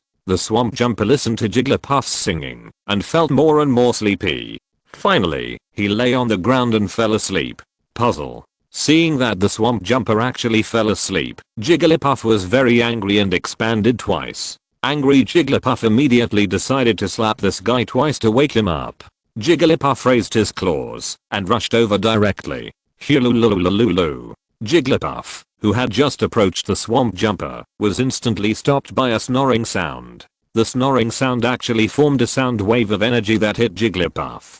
Jigglypuff was instantly blown away by the energy. Puzzle. Jigglypuff, who got up again, looked confused. Who am I? Where am I? Why did I fly back? Jigglypuff, who didn't believe in evil, decided to try again, and rushed up resolutely. However, the same situation happened again. Jigglypuff was knocked out by the sound wave of energy formed by the snoring, just as he came to the Swamp Jumper. Pooly. Jigglypuff was about to explode, but he found that he had no way out. After glaring at Swampert for a while, Jigglypuff could only leave angrily. Bobber. After the platypus sprayed flames and killed a poor walking grass in seconds, the platypus decided to continue looking for the next wild Pokémon. Then he saw a pink Pokémon with background eyes appeared in front of him. Pooly. Jigglypuff was the first to greet him, and at the same time expressed his desire to sing a song. Seeing Jigglypuff so willing, the good boy platypus nodded in agreement. Poo poo pooloo poo pooly poo. Jigglypuff's gentle singing sounded again. Platypus was immediately shrouded in sleepiness. After holding on for a while, Platypus couldn't stand it anymore, and fell asleep directly. Pooly. Jigglypuff got angry again when he saw the sleeping platypus. But this time, it had experience, so it didn't go up directly, but observed whether the platypus was snoring. After finding that the platypus was sleeping very peacefully, Jigglypuff was relieved, and it must give it a few slaps to calm down this time. Bobber. Jigglypuff just came to the platypus, and heard the platypus murmur. Before Jigglypuff could react, a thick column of fire hit Jigglypuff's face directly. Pooly. Jigglypuff's beloved Ahoj instantly caught fire, and Jigglypuff rolled on the spot and finally extinguished the flames on his body. Pooly. Jigglypuff shouted at the platypus angrily, and found that it was still sleeping, and Jigglypuff was very uncomfortable. Looking around again, Jigglypuff felt that this guy was too dangerous, so it would be better to change people. There was no way. Jigglypuff could only look for the next target. Soon, a dark pink big bird attracted its attention. Pooly. Pooly. Jigglypuff called twice to the crowhead in the air. The crowhead, who was worried about having no opponent, flew down immediately, but when he saw Jigglypuff, he obviously lost interest. Pooley. Jigglypuff expressed his desire to sing again. The crowhead agreed with interest. Pooley pooley pooley, the familiar singing sounded again. After hearing the singing, the crowhead felt something was wrong, and he actually began to feel sleepy. Gap, gap, the crowhead hurriedly shouted loudly. Because it remembered Wutong's guidance, facing the sound attack, it used a stronger voice to fight back. The harsh crow cry overwhelmed Jigglypuff's singing voice. At the same time, the frightening effect appeared, and Jigglypuff was actually scared. It felt that the dark pink guy in front of it was definitely a gangster Pokémon with unique taste. At this time, the crow leader felt that this Jigglypuff had bad intentions. Fortunately, it had a better skill, and cracked Jigglypuff's hypnotic singing. Seeing Jigglypuff, who was a little scared, the crow leader was ready to fight back. He pecked twice on the wings and actually pecked out an eyeshadow pencil, which was secretly hidden on it by the big sister Menyeo. I didn't expect it to come in handy. In Jigglypuff's frightened eyes, the crow leader approached step by step. Ignoring Jigglypuff's fear, the crow leader directly drew a super exaggerated eyeshadow on it. It made Jigglypuff's big eyes more prominent. After all this last night, the satisfied crow leader left directly, and it still had to continue looking for opponents. Jigglypuff sat on the ground aggrievedly as he watched the crow leader fly away. What's going on? Why do these Pokémon of the same color as himself seem like demons? Chapter 67. After the crow flew away, Jigglypuff wandered around in despair, but not long after he left, another pink color appeared in front of Jigglypuff. Puzzle. Jigglypuff was startled and looked at the pink Pokémon in front of him warily. Heracross looked at Jigglypuff, who suddenly appeared with a puzzled look. However, seeing Jigglypuff's miserable appearance, Heracross actually felt pity for him, and then made up his mind to hand one of the fruit in his hand to Jigglypuff. Puzzle? Jigglypuff looked at the fruit in front of him and started crying. The grievances just now burst out all of a sudden, and the exaggerated eye makeup painted by the crow leader was also ruined, making Jigglypuff look a little scary. Seeing Jigglypuff suddenly start crying, Heracross was also stunned, wondering why the Jigglypuff in front of him started crying. Heracross didn't know what to do either. After thinking about it, he took a few more fruits and handed them to Jigglypuff. Jigglypuff looked at the pink guy in front of him, and Jigglypuff felt that he had finally met a good Pokémon. It wiped its tears and decided to sing a song for this kind Pokémon. Pooley pooley. Jigglypuff called Heracross firmly twice.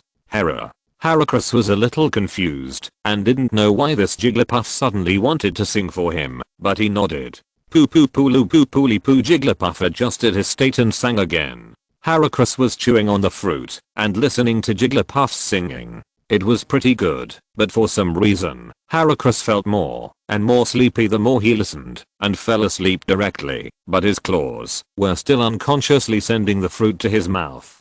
Pull. Seeing Heracross's appearance, Jigglypuff shouted angrily, and his whole body swelled several times. Angry Jigglypuff decided to wake up Heracross, but with the experience of the previous 3 Pokémon, Jigglypuff was very cautious when approaching Heracross. After coming to Heracross, he found that Heracross had no reaction. Jigglypuff breathed a sigh of relief, and then showed his palm. However, just as Jigglypuff raised his palm, the fruit in Heracross's hand fell down, and a snoring sounded. Jigglypuff was hit by another wave of sound waves, and was blown away. This is not over yet. Heracross may be dreaming, and thinks Jigglypuff is a bad guy who robbed its food. Heracross leaped up with an unbelievable dexterity, and rushed towards Jigglypuff in midair with a burst of white light. A huge X was left in the air, and Jigglypuff was at the center of the X. This was the dream version of Yanfan. After doing everything, Heracross was suddenly attracted by something, and landed directly on a tree, and began to absorb the tree nectar skillfully. Only the faint snoring showed that it had not woken up yet. Pull. Jigglypuff, who fell to the ground, burst into tears. Demons. All of them are demons. The pinker the color, the more fierce they hit people. Jigglypuff struggled to get up and ran while crying. At this time, it was like a headless fly, running aimlessly without purpose, just wanting to vent the grievances in its heart. Bang! Jigglypuff suddenly bumped into a soft and hard object. Is this Jigglypuff? Why is he crying here? Wutong looked at Jigglypuff, who came out of nowhere and bumped into his arms and said puzzledly, "Poolie." Jigglypuff was stunned for a moment, then raised his head and saw a boy who looked very gentle, and he exuded an aura that made Pokémon involuntarily close to him. A feeling of grievance broke out instantly, and Jigglypuff buried himself in Wutong's arms and began to cry. "What's going on? But I'm wearing new clothes," Wutong said troubledly as he looked at Jigglypuff, who was holding him in pain. From the posture, it should be a situation where a love-struck girl meets a scumbag who abandoned her and wants to save her love. Lotto Mobile Rotom said, floating on the side. "Hey, don't follow the dream demon to read some weird books. What kind of dog blood plot is this? Doesn't House know that he is a dog licker?" Wutong couldn't help but say to Mobile Rotom. Okay, don't cry. What happened?" Wutong tried to comfort Jigglypuff. Poolie. Jigglypuff sobbed and began to tell Wutong about his experience, although it didn't know if Wutong could understand it. It has nothing to say, but it needs to find a creature to talk to. Are those pink demons you mentioned like this?" Wutong said, pointing to the direction behind Jigglypuff. Numa, Bubba, Gal, Harajiggle in Wutong's arms felt that the sky seemed to have suddenly darkened, and then heard a few familiar calls, and then turned around stiffly. 4 familiar pink Pokémon came into Jigglypuff's eyes. Tears instantly filled Jigglypuff's eyes, and were about to burst out. At this time, Swampert, Platypus, Crowhead and Heracris had completed their training, and came to Wutong, looking at Jigglypuff in Wutong's arms curiously. "What's wrong? Is there no Pokémon that can fight nearby?" Wutong asked. After hearing Wutong's words, Jigglypuff froze directly, and then it found that the human in front of it, who looked very gentle, was actually carrying a pink backpack. Could he also be a member of the Pink Demon? No, could he be the master of this group of pink demons? Jigglypuff felt like a lamb in a wolf's den. By the way, could this Jigglypuff be? Wutong thought for a moment as he looked at the Jigglypuff with a big painted face in his arms. He seemed to know which Jigglypuff this was. It was evening. Standing at the entrance of a slightly dilapidated and desolate town, Wutong began to think as he looked at the half-fallen plaque at the entrance. Could this place be a bandit's den or something like that? Dark City? Dark City? Are you here? Wutong said after carefully identifying the words on the plaque. After seeing that it was Dark City, Wutong walked in with confidence. After all, his Pokémon needed to recover after fighting for a day. After Wutong walked into Dark City, Jigglypuff suddenly appeared. During the day, Jigglypuff thought he had entered a wolf's den, but Wutong did not embarrass him. He not only treated his injuries, all caused by Wutong's Pokémon, he also gave it some throat care food. The throat was hoarse from singing to Wutong's Pokémon continuously, and even gave it a portable microphone in the end. Wutong thought it would be fun to let Jigglypuff get the microphone in advance, and then meet Xiaozhi and the others. So Jigglypuff thought that he must have misunderstood Wutong at the beginning, and he must be a good person, so Jigglypuff wanted to sing a song for the good person. However, Wutong left directly after arranging Jigglypuff, without giving Jigglypuff a chance to sing. However, Jigglypuff didn't want to give up this opportunity. He thought that Wutong, a good person, would definitely stay up all night listening to him sing, so Jigglypuff followed Wutong all the way to Dark City. After seeing Wutong walk into Dark City, Jigglypuff followed him in without hesitation. In the anime, because of the Yas Gym and the Kaz Gym, the residents of Dark City dared not go out at will. Perhaps it was because of the evening, the Yas Gym and the Kaz Gym were not fighting. Of course, it could also be that the battle was over, making the already dilapidated Dark City look even more desolate. Arriving at the entrance of the Pokémon Center, Wutong found that the Pokémon Center was actually closed. What should I do? Wutong couldn't help but say as he looked at the closed Pokémon Center. Although he could also treat Pokémon himself, he would fall asleep if he used the power of Evergreen to treat them, and he now had to keep the 3 little ones alive, so he didn't have much spare power to treat his Pokémon. Alas, it seems that I can only find a place to live first. Wutong sighed and said helplessly. Walking on the street, Wutong quickly found a restaurant that looked like it could be accommodated, and Wutong, who didn't have many choices, walked in. Boss, can I stay here?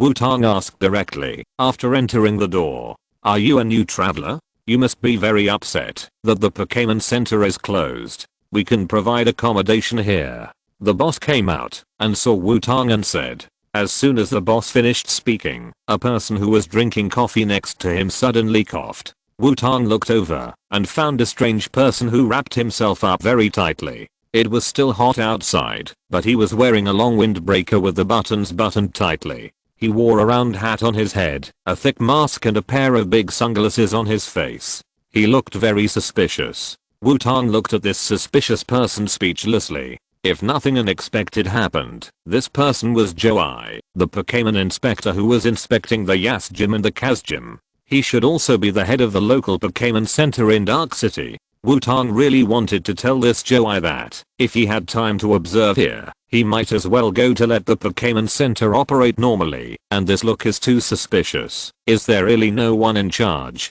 Also, why do you have to wear a mask to drink coffee? Is it filtering? Wutong shook his head, too lazy to expose this happy Xiaozhi.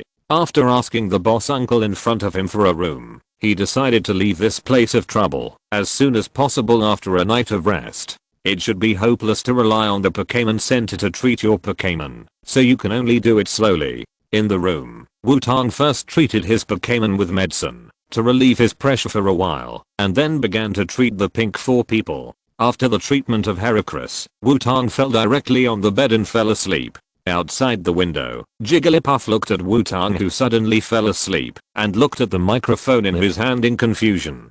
He hadn't sung yet, so why did Wutong fall asleep? The next day, Wutong got up early, and the first thing he did after getting up was to look in the mirror to see if he was normal. After all, I left all 4 of those naughty kids outside yesterday. There's no guarantee that they and the Dream Demon won't cause trouble again. After seeing that there was nothing wrong with himself in the mirror, Wutong breathed a sigh of relief. It seemed that his naughty kids weren't naughty every day. Stretching, Wutong took the Swampert back into the Pokeball and decided to continue on his way. After all, if he stayed here all the time, he might get involved in some strange incidents. When he came downstairs, Wutong saw Miss Joy, who was dressed well, at a glance. She was still near the door, still wearing a thick mask and drinking coffee. Wutong's eyes twitched, and he simply pretended not to see it. Little brother, don't go out. Just as Wutong was about to leave, the boss uncle said,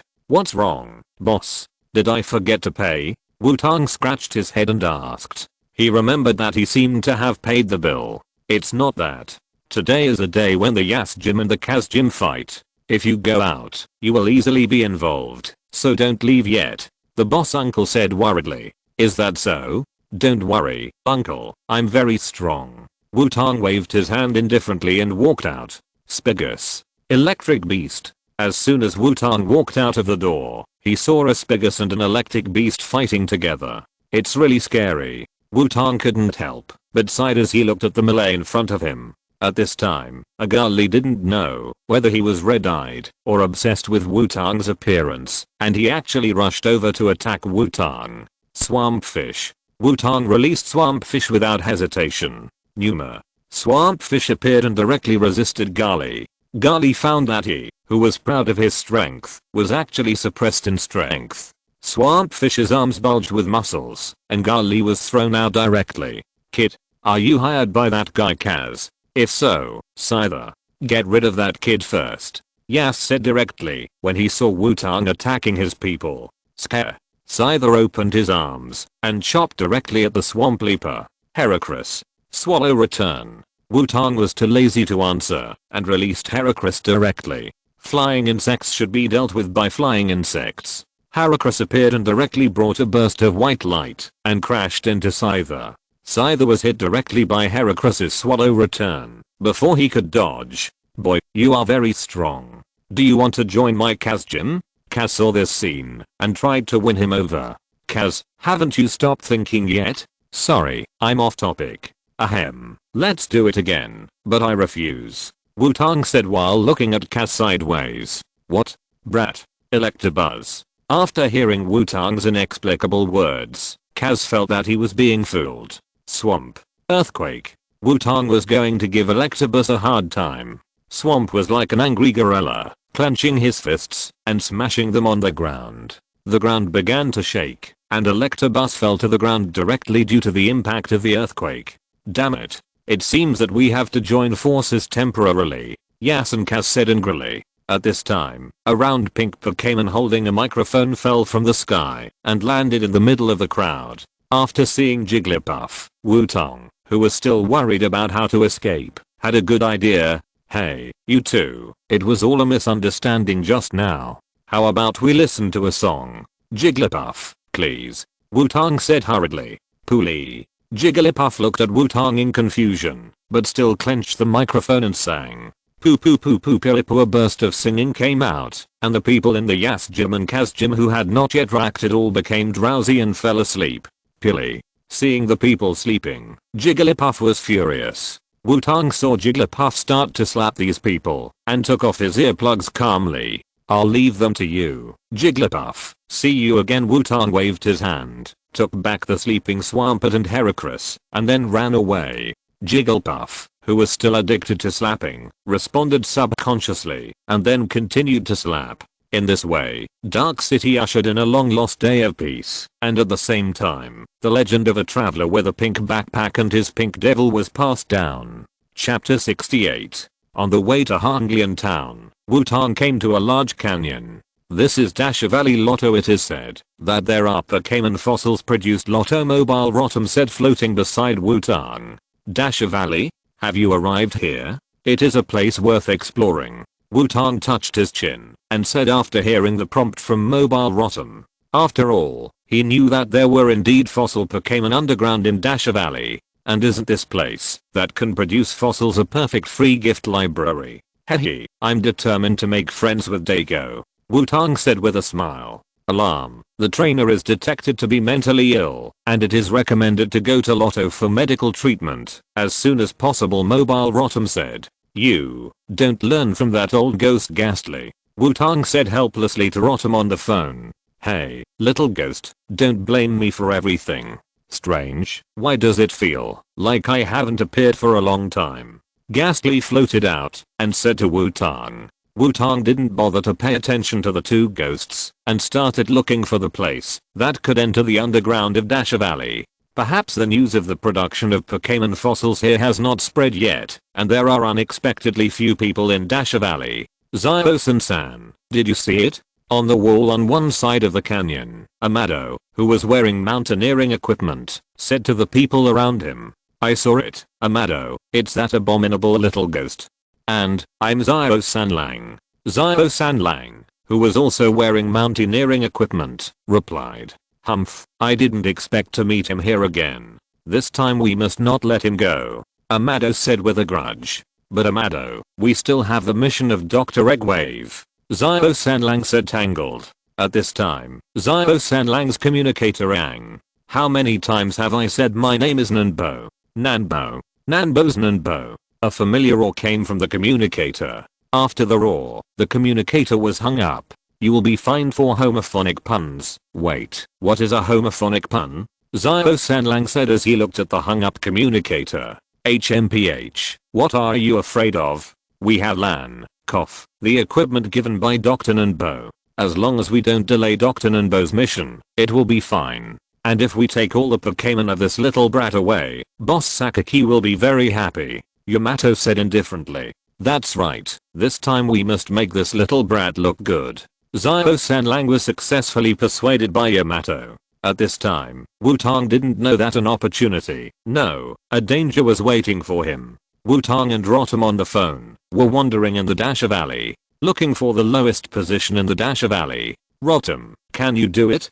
Don't you even have an accurate positioning? Wutong asked Rotom on the phone. I don't have those weird functions, Lotto the Mobile Rotom replied. TSK, it's not advanced enough, it doesn't even have accurate positioning, Wutong said with disdain. HMPH, Rotom is angry, Lotto. Seeing Wutong's look, the Mobile Rotom shook and flew back to Wutong's pocket. What a petty guy. Forget it, I'll find it myself, Wutong said helplessly as he looked at the Mobile Rotom that flew back to his pocket. However, Wutong was still quite troubled at this time.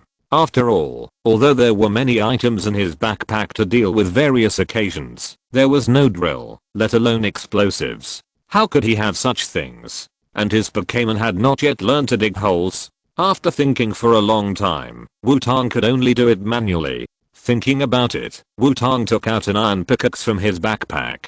This was a pickaxe specially prepared to get closer to Dago, but he didn't expect to use it in this place first. After walking for a long time, Wutong found a place that he was more satisfied with. He just picked up the pickaxe and started digging the ground. What is that little brat doing? He seems to be looking for something.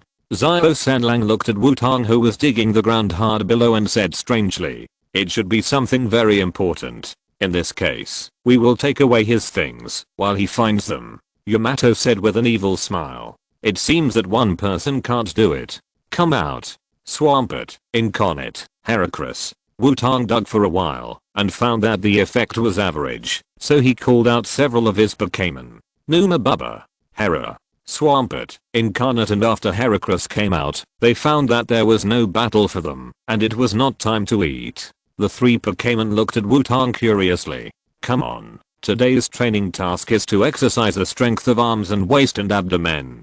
Take your pickaxes and dig through this canyon with me." Wutong took out 3 more pickaxes and said to Swampert and the other 3. The 3 Pokémon looked at each other. They felt that their trainer seemed to be sick again. But the trainer is still the trainer, even if he is sick. The 3 Pokémon obediently picked up the pickaxes and started to dig the ground with Wutong. Could this little brat have a broken brain? Yamato said uncertainly as he looked at Wutong, who was digging the ground with 3 Pokémon in the Grand Canyon. Shouldn't it be? This little brat shouldn't be that fragile. Xiaoxi also said uncertainly. After all, how could a normal person dig the ground with his Pokémon in a desolate and hard place like Dasha Valley? It doesn't matter. It's better if this little brat has a bad mind.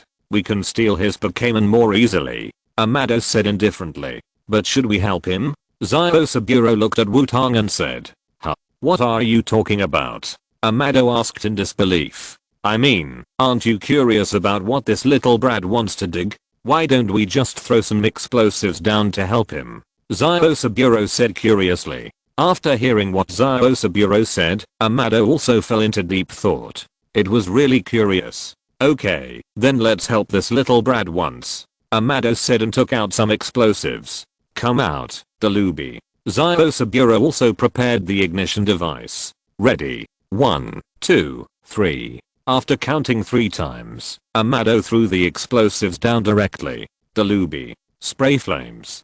Seeing the right time, Spearow commanded Dalubi. "What's that sound?" Wutong raised his head in confusion and saw several red objects falling to the side. Asterisk asterisk asterisk. Swampert. Hold on. Heracross. Hold on. Infernape. Hide. The moment he saw the red object, Wutong sent a series of telegrams on the spot and gave orders. Swampert stood in front of Wutong and was blocked by the green translucent energy shield, while Heracross protected his chest with his arms and stood on the other side of Wutong. Although Wutong asked Infernape to hide in order to protect Wutong's safety, Infernape blocked the last gap with its body. Boom.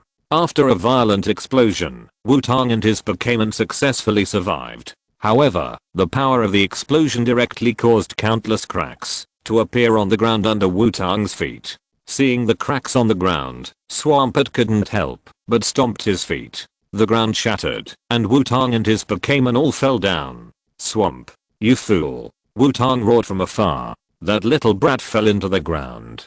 Spearow said, "There must be some treasure in that underground. Let's go down too," Amado said sharply, pulling Spearow and preparing to go underground. Crowhead grabbed Wutong with both feet and landed carefully on the ground. Heracross also landed steadily beside Wutong. Wutong didn't just roar when he fell. He released Crowhead at the first time and then took Swamp and Infernape back into the Pokeball as quickly as possible. "Damn, who on earth threw explosives at me?" Wutong, who escaped a disaster, gritted his teeth and said, "Since you are asking sincerely." As soon as Wutong finished speaking, a voice came from above his head. "Common sense won't answer. Is it you? Heracross, Missile Needle, Crowhead, take off." Wutong shouted angrily. Heracross raised his claws and shot a large wave of energy needles at the top of his head. Crowhead flapped his wings, and a storm swept up, further accelerating the missile needle. Wow. Another sudden attack. Yamato screamed. Little brat. Can you be a little polite? Xiao also said angrily. You two are the ones who are rude. Who would suddenly throw a bomb at someone else? Wutong directly roared and refuted. Damn it. I almost left the stage. Yamato fell to the ground and said with lingering fear. We can't leave the stage so easily. After all, we don't have many opportunities to play. Xiao continued. Huh? What are you talking about? Crow leader. Malice pursuit. Heracross. Rock attack. Wutong continued to command the attack. Go. Stinging jellyfish. Water gun. Amado called out a stinging jellyfish and commanded. Come out. Spiny shellfish. Ice cone. Xiao did not hesitate and called out a spiny shellfish to resist Wutong's attack. It seems that this is the new Pokémon that your Dr. Tanbo gave you? Seeing that the two guys in front of him actually blocked his attack, Wutong couldn't help asking. However, before Wutong could answer, Xiao communicator on the opposite side suddenly rang. The scene suddenly paused, and only the bell of the communicator was ringing. Hello, yes, okay, wait a moment. Xiao picked up the communicator and ran. Then Xiao took the communicator and walked towards Wutong in Wutong's puzzled and shocked eyes. And Yamato on the side looked at Wutong with gloating. Seeing the communicator handed over by Xiao Wutong swallowed his saliva and took the communicator. However, before the other party could speak, Wutong took the lead. I know your name is Nanbo, but I will call you Lanbo, Danbo, Tanbo, Bobo. What can you do to me? Goodbye. Wutong quickly said and hung up the communicator directly. However, the communicator that had just been hung up immediately rang, and Wutong did not hesitate to hang up again. In order to prevent the communicator from thinking again, Wutong turned off the communicator directly. Yamato and Xiao on the opposite side looked at Wutong's smooth operation and changed from being stunned to admiring. Okay, let's continue. Wutong was about to continue fighting when he found a bunch of red dots popping up out of nowhere nearby. What are those, little Sanbu? Amado asked fearfully as he looked at the dense red dots that suddenly appeared. I don't know either, Amado, and call me Xiao. Xiao did not forget to correct Amado at this time. As the red dots got closer and closer, the true bodies of those red dots were also revealed. Fossil helmet, scythe helmet, ammonite, spiny ammonite. There are many more than I thought. Wutong swallowed his saliva as he looked at the number of fossil Pokémon that surrounded them. At this time, we should run away. Amado and Xiao were very decisive. They directly used the props given to them by Dr. Nanbo to divert the attention of the fossil Pokémon, and then ran away quickly.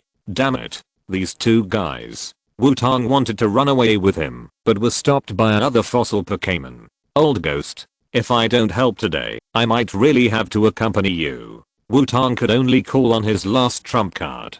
Hehe, little ghost, don't worry. By the way, call out the little dream demon. There are too many of them. It will be more tiring for me to do it alone. Ghastly emerged from Wutong and said, Dream demon, come out and help. Wutong said to his shadow. The dream demon flew out with a yawn, but woke up directly after seeing a large circle of fossil Pokémon. Dream. The dream demon shouted at Wutong, asking him if he had caused trouble again. This time it was an accident. I'll leave it to you, dream demon. Wutong replied. Garcis and Nasa's eyes lit up at the same time, and waves of blue ripples flew out in all directions. Fossil helm, scythe helm, ammonite, and spiny ammonite were touched by the ripples, and sleepiness surged up directly, and they all fell down. Although in reality, hypnosis is different from singing and yawning. It is not simply to make the other party sleep, but more like an illusion. But the effect of hypnosis is still very good. The fossil Pokémon that were originally very irritable because of being woken up all fell asleep again. Fortunately, we have a guy who is good at hypnosis. Wutong breathed a sigh of relief. At this time, a shout came from the place where Amado and Spearow had just escaped. Wutong looked over strangely. I saw Amado and Xiaoxia running hard, and behind them, a Pokémon with bloodshot eyes was chasing the two. Seeing Amado and Xiaoxia running over, Wutong did not dodge, but looked at the Pokémon behind them. At this time, Wutong didn't know whether to be angry or thankful to Amado and Xiaoxia. But Wutong knew one thing, that is, he must get the Pokémon behind. Because it was a pink fossil pterosaur. P.S. The penultimate one of the pink macho team is here, and there will be another one behind. After all, the strength must be considered. If you're listening to this novel on a channel other than Fanfic World, it means they downloaded and uploaded it without effort. We cordially invite you to visit our channel, Mundo Fanfic Novelos. There you'll find the original version of this story and you can explore many other novels of various genres. We're waiting for you to immerse yourself in a world of incredible novels. Chapter 69. The two of them were busy. Wutong looked at the closer and closer Amado, Spearow and the fossil pterosaur chasing them, and thought that they should change places. After all, there was a group of sleeping fossil Pokémon nearby, and it would be bad if they were woken up again. Dream Demon Hypnosis. Old Ghost, you also help, Wutong said. The Dream Demon's eyes glowed, and waves of hypnotic waves were emitted.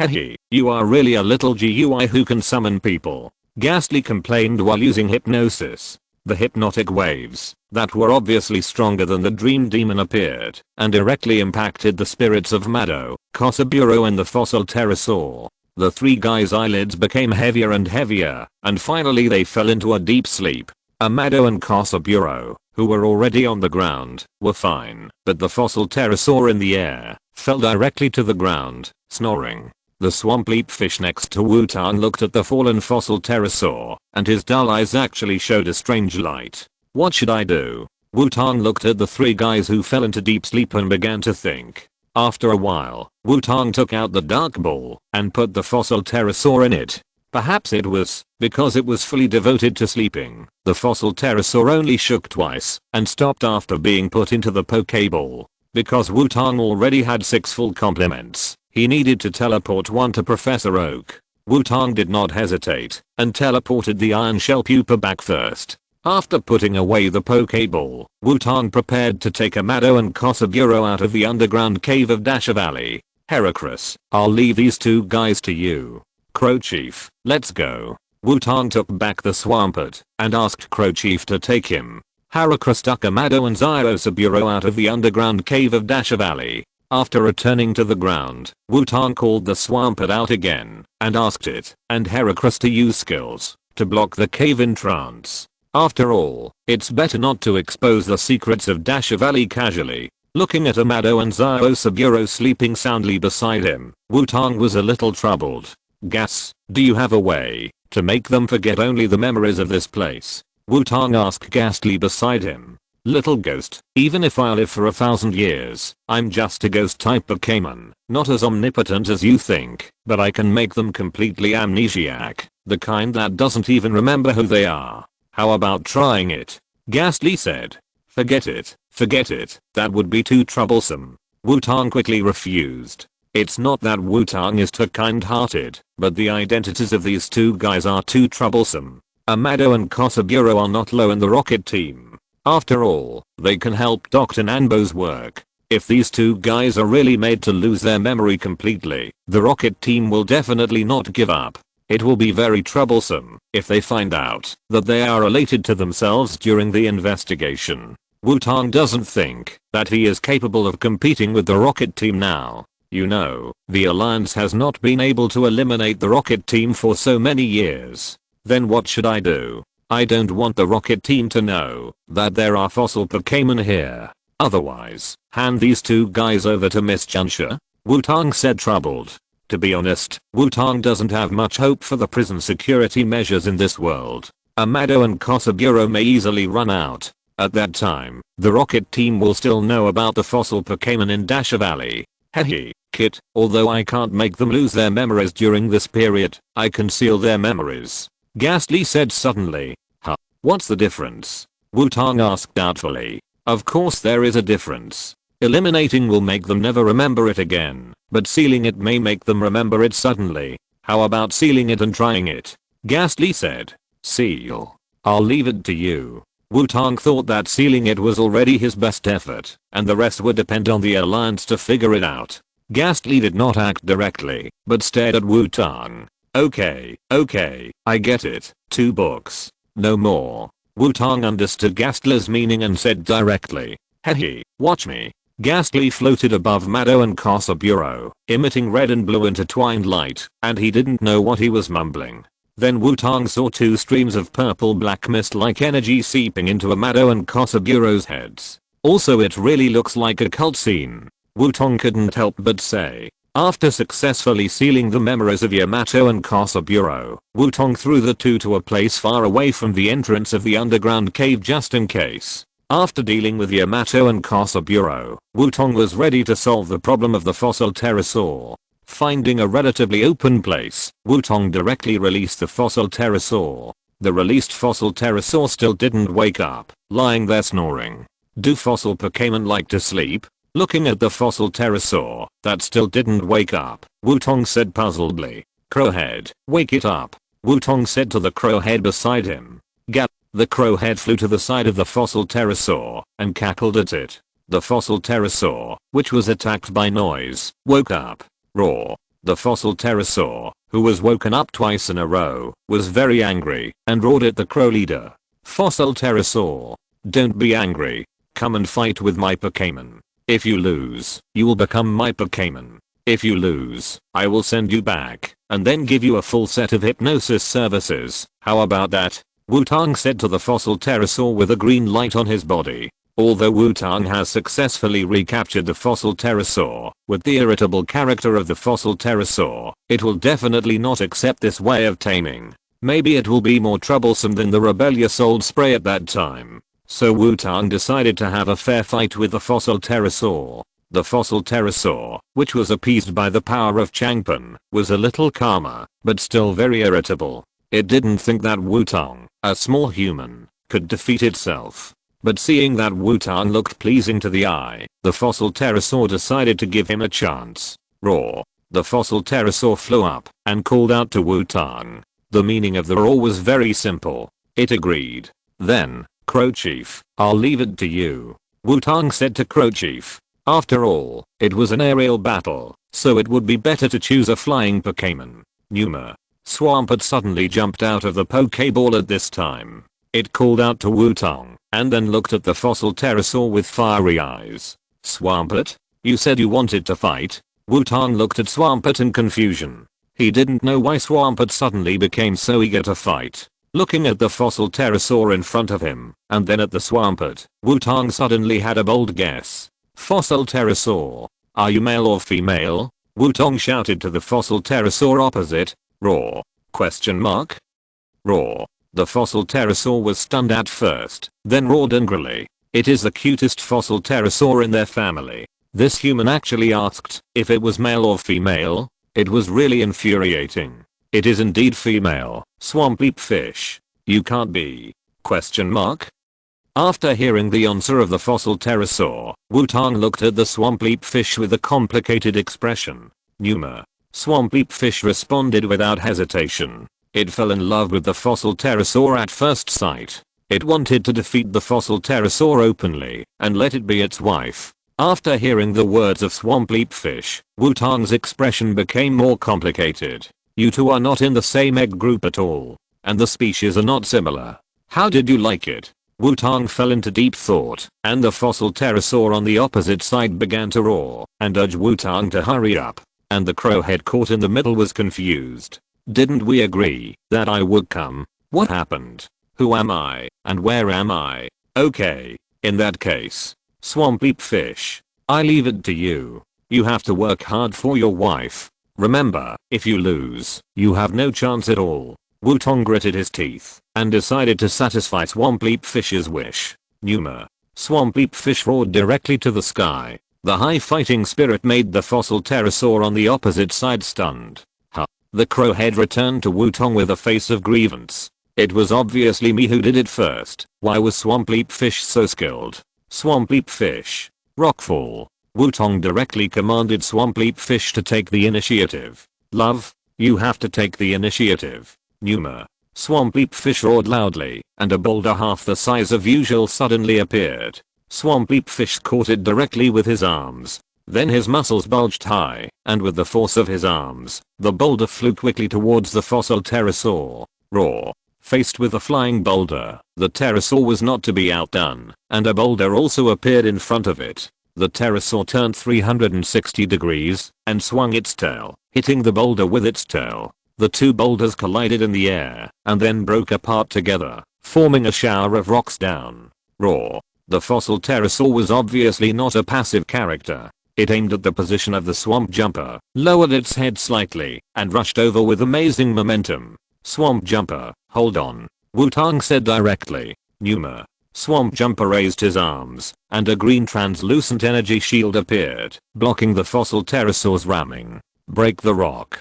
Taking advantage of the stiffness time of the fossil pterosaur, just after using the skill, Wutong began to counterattack. Numa. Swamp jumper clenched his fist, compressed the muscles of his arm, and hit the head of the fossil pterosaur with a white light. Roar. The fossil pterosaur screamed in pain, but it seemed that the damage was not great. Could it be a hard head? Seeing that the fossil pterosaur could continue to fight just by shaking its head, Wutong guessed. Roar. The fossil pterosaur, whose head was suddenly blown, seemed to find that the power of the swamp jumper was a great threat to itself, and simply pulled away. The fossil pterosaur opened its mouth, blue-purple energy condensed, and then a blue-purple mist energy column shot out. Swampy Fish. Get out of the way. Falling rocks. Wutong shouted. Swampy Fish kicked the ground with both feet, and jumped away from the spot in an instant. The fossil pterosaur did not want it to dodge so easily, so it maintained its dragon breath, and continued to sweep towards Swampy Fish. Swampy Fish dodged, while picking up stones on the ground, and throwing them at the fossil pterosaur. There were bursts of air-breaking sounds, and several stones flew towards the fossil pterosaur. Facing the flying stones, the fossil pterosaur flapped its wings, and flew away from the spot in an instant. The speed of the fossil pterosaur was still very fast. Seeing that the falling rocks, that had never been successful, did not hit it at all, Swampy Fish was a little bit unbelievable. Seeing Swampy Fish stunned, the fossil pterosaur directly used rock collapse again, and the huge rocks fell towards Swampy Fish. Swampy Fish. Don't be stunned.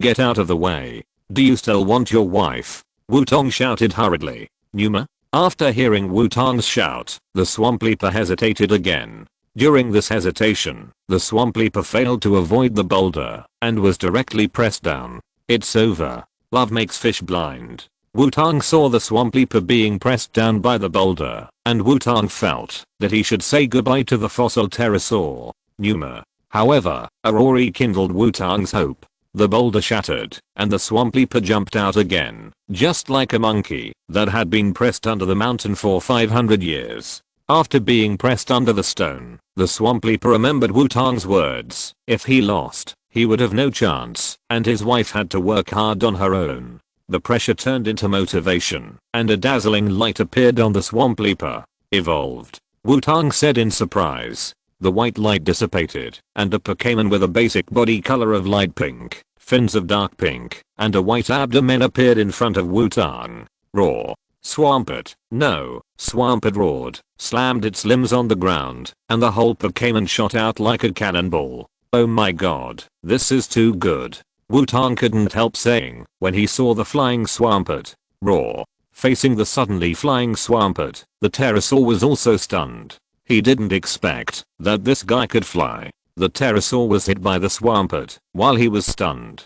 Swampert fixed the pterosaur with its limbs, making it unable to move. What a strong man to lock the man. The pterosaur, who couldn't flap his wings, was carried straight down by the Swampert and fell to the ground with a bang. After all, Swampert didn't know how to throw on the ground, and there was no way to avoid getting hurt, so the pterosaur chose to tighten all the muscles in his body and resist the impact of falling. After falling to the ground, the Swampert immediately turned over and pressed on the body of the pterosaur to prevent it from flying again. Now, earthquake. Wutong also saw the opportunity and shouted directly. Roar. Swampert roared again, stepped on the pterosaur with both feet, and slammed the ground with both arms. The ground began to shake violently, and the pterosaur was at the center of the earthquake, and suffered the most damage. The pterosaur wailed, and lost its ability to fight. Well done, Swampert. Wutong took out the dark ball again, and subdued the pterosaur.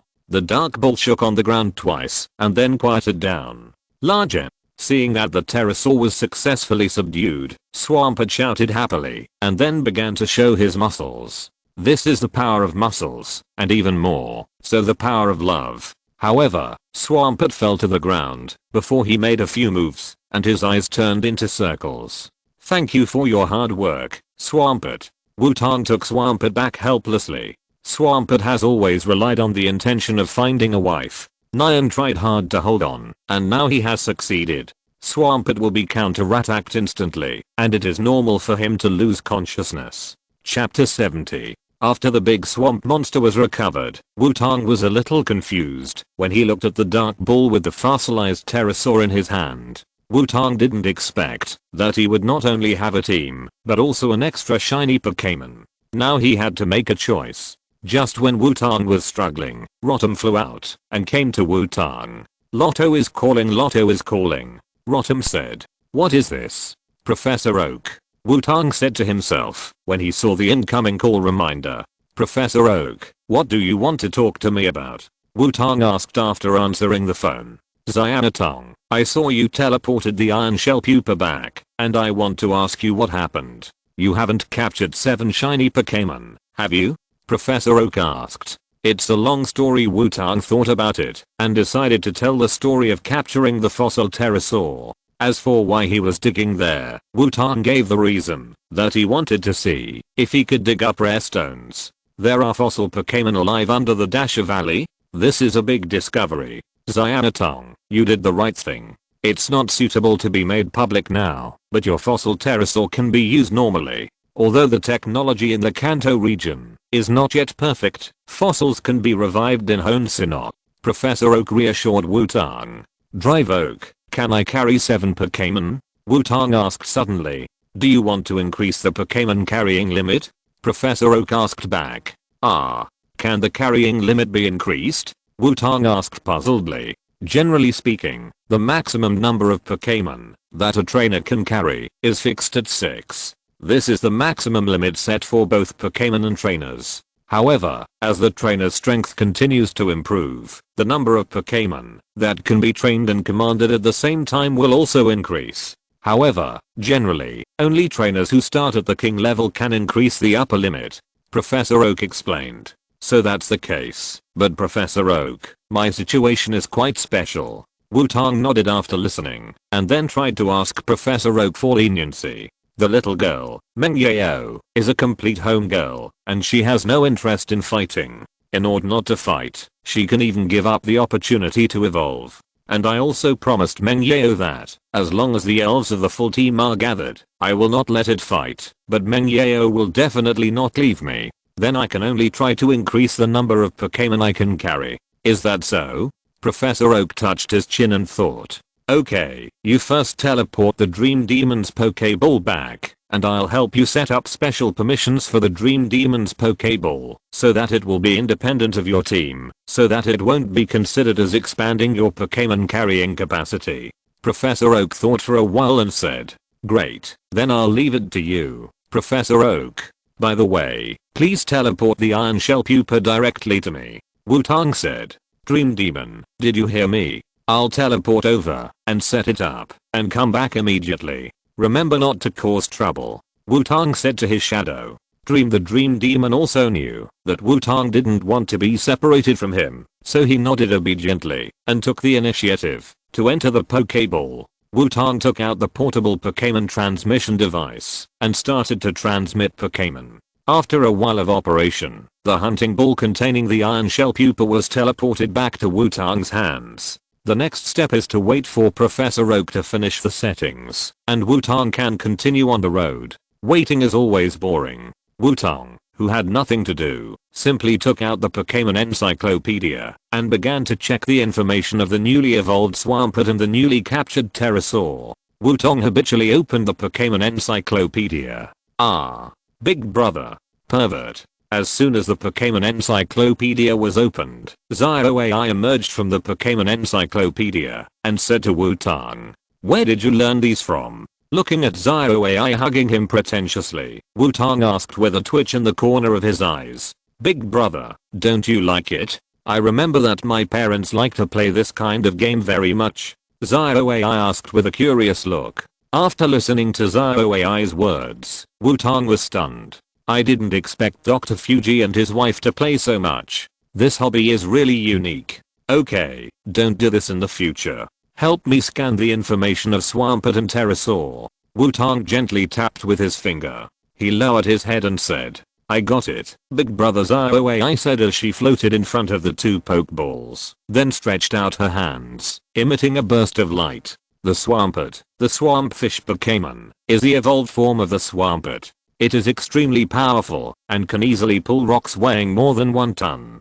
It has eyes that can see objects clearly in turbid water, and its beard can senses the approach of a storm. When it anticipates a storm or tsunami, it piles up rocks to protect its nest on the seashore. Its swimming speed is as fast as jet surfing. Skills mastered: Crash, Shout, Water Gun, Rock Break, Rock Fall, Hold, Bite, Double Return, Water Wave, Rock Fall, Slam, Mud Shot, Earthquake, Surf, Arm Hammer. The fossil pterosaur is recognized as a carnivorous Pokémon because of its sharp fangs. It is imagined to use sharp claws to capture prey. It has saw-shaped teeth that can bite the opponent's throat. It is very a ferocious ancient Pokémon. Skills mastered: Tailwind, Dragon's Breath, Blow, Bite, Ultrasonic Wave, Primordial Power, Wing Attack, Rockfall, Slam, Ghost Face. After being possessed by Xiaoxia, the voice of the Pokémon illustrated book also changed to Xiaoxia speaking by herself.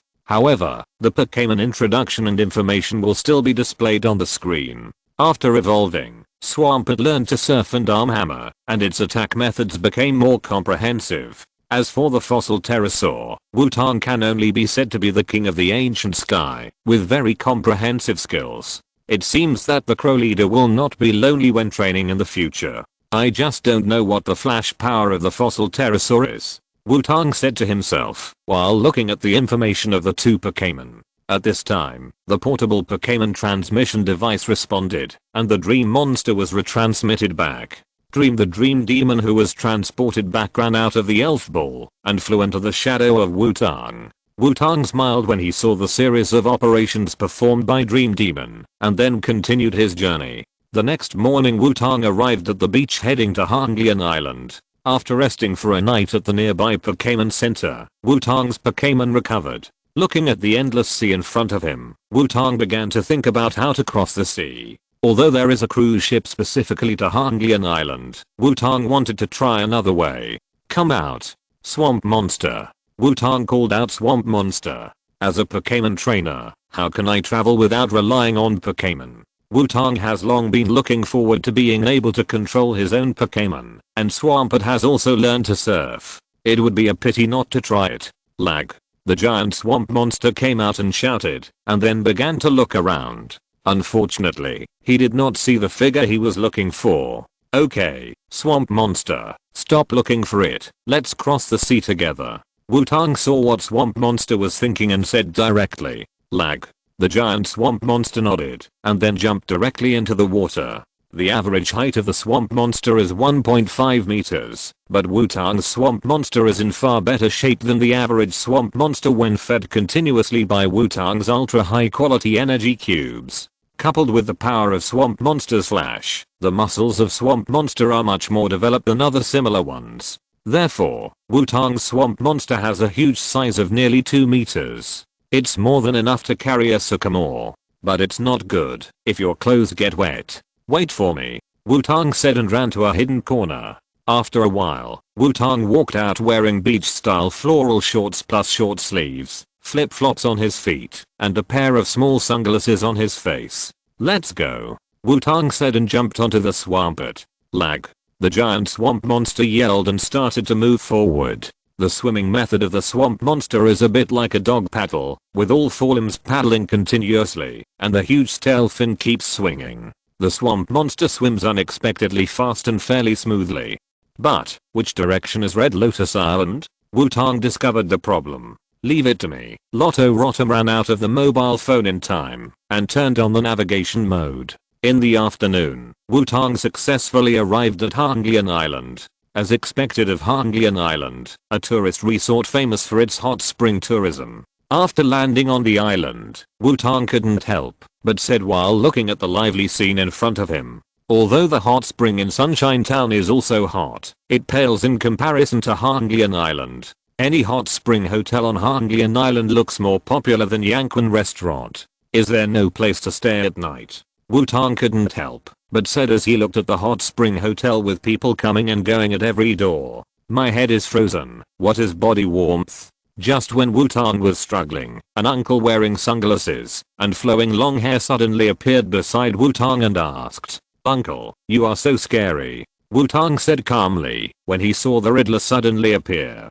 After all, Wutong knew the true identity of the strange Riddler in front of him in advance. "Haha, you haven't answered my question yet," the Riddler asked. "Of course it's the hot spring," Wutong said helplessly. It seems that he can't continue without answering the question. "You are right. The Red Lotus Island, which was originally a holy place for trainers, has become a tourist attraction because of the hot springs dugout. It's really sad," the Riddler said. "Then you must know where the Red Lotus Gym is, strange uncle," Wutong asked. "What is the thing that is right in front of you but can't be seen?" The Riddler did not answer but asked another riddle. "It's the eyelids. You mean the Red Lotus Gym is nearby, right?" Wutong sighed and said. If he didn't know that the riddle man in front of him was Xiaobo in disguise, Wutong really didn't bother to pay attention to him. However, Xiaobo's disguise ability is really good, at least much better than the Rocket Trio. Haha, little guy, your understanding is very good. But unfortunately, there are too many people who challenge the gym with a sightseeing mentality, which makes Xiaobo very sad, so the Red Lotus Gym has been closed. Xiaobo asked me to talk about myself. Oh, so, but I'm not here for sightseeing, and I heard that Xiaobo is a very good fire Pokémon trainer. I also want to ask him for advice. What do you think, Xiaobo? Wutong said calmly. Haha, so this is how people outside see me? Wait, what did you say? Xiaobo looked at Wutong in disbelief. His casual clothes were actually seen through? Okay, Mr. Xiaobo, I'm also very busy. If you don't mind, how about a gym challenge with me? Wutong said directly. Are you so sure? But my gym is not that easy to challenge. If you want to challenge my gym, just solve my riddle. Xiaobo handed Wutong a pack of tissues and left quickly. Oh, it's really troublesome, Wutong said helplessly as he looked at the tissue in his hand, which said the bottom is a swing, the top is a race between brothers, and that is the riddle of the boarding house. There is no other way in order to challenge the gym, but has my accommodation problem been solved? Wutong put away the tissue and muttered to himself. Rotom, find a building with a clock tower near the swing, Wutong said to Rotom on the phone. I understand. Rotom on the phone started looking for it directly. Guessing a riddle with the answer is not interesting, and soon, Rotom on the phone found Wutong's destination. When he arrived at the door of the host family, Xiaobo was already waiting here. I didn't expect that you, little guy, would solve my riddle so quickly. It seems that I must accept this gym challenge, Xiaobo said in amazement. But it's not that easy to enter the gym. You stay here tonight and think about the answer, Xiaobo said confidently. Then he handed Wutong a card. What is the big flood on the top and the big fire on the small side?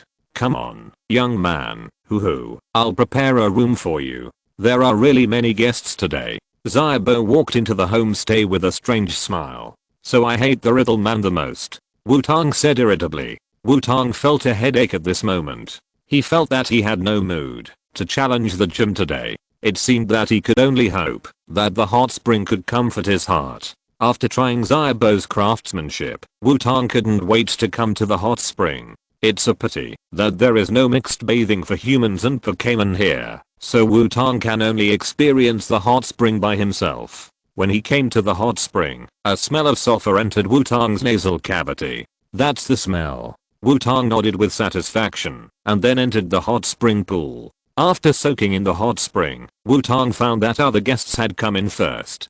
Chapter 71. The red hair looks very young, but the face is very resolute and looks full of justice. But I don't know what this person's hobby is. Normally, people wrap a bath towel around their bodies when taking a hot spring bath, but the bath towel of the person in front of me is tied around his neck like a cloak. If nothing unexpected happens, this person is the flying type in the Kanto region. Cough. No, the dragon type king, the dragon messenger Adu. Excuse me. Although Wutong guessed the identity of the person in front of him, he still greeted him politely. You look familiar. Adu looked at Wutong with sharp eyes. Maybe I look too ordinary. Wutong replied. And there's a familiar feeling about you. Adu leaned over and looked at Wutong and said. Wutong looked at Adu, who stood in front of him with his arms folded in front of his chest, without any cover, and felt as if he had met a pervert. Especially the wet bath towel stuck to Adu's back like a cloak. What a righteous pervert. Excuse me, please cover it up. Wutong said under the pressure of Adu, looking away. Excuse me, it's a personal habit. You should be the grandson of Mr. Aquan and Ms. Xingzi, Wutong. Adu sat down again and asked Wutong. I didn't expect Mr. Adu to know me. I'm really flattered. Wutong said politely. Of course, after all, you are also selected by the Evergreen Forest, and Dragonite is also well taken care of by you. Adu said. Raw. At this time, a red light appeared from nowhere, and a Dragonite appeared in the hot spring pool. Dragonite waved its claws and greeted Wutong. It's you, but what's wrong with your injuries? Did Mr. Adu just fight the evil organization? Wutong asked the embarrassed Dragonite. Dragonite had wounds of all sizes, some of which were blue-purple. No, I'm on vacation these days. Adu shook his head and said. What's the wound on Dragonite? Wutong asked in confusion. Dragonite, who ran out by itself, didn't seem to want to go back, but lay lazily in the hot spring pool. Dragonite? It was beaten by Kona's Lapras. Adu said calmly. Kona's Lapras? Did Mr. Adu have actual combat training with Kona's king? Wutong said in surprise. No, it's just that she suddenly got angry and wanted to fight me during the regular meeting of the 4 heavenly kings. Adu still said calmly. Angry? Wutong was stunned. What happened was getting more and more curious. At this moment, Wutong was like a wild animal beside a melon field. He wanted to eat the melon very much, but was afraid of being stabbed by Runda with a fork. Then I won't continue to ask. It should be related to the actions of the 4 heavenly kings. Wutong said tactfully. No, it's not. Although it is a regular meeting of the 4 heavenly kings, they actually just get together to drink tea and chat about their recent situation. I don't know what happened to Kona. He suddenly got angry. Adu leaned back and leaned against the edge of the hot spring pool with a puzzled look on his face. Women's hearts are like needles in the sea. Wutong couldn't help but say. Well, you are right. Aunt Kona's temper is indeed very changeable. Adu nodded in response. Well, Aunt Kona? Wutong just wanted to nod, but found that something seemed wrong. Mr. Adu, how old is King Kona this year? Wutong asked tentatively. Kona? She's 25 this year, but she'll be 26 soon. Adu answered nonchalantly. So did you call her Aunt Kona in front of her? Wutong continued to ask. It seems so. What's wrong? Adu asked puzzledly. Nothing. I just think that King Kona might have been too lenient. Wutong couldn't help but said as he watched Dragonite soaking in the hot spring to relieve frostbite. You mean Kona got angry because I called her Aunt Kona? Adu said sharply. Mr. Adu, you should be in your 20s too? Wutong asked back. Me? I'm 22. Come to think of it, I was only in my teens when I became one of the 4 heavenly kings. Adu suddenly sighed. So, being called aunt by someone of the same age as you, or a woman, will definitely be very angry. Wutong couldn't help but say. After 25 you are old enough to be called uncle or aunt. Why are you angry? Adu still looked puzzled. Wutong covered his face with a headache. Why is Adu like this in private? He originally thought that the anime version of Adu should be very serious and righteous. How could he have such a straight male side? It feels like he can completely match the steel level of Xiaozhi. Is this the price of becoming a powerful Pokémon trainer? Mr. Adu, this is not the first time you call her like this, right? Wutong continued to ask. Yes, I remember meeting her when I just became one of the 4 heavenly kings and called her aunt, but I was in my teens and she was over 20, so it's okay to call her aunt, right? Adu replied nonchalantly. Wutong felt his head hurt even more. He suddenly figured out why Adu had been the Dragon King for so long, even though he was a champion. Why did he have to provoke Kona? Even if Kona was not as strong as Adu would not be able to overcome this hurdle as long as he could not completely crush Kona in terms of attribute advantages. This was a grudge for many years. It was estimated that every time Adu wanted to challenge the championship position, he was beaten back by Kona. Mr. Adu should have been stopped by Kona many times, right? When challenging the championship position, Wutong said helplessly. How do you know? Kona is really strong, and his attributes are very restrained to me, but I will succeed sooner or later, and this is also a test. Adu was surprised at first, and then said firmly. Wutong sighed helplessly after listening to it, feeling that the filter of the powerful king was broken all of a sudden today. Adu, didn't you say not to let the Pokémon out, to take a hot spring bath together? If it was a small one, it would be fine. Don't you know how much hot spring water your Dragonite will waste when you soak it once? Also, bring your bath towel with you. Xiaobo came in and said to Adu. Sorry, Dragonite saw someone familiar, so it ran out. Come back Dragonite. Adu put away Dragonite after hearing what Xiaobo said. As for the bath towel used as a cloak, Adu had no intention of taking it off. Young man, it seems that you also know Adu. I forgot to tell you that Adu is also here, and I was worried that you would disturb Adu's rest. Xiaobo looked at Wutong and said, it's just a coincidence. Wutong said helplessly. If possible, he didn't want to get to know Adu in this way. How is your injury? I've told you so many times, don't always make that girl Kona angry. Every time you fight with her, you need to come to the hot spring for recuperation. You are obviously colleagues, but you are so angry. Xiaobo said earnestly. I really didn't, and I don't know why Kona was angry. After listening to Xiaobo's earnest advice, Adu responded helplessly. Wutong suddenly felt that Xiaobo and Kona were not easy. This episode did not have any impact on Wutong. Adu left after his body recovered. After all, as a Pokémon investigator, Adu is still very busy. But before Adu left, he left a gift for Wutong to thank him for taking good care of Dragonite in the breeding house. Wutong looked at Adu's gift with a very complicated expression, because Adu left a cloak. It seems that Adu has a special liking for cloaks as rumored, and often has the rumor that someone saw him go to Yuhan department store to buy the same style of cloak is true. However, the cloak he prepared was not sent out, but he received Adu's cloak instead. What is the situation? Wutong sighed, put the cloak in his backpack, and went back to the room to rest. After all, the amount of information he received today was a bit too much, which made his head hurt a bit. The next morning, Wutong, who was refreshed, came to the hot spring pool with all his preparations. According to his memory, Wutong pulled the Gyarados decoration on the stone wall, and a hole appeared in front of Wutong. I didn't expect you to find it, so come with me. Xiaobo appeared behind Wutong, and said at some point,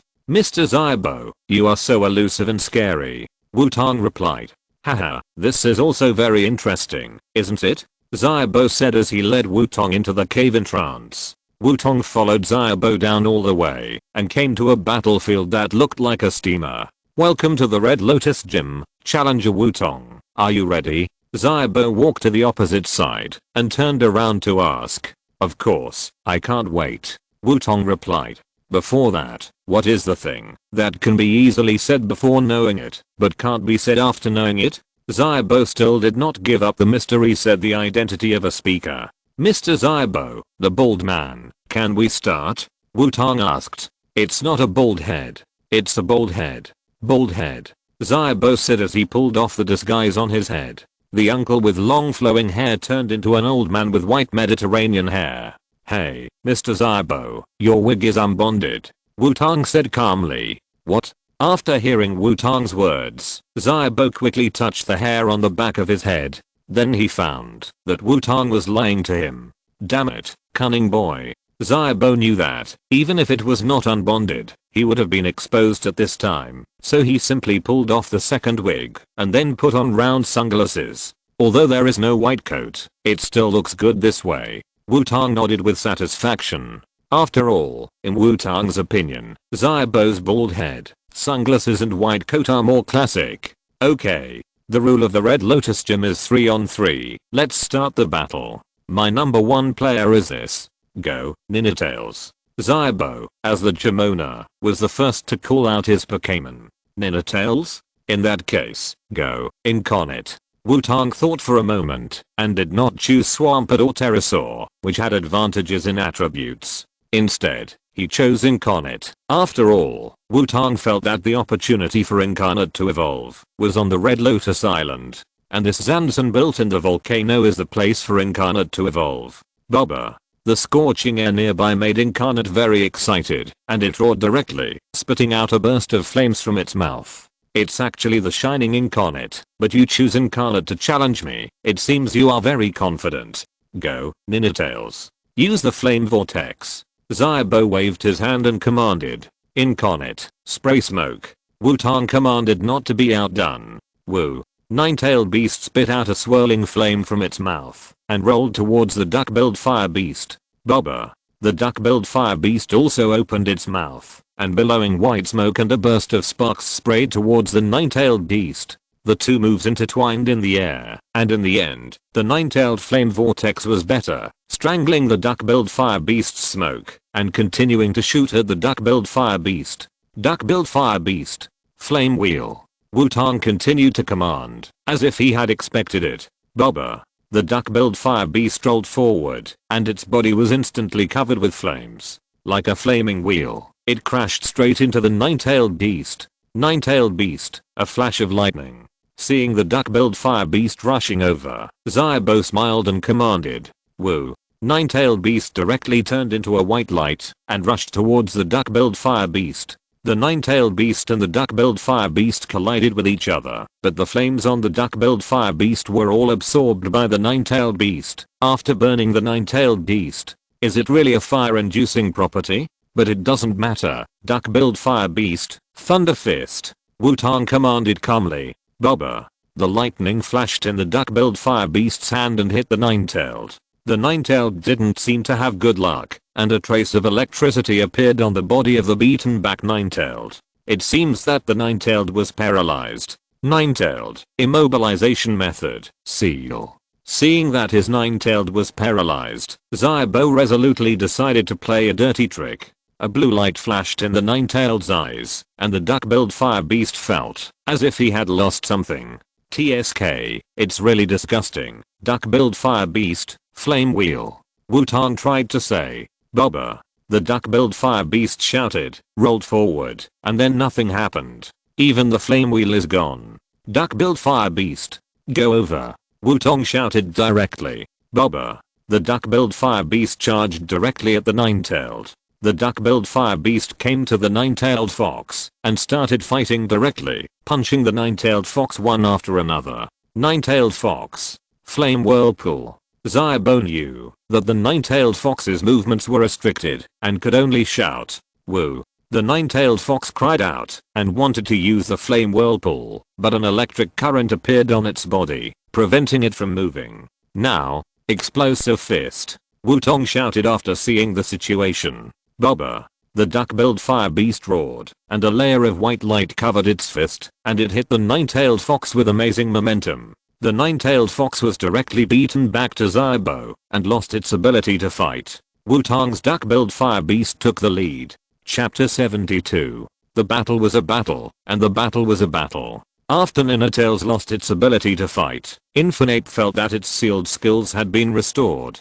Infinite slowly retreated to Wutong, and waited for Xiaobo's next Pokémon. Roar, boy, not bad. A double-bladed Infinite? And he even has a bursting fist. Xiaobo took back Ninetales and said, Mr. Xiaobo is joking, it's just luck. Wutong said calmly. Wutong didn't think Ninetales would be Xiaobo's main force. Although Xiaobo was a researcher, Xiaobo's strength was definitely not weak. At least it was much stronger than Xiaogang and Xiaoxia, who were at the bottom of the strength floor. This nine-tailed fox is probably used to test its strength, and the next part is the highlight. Then my number 2 player is it. Go ahead, Infinape. Xiaobo looked at the invincible platypus, which was in good condition, and called out his second Pokémon. A woo. Infinape let out a long howl when it appeared. With fluffy flaxen hair and black and orange stripes like a tiger, it looks like a combination of a lion and a tiger, majestic and awe-inspiring. Isn't it a threat characteristic? It doesn't look like a heart of justice, so it's really a fire starter? Wutong muttered to himself as he looked at Infinape, who didn't react much. Xiaobo's riddle man is dirtier than expected, and he specializes in civil wars. But it's a fire starter again, so he can only continue with a Thunder Fist and Explosive Fist. The problem is that seeing the fat and strong appearance of the opposite Infinape Platypus, Infinape Platypus doesn't seem to have any advantage. How long are you going to be in a daze? Infinape. Speed. Xiaobo took the lead in launching the attack. Damn. Sneak attack. Duck-billed fire beast. Lightning fist right in front. Wutong shouted. Woof. The wind speed dog barked and rushed towards the duck-billed fire beast with a series of afterimages. Bobber. The duck-billed fire beast's claws flashed with lightning, and it punched forward without hesitation. Wutong was not wrong. The wind speed dog chose the shortest distance and rushed directly to the front of the duck-billed fire beast. Wind speed dog, bite. Xiaobo shouted directly. The wind speed dog and the duck-billed fire beast collided with each other, but the wind speed dog with particularly good physical fitness quickly adjusted its body shape. The duck-billed fire beast was still stiff for a moment, and this momentary gap made the duck-billed fire beast lose the initiative. The wind speed dog showed its sharp teeth, which were surrounded by black mist, and bit the duck-billed fire beast fiercely. Bobber. The duck-billed fire beast, whose arm was bitten, roared in pain. Fast. Xiaobo said coldly. Duck-billed flame. Lightning fist. Wutong frowned and said.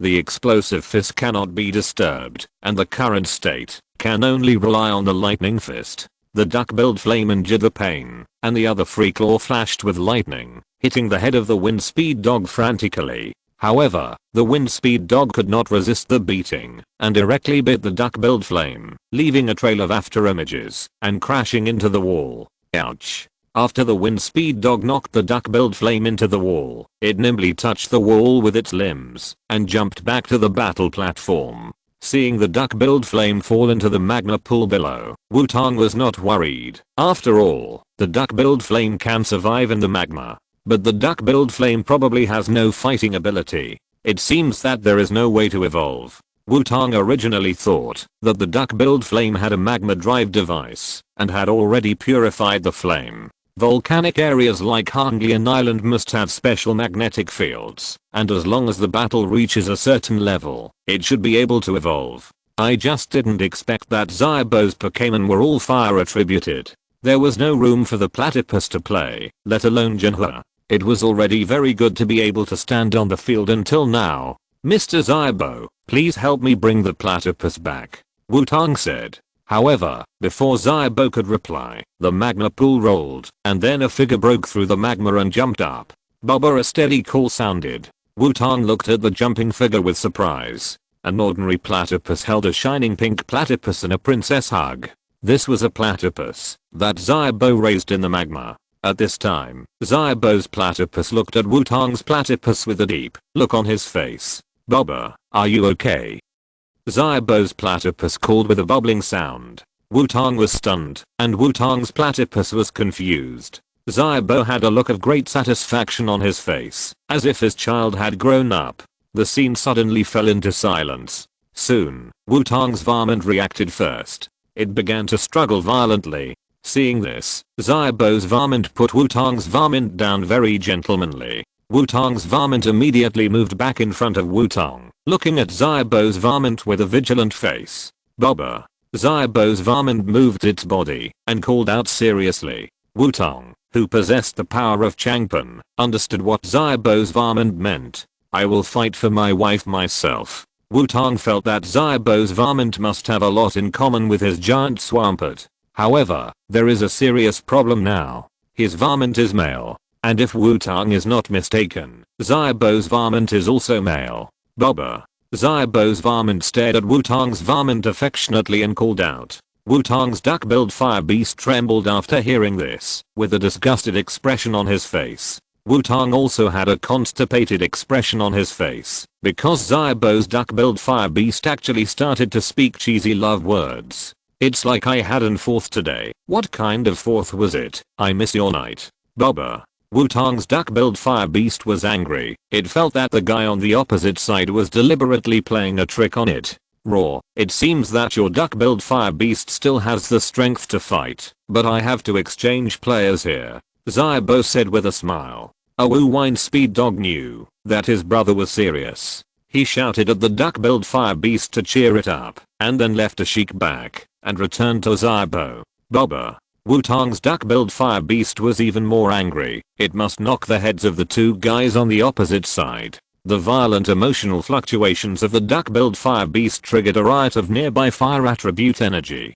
Originally located in the crater, the huge fire attribute energy attached to the duck-billed fire beast. The duck-billed fire beast's wrists and chest ignited with raging flames. The flames under its body spread behind it, like a pair of flaming wings. At this time, the duck-billed fire beast became like a duck-billed fire dragon. Everyone should understand this stalk, right? The duck-billed fire beast was originally called the duck-billed fire dragon, and later the official unified it into the duck-billed fire beast. It seems that there is still hope for evolution, Wutong said to himself as he looked at the half-runaway duck-billed fire beast. In order not to delay the evolution of the duck-billed fire beast, Wutong decided not to mention the fact that his duck-billed fire beast was male for the time being. Seeing Wutong's duck-billed fire beast run away, Xiaobo's duck-billed fire beast actually showed a sad look. But then Xiaobo's duck-billed fire beast became firm again. As long as you work hard, you will definitely make the other party change their minds. Licking the dog, licking to the end will have everything.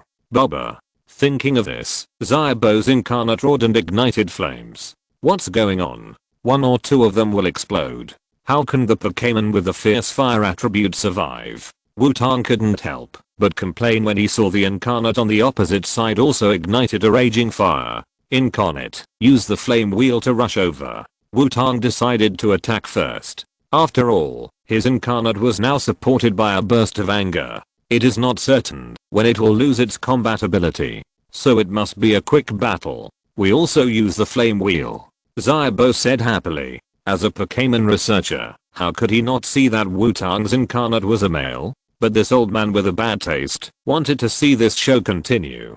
It seems that the world where only Xiaobo's incarnate was injured is about to be achieved. Bubba. X to the two incarnates roared at the same time, and both turned into flame wheels and collided with each other. However, Xiaobo's duck-billed fire beast was originally stronger than Wutong's duck-billed fire beast, and Wutong's duck-billed fire beast had just experienced 2 battles and was in poor condition. So in the collision of the flame wheels, it was no surprise that Wutong's duck-billed fire beast failed. Wutong's duck-billed fire beast was directly knocked out, but the imagined fall to the ground did not happen. Xiaobo's duck-billed fire beast actually arrived at the landing point of Wutong's duck-billed fire beast in advance, and once again caught Wutong's duck-billed fire beast with a perfect princess hug.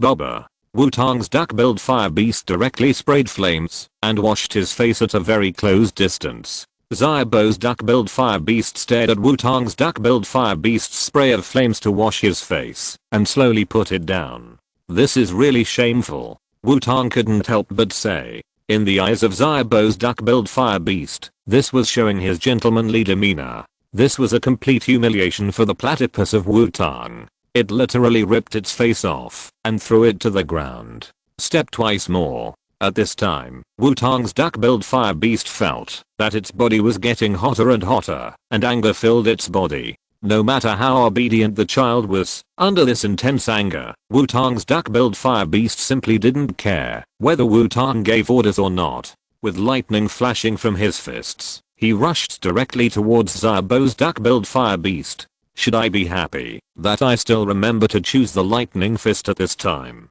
Wutong said confusedly as he looked at the duck-billed fire beast rushing up. At this time, Wutong suddenly felt a little afraid that his duck-billed fire beast would evolve into the same as the rebellious old spray in this state.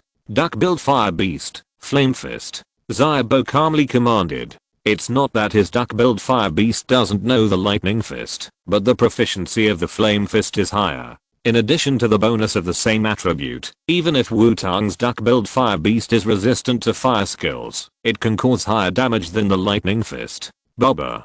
Xiaobo's incarnate responded, clenching his claws into fists, and sticky flames appeared on his fists. It can't be considered flames anymore, it's already magma. Xiaobo's incarnate waved his fists covered with magma-like flames to meet Wutong's incarnate.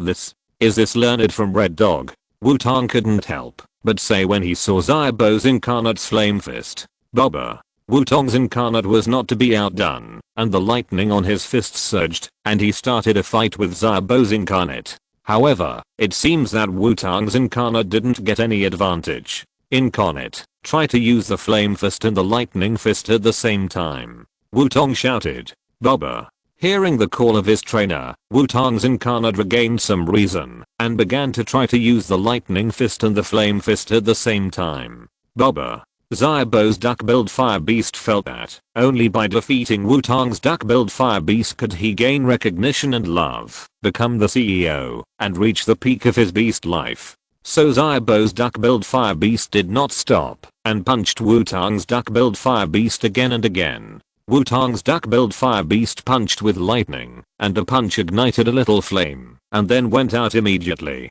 After trying several times in a row, Wutong's duck-billed fire beast was finally able to do a lightning fist and a fire fist at the same time. Under the interweaving of lightning and fire, Wutong's duck-billed fire beast's attack power was also greatly improved. The two duck-billed fire beasts actually felt a little evenly matched. Have you mastered the skills of using two punches at the same time? But we can't lose. Duck-billed fire beast, lightning fist, fire fist. Xiaobo commanded. Bobber. Xiaobo's duck-billed fire beast shouted, and the magma on his left fist fell off, replaced by flashing lightning. It seems that Xiaobo's duck-billed fire beast has not practiced too much lightning punch, and it is still just an ordinary lightning punch. However, after Xiaobo's duck-billed fire beast also turned on the double fist mode, Wutong's duck-billed fire beast was suppressed again. Is it over? Although he didn't want to admit it, Wutong knew that he had no choice. Bobber. This is for our future.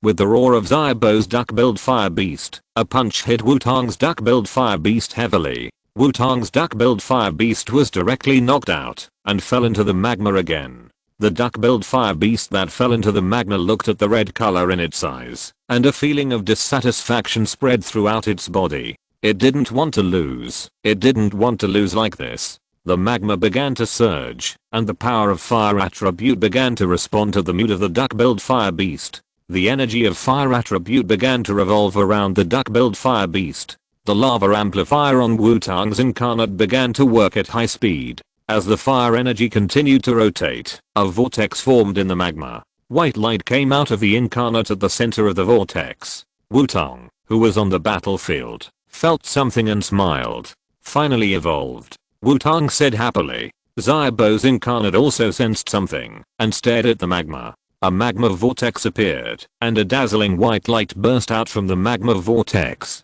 Wutong took out his sunglasses, and put them on his face. Boom. With a loud bang, the magma pool exploded. A brand new Pokémon appeared in front of Wutong, Xiaobo and Xiaobo's incarnate. PS. Modified it. I think it's not good to break it there. Chapter 73. The stuntman was standing on the field. A sturdy Pokémon with hair that looked like it was burning. The breath it exhaled was burning, and the ends of its arms looked like a huge cannon. It had a pattern of flames on its body. Wutong smiled. His incarnate finally evolved into incarnate. Xiaobo was also happy, as if he was ready to eat melons. Xiaobo's incarnate widened his eyes and looked unbelievable. The windy dog next to Xiaobo also opened his mouth, and looked at the center of the field in surprise. Boo, Buba? Are you a male? Xiaobo's incarnate stuttered. Buban, are you still teasing me now? Flammerman roared angrily. However, Flammerman lost consciousness right after roaring. After 3 consecutive battles, Flammerman could not hold on, and lost consciousness right after standing there. Even if Flammerman evolved into Flammerman, evolution cannot restore Pokémon to full status after all. Sure enough, am I not the protagonist? Wutong regretfully took back Flammerman. Normally, evolution in the battle stage should not increase strength greatly, and the status should be off the charts, to kill all the way. Why did it become unconscious right after it came to him? At this time, Xiaobo's Flammerman was still standing there stupidly, constantly shouting like a machine. Obviously, the fact that Flammerman was male was a big blow to it. Although in the eyes of Wutong and Xiaobo, Flammerman was male, humans and Pokémon had different ways of distinguishing. Maybe for Xiaobo's incarnate should be transformed from Zuanimo baby to ladybird, which is very scary in short.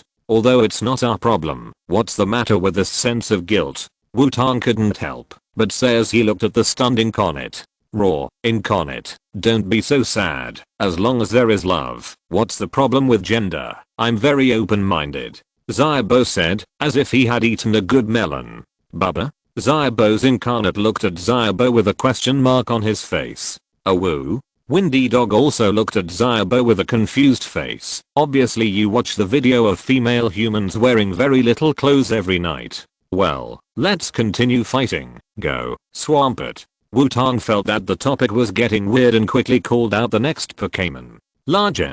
Swampert roared when he appeared, and then began to show his muscles. Bubba. Infinite looked at Swampert, who was wearing pink, and showing off his muscular body, and suddenly started to roar. Rag. Swampert was stunned by the roar, not knowing what happened. Why, he is obviously a strong man, but he has to use such a pink color. It is easy to be misunderstood by a woman's chirping. Infinite roared like this. I don't want to. I was born with this color. What can I do? And what's so effeminate about it? Pink is the color of macho man. After hearing Infinite's roar, Swampert roared back. Looking at Infinite and Swampert who suddenly roared, Wutong was confused. Although I know that Pokémon also love beauty, it turns out that male Pokémon will also be effeminate. Swampert, stop roaring. Prove yourself with your strength directly. Mud shooting. Wutong commanded. Lag. Swampert waved his hand, and a large piece of mud shot at the platypus. Platypus. Big character explosion. Xiaobo may want to let platypus vent his emotions, so he directly used a big move. Bubba. Platypus roared and spit out a ball of fire. The flame spread out in a big letter shape, and flew towards Swampert. Boom. An explosion sounded, and the big character explosion and mud shooting met in the air and exploded violently. How do flames and mud produce explosions? Swampert, rush over. Wutong was confused when he saw the explosion, but he continued to command the battle. Lag. Swampert's limbs kicked the ground and hit Platypus like a cannonball. Platypus, get out of the way, spray flames. Xiaobo shouted immediately. Bubba. Platypus also knew that it could not be defeated, so it jumped to the side to avoid Swampert's collision, and then turning back, he sprayed flames. However, how could Swampert let go of Infinite so easily? He hit it in vain without any hesitation and immediately hit Infinite again. Is this the long lost Toad skill? Wutong couldn't help but say as he watched Swampert crashing around in the battlefield. Hey, Kit, what's the matter with your Swampert? Xiaobo on the opposite side couldn't help but ask. Infinite kept dodging the Swampert that kept crashing, but as Swampert became more and more skilled, the speed of the back and forth crash became faster and faster. If you defend for a long time, you will lose. Infinite finally failed to dodge, and was hit by Swampert.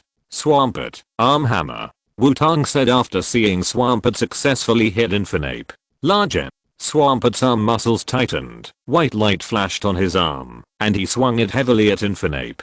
Infinite was directly knocked out by an arm hammer. Bubba the platypus crashed into the volcanic rock wall, cried out in pain, and fell back into the magma pool. This should be considered my victory? Wutong asked uncertainly. Platypus, are you okay? If you have no problem, answer me. Xiaobo shouted at the magma pool. However, the platypus did not respond, and did not respond to Xiaobo's call. It seems that this guy has a deep psychological trauma. Wind Speed Dog, go and help your brother avenge. Xiaobo said.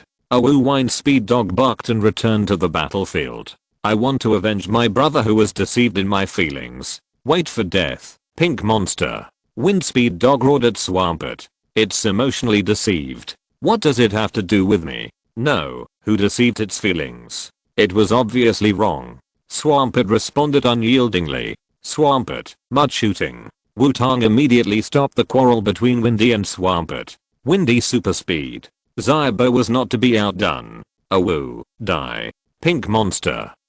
Windy roared and rushed towards Swampert with a series of afterimages. This time Windy learned to be smart and did not rush straight. Larger, you are the pink monster. Swampert shot a piece of mud to block Windy's progress. Swampert, rock collapse. Wutong commanded at the right time. A huge rock suddenly appeared, and Swampert threw the boulder with both arms. Facing the flying boulder, Windy had to go around and hit Swampert from the side. Windy hit Swampert head on, but the imagined situation of knocking Swampert away did not happen. Instead, there was a sound of broken glass. Swampert, grab it, earthquake. Wutong said coldly. Lag. Swampert grabbed the Windy dog who wanted to retreat. Swampert's power at this time was very terrifying, and Windy dog had no way to break free. Lag. Swampert lifted Windy dog high up and then smashed it hard to the ground. The ground shook violently, and Swampert actually used Windy dog to complete the earthquake. With Windy dog cried weakly, and then his eyes rolled over and fainted. What a terrible power, you beat the kid. Zybo took back the unconscious Windy dog and said to Wutong, lucky luck. Wutong answered modestly. Fortunately, Swampert held on and successfully defeated Windy dog. Otherwise, it would be difficult to deal with it. This is the crimson badge you deserve. Take it. Zybo took out a crimson badge that looked like a mountain and handed it to Wutong. Wutong accepted the crimson badge, and the only thing he needed to qualify for the quartz conference was the green badge of Tokiwa City. However, the difficulty of obtaining this green badge is very high. Thank you, Mr. Zybo. I gained a lot from this battle. Wutong said after collecting the badge. Haha, the way you look after getting the badge is different from your fighting style. By the way, someone wants to see you. You should pack up and go. It's best to dress neatly. Zybo said, and waved his hand, and left the battlefield. Someone wants to see me, and you have to dress neatly? Wutong looked confused, and didn't know who it could be. But now the most urgent thing is to restore his Pokémon first.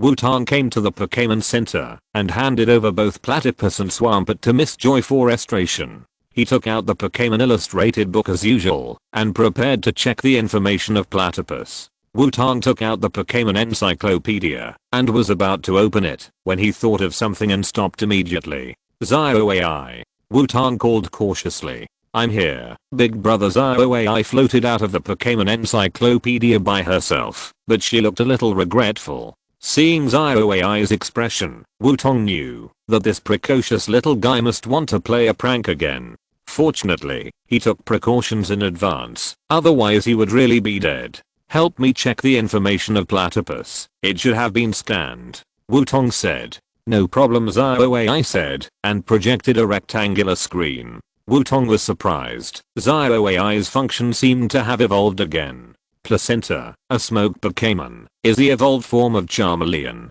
It can emit fireballs at 2000 degrees Celsius from the front of its arms, and lives in the crater of a volcano. When it emits fireballs as high as 2000 degrees Celsius, its body will appear slightly white due to the heat. Skills mastered: sparks, smoke, staring, flame spray, lightning fist, exploding fist, flame wheel, ghost face, flame fist, smoke spray, snoring, sleep talk, big word explosion, smoke screen, turbid mist, inspiring fist. 3 more skills all of a sudden? Smoke screen and turbid mist are easy to understand. After all, they are all related to smoke. But why is there this inspiring fist? Wutong said puzzledly, while looking at the information of Platypus. Xiaoxia doesn't know either, but it may be that he inherited this skill, but his physical fitness and other aspects did not allow him to master it. He mastered it after the evolution, and reached the requirements. Xiaoxia analyzed.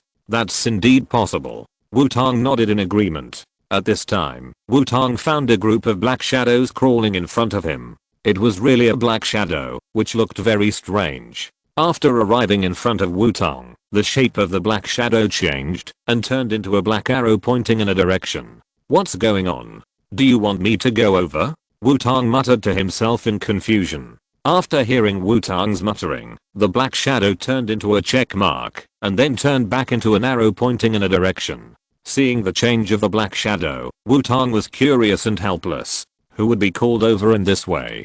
Fortunately, I'm not a normal person. Wutong directly put away the Pokémon Atlas, and walked in the direction of the black arrow. The black shadow began to lead Wutong, changing its shape from time to time into arrows in different directions, guiding Wutong's way forward.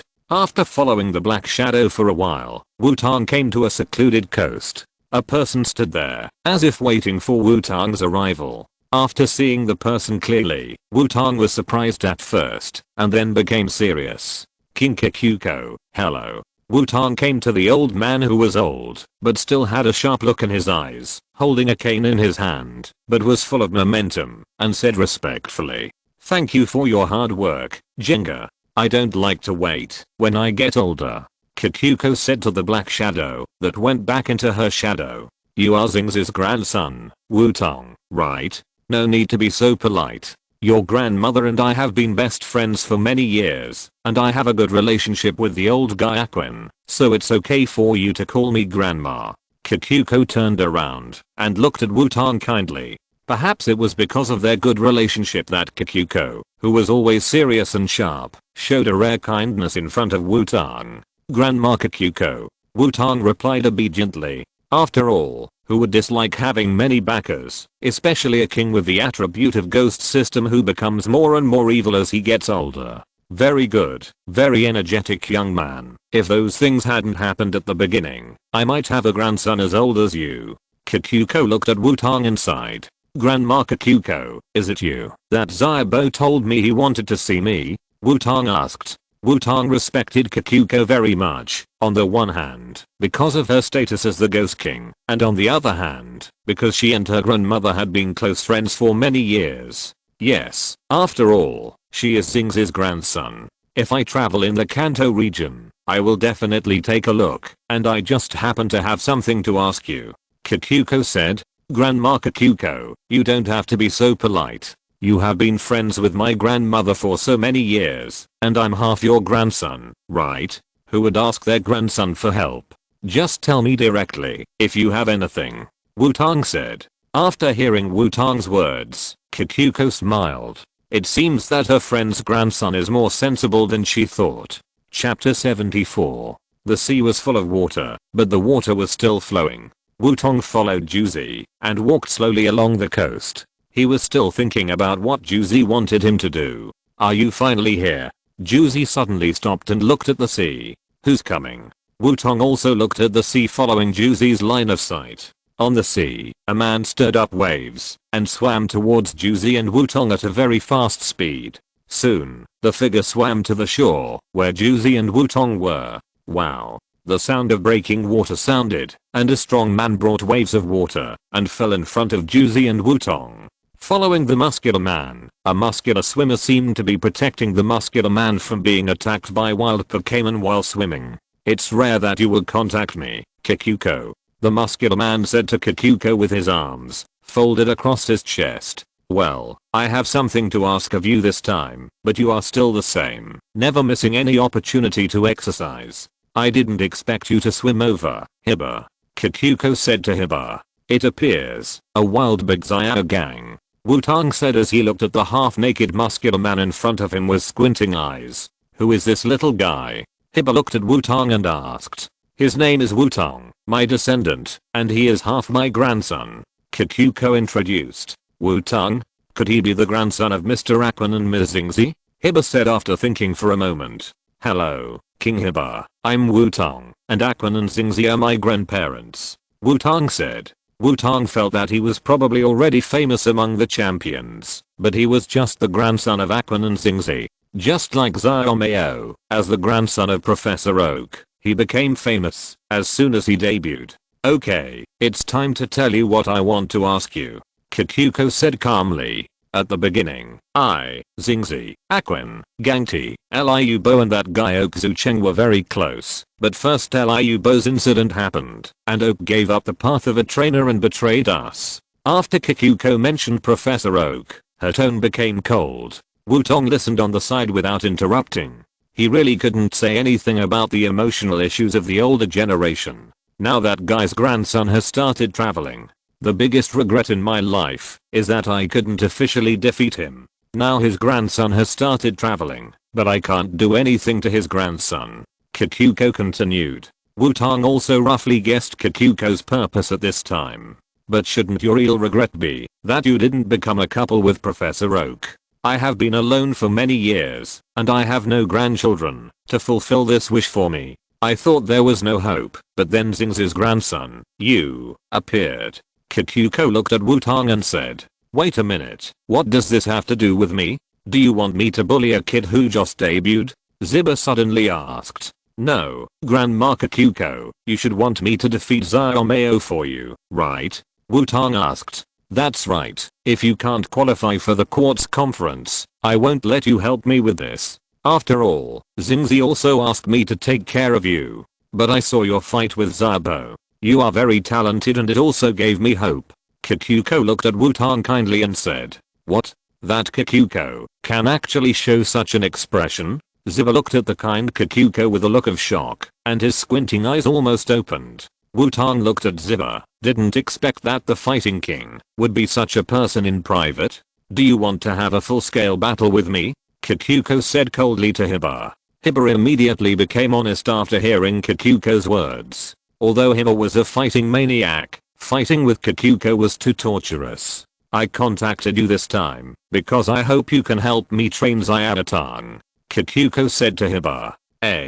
It's great to have a superstar as a teacher, but I only have Heracross who is a fighting type, and it's not going in the direction of fighting specialization," Wutong said tangled after hearing Kikuko's words. "Did I say that I want Hiba to guide your Pokémon?" Kikuko asked Wutong back. "You can see at a glance that this little guy has good physical fitness, but he hasn't made good use of it. Leave it to me, I will make him a tough guy." Hiba looked at Wutong and said, "I'll leave it to you.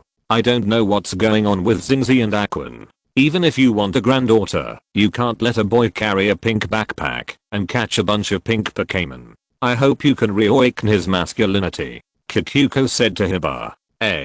Am I the one who's going to be trained?" Wutong was stunned when he heard the conversation between Hiba and Kikuko. Although he agreed with Kikuko's words, it wasn't his wish. Why did he suddenly have to be specially trained? And it's very dangerous to train with Hiba. "Okay.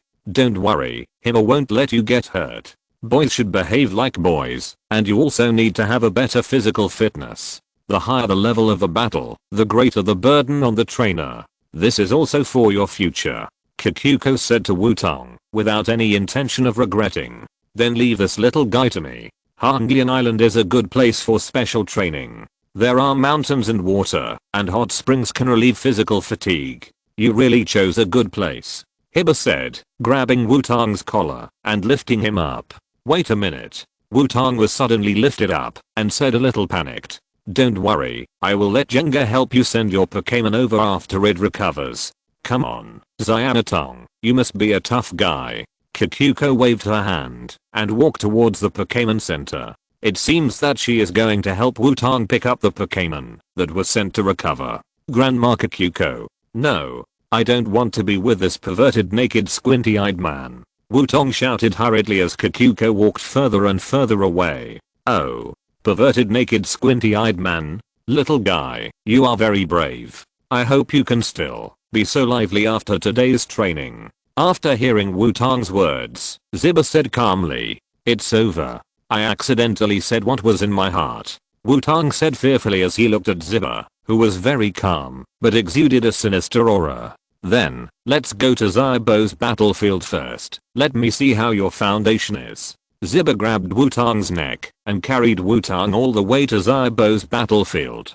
"Haha, boy, you're back so soon. Long time no see, Ziba." Back in Xiaobo's battlefield, Xiaobo seemed to have expected it and was waiting here to watch the show. "It's been a long time since we last met. I have to borrow the place this time, Xiaobo," Ziba said to Xiaobo. "Haha, no problem. It's rare for me to be so lively here," Xiaobo said indifferently. Wutong looked at Xiaobo. "I didn't expect that you, a guy, belonged to the wild animal. Why do you like to watch the excitement so much?" Then, let's start. Let me see how your foundation is now. Don't worry, I will show mercy. Zibba put Wutong down and walked to the other side of the battlefield. Of course, Zibba did not call out his Pokémon. Wutong looked at Zibba standing there, thinking about the possibility of survival if he called out his Pokémon to attack him. However, when he saw Zabo, who looked like he was looking forward to Wutong's resistance, Wutong knew that he absolutely could not do that. Ha, Uncle Zibba, you must be merciful. Everyone come out and go train on your own. Wutong sighed and then released all his Pokémon. Not to attack Zibba, but to let them start training. After all, even if he is a fighting king, he must have some research on other attributes. After all, he is a king level figure. Then if he is in a good mood and gives some pointers, Wutong's Pokémon will be improved to some extent. Uncle? I have reached the age of being called uncle? After hearing Wutong's words, Zibba was a little disappointed. Wutong keenly discovered that this was a good opportunity and rushed up immediately. Rushing in front of Zibba, Wutong directly used inertia to do a 360-degree spinning kick straight to Zibba's face. The attack is not bad, but a man should be upright. Sneak attacks are not good. The imagined kick over Zibba did not happen. Zibba directly grabbed Wutong's ankle, then used his arm to lift Wutong upside down and threw him out casually. Damn it, what kind of monster is this? Wutong climbed up from the ground, rubbed the place where he fell, and couldn't help saying, "Gap." The crow leader looked at Wutong, who was fighting with Zibba, thoughtfully. Then he flew directly behind Wutong, where the trainer should stand. "Gap, Wutong. Use impact." The crow leader stood there, imitated Wutong's habit, and waved his hand and shouted. Hearing the shouting behind him, Wutong's expression was complicated. He looked back and thought about the crow leader. This rebellious son seems to want to rebel. Isn't this novel a Pokémon fan fiction? Why is there a fight between trainers? What? Don't you want to continue? Then I have to take action.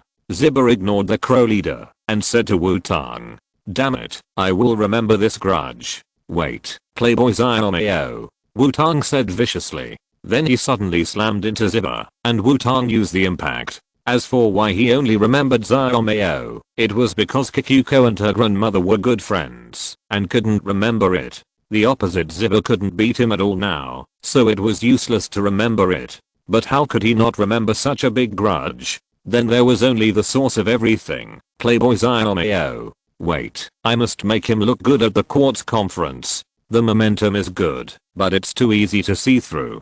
Zibba looked at Wutong, who was colliding with him, and turned to the side to avoid Wutong's impact. "Gap, come on, Wutong. Use a roundhouse kick." The crow leader continued to shout. Wutong's collision missed, and he turned around again and kicked Zibba in the back of the head. He didn't believe that attacking from behind would fail. "How many times do you think I've been attacked from behind?" Zibba said, grabbing Wutong's ankle again and throwing him out. "Damn it, do you have eyes behind your back?" Wutong said in pain. "Gap, use a flying knee kick." The crow leader continued to shout. Wutong's unyielding temper also rose up, and he climbed up directly and hit Zibba with a Thai-boxing flying knee kick. Very deterrent, but too brainless. Zibba put his hands together and directly blocked Wutong's flying knee kick. After all, he didn't intend to hurt Wutong. "Gap, use a bursting fist." The crow leader saw the opportunity and shouted. Wutong subconsciously swung his fist and hit Zibba in the face. Seeing that Wutong successfully hit Zibba under his command, the crow leader nodded with satisfaction. It seems that he is still very talented as a trainer. The strength is good, but it is still not enough, Zibba said calmly. He deliberately did not move. After all, it was still a test. Wutong immediately jumped back. He now had a bad premonition that Zibba was going to start. "Then, it's my turn," Zibba said calmly, and then rushed directly to Wutong. The following scene is too violent, so I won't go into details to prevent it from teaching children bad lessons. I can barely give you 30 points for physical fitness. Although the current battle is enough, it is far from enough to fight at a higher level. Don't worry, I will let you pass within half a month. Zibba looked at Wutong, who collapsed on the ground, and said slowly. At this time, Wutong had no strength to respond to Zibba. Zibba was much more cruel than Bisquiz. Although you two are very focused in training, boy, your iron shell pupa seems to have fallen into the magma pool. Xiaobo suddenly said. What? After hearing Xiaobo's words, Wutong jumped up immediately. Does this little guy still have strength left?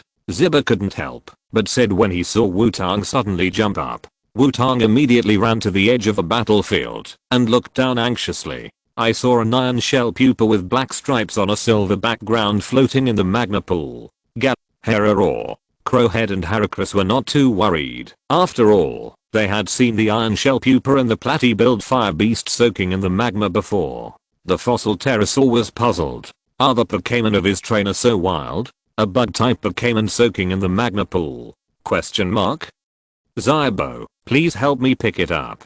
Wutong saw that the iron shell pupa was fine for the time being and said to Xiaobo. Although the iron-shelled pupa had been soaked in the magma pool before, it was in the state of 4 times weak fire after all. Even if it had been soaked in the magma pool before, there should be special reasons. Moreover, the temperature of magma is different from magma to magma. Wutong didn't know what would happen to the iron-shelled pupa if it exceeded the temperature limit. Although I wanted to let the duck-billed fire beast bring it up directly at first, according to my observation, your iron-shelled pupa is going to evolve. And it should be evolved because of the magma. Xiaobo said. Evolution? Wutong was a little surprised and then looked carefully at the iron-shelled pupa in the magma. At this time, the iron-shelled pupa looked a little painful, but it was still trying to endure. The black lines on its silver body were slowly fading, just like the impurities of metal, or with insufficient purity slowly faded in the flames. Slowly, the iron-shelled pupa sank into the magma pool. At this time, Wutong activated the power of Changpan and connected it to the iron-shelled pupa. While helping it to heal, he also determined its state. Wutong could sense that the iron-shelled pupa did not want to go up, which was a necessary step for it to complete its transformation. Wutong could only choose to believe the iron-shelled pupa at this time. Ziba stood aside with his arms folded in front of his chest, looking at the magma pool. He was also curious about what would happen to the iron-shelled pupa. As time went by, Wutong became more and more worried.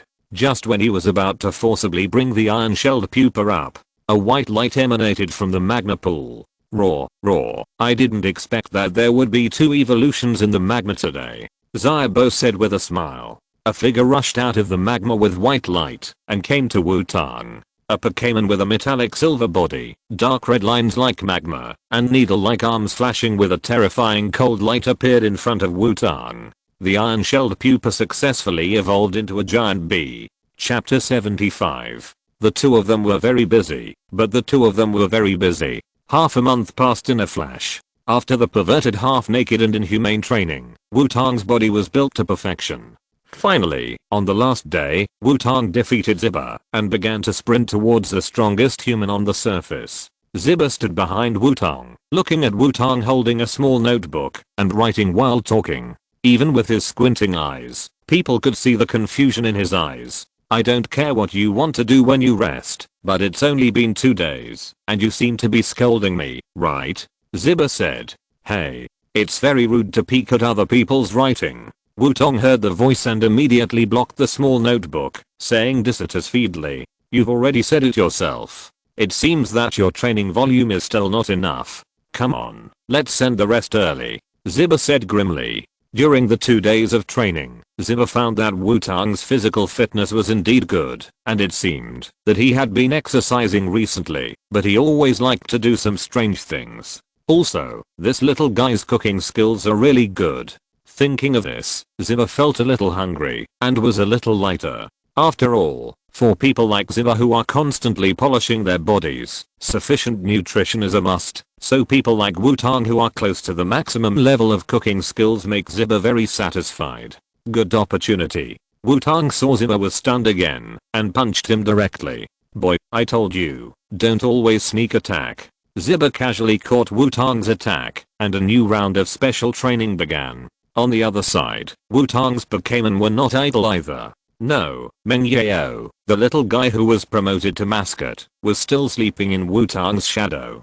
Swampert and Platypus are fighting with a flying legsman, which can not only stretch its legs, but also its arms at will, and can always attack Swampert and Platypus from incredible angles. Crowhead and Pterosaur are facing a war dancer. Although they have the advantage in the air, the two Pokémon are suppressed by the war dancer. Finally, Heracross and the newly evolved Beedrill are fighting with Fast Puncher. Facing various barrage-like attacks, Fast Puncher can easily swing left and right to get out of the gaps of the attacks. The various fist-like skills that can be switched at will on the two fists also make Heracross and Beedrill defenseless. These three fighting Pokémon are all Shibas. It seems that Wutong's Pokémon seem to fight back and forth with them, but that's just because the three of them are just playing. After all, Shiba just lets them train Wutong's Pokémon. By the way, there is no need to use all their strength. This is also the reason why Wutong persisted despite being trained very badly every day. After all, it is not easy to find a sparring partner of the king level. In the past 2 days, Wutong's Pokémon's combat experience has been growing rapidly, and in order to enhance their tacit understanding, different partners challenge different opponents every day. The only thing that Wutong felt sorry for was that Ziba had no intention of using other Pokémon. You know, Ziba's trump card should be a monster. So, why am I still responsible for cooking after the special training? Wutong complained while preparing food skillfully. Haha, boy, are you interested in working in my hot spring homestay? Xiaobo appeared at the training location of Wutong and Ziba in time to prepare for a meal. This is also part of the training. Adequate and nutritious food can make the body grow better, Ziba said seriously with his arms around his chest. Damn it, wait, sooner or later I will pick you all off, Wutong muttered. On one side, the three Pokémon of Ziba were sitting cross-legged in the same position meditating, but they looked towards Wutong from time to time, proving that the hearts of the three Pokémon were not calm. The Pokémon of Wutong were much more realistic, staying obediently near Wutong, waiting for lunch. Heracross smelled the fragrance and began to drool. It seems that we came at the right time. A hearty voice came. A muscular man with bare upper body and wearing a pair of training pants came over while greeting. Behind this man followed a girl who looked a little petite, but for some reason, this girl was barefoot without shoes. RC, you are late. Ziba looked at said to the man. Haha, I'm going to pick up the young lady. Let me introduce you. This is my master's daughter, K-Dao, a rare talent in karate. RC pointed to the girl behind him and said, RC, I've told you many times not to call me the young lady. Also, rare talent is too much. K-Dao said coldly. Haha, the young lady is still the same. Ziba, I hope you can guide the young lady. After all, people like us should do the same things when we see talented people. RC said to Ziba. Ziba, please have a coaching battle with me. K-Dao said to Ziba. K-Dao, why do you ask me to be your teacher recently? Ziba said, touching his chin. Or, is there any other guy who dares to worship you as a teacher? RC said in surprise. The little guy who cooks over there has been training with me for 3 days. Ziba pointed to Wutong who was cooking and said. At this time, Wutong was fully devoted to cooking and didn't notice the two newcomers at all. Xiaobo was happily watching Wutong cooking, waiting to get the first meal. Who is this little guy? RC asked curiously, looking at Wutong who was like releasing a shadow clone in the kitchen. Kikuko's grandson. Ziba said concisely. What? Kikuko's grandson? Who did he have? Is he the illegitimate grandson of Professor Oak? RC said in surprise. Kikuko's Jenga is now with that kid. Condolences. Ziba looked at RC sympathetically and said. What? RC looked like he was finished. Hehe. As if to make Ziba's words more real, a black shadow ran out from under the table where Wutong was cooking. After seeing this black shadow, RC's face turned even paler. He had already thought of Kikuko going to him for a friendly exchange.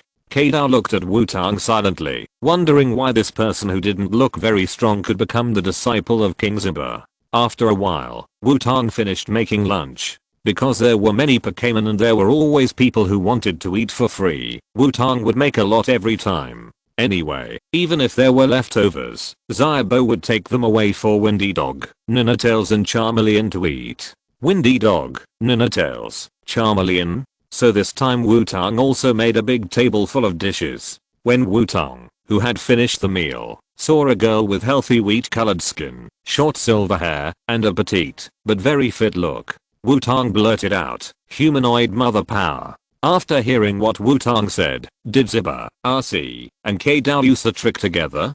Asterisk. "You little brat, what do you think the young lady is?" RC said angrily. "What are you talking about? I just think it would be much more convenient to have a humanoid Pokémon like Guili to help cook," Wutong asked with a puzzled expression. Ziba and K-Dao looked at RC together. "RC, something is wrong with you. Hey, misunderstanding, all misunderstanding." RC saw Ziba and K-Dao staring at him and said hurriedly. Wutong secretly breathed a sigh of relief. Fortunately, he reacted quickly, otherwise he might have been beaten by 3 people together.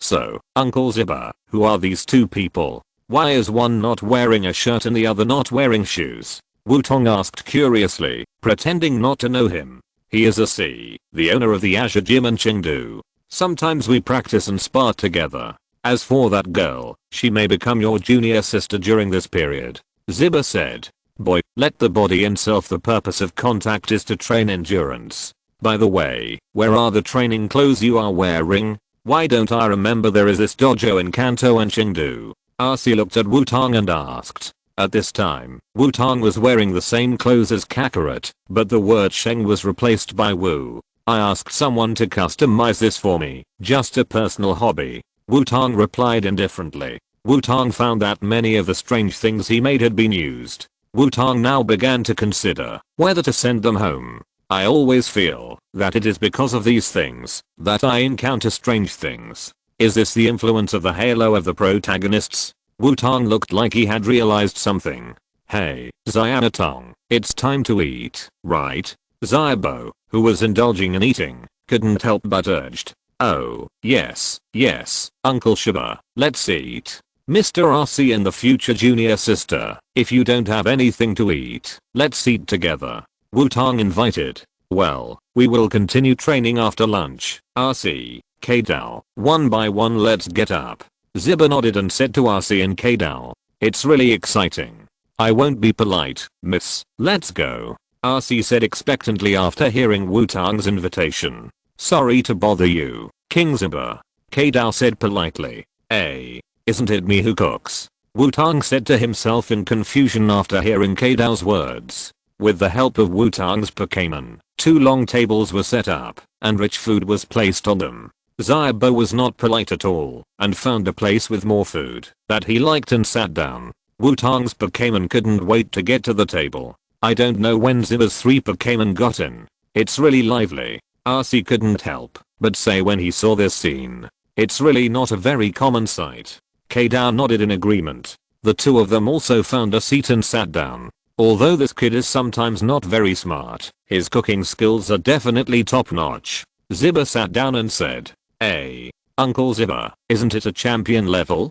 Damn it, or is it not enough practice?" Wutong said unwillingly. "What is this? This is so delicious." After taking a few bites, RC immediately shed tears and said excitedly. Wutong nodded secretly as he watched RC eating at a high speed while crying.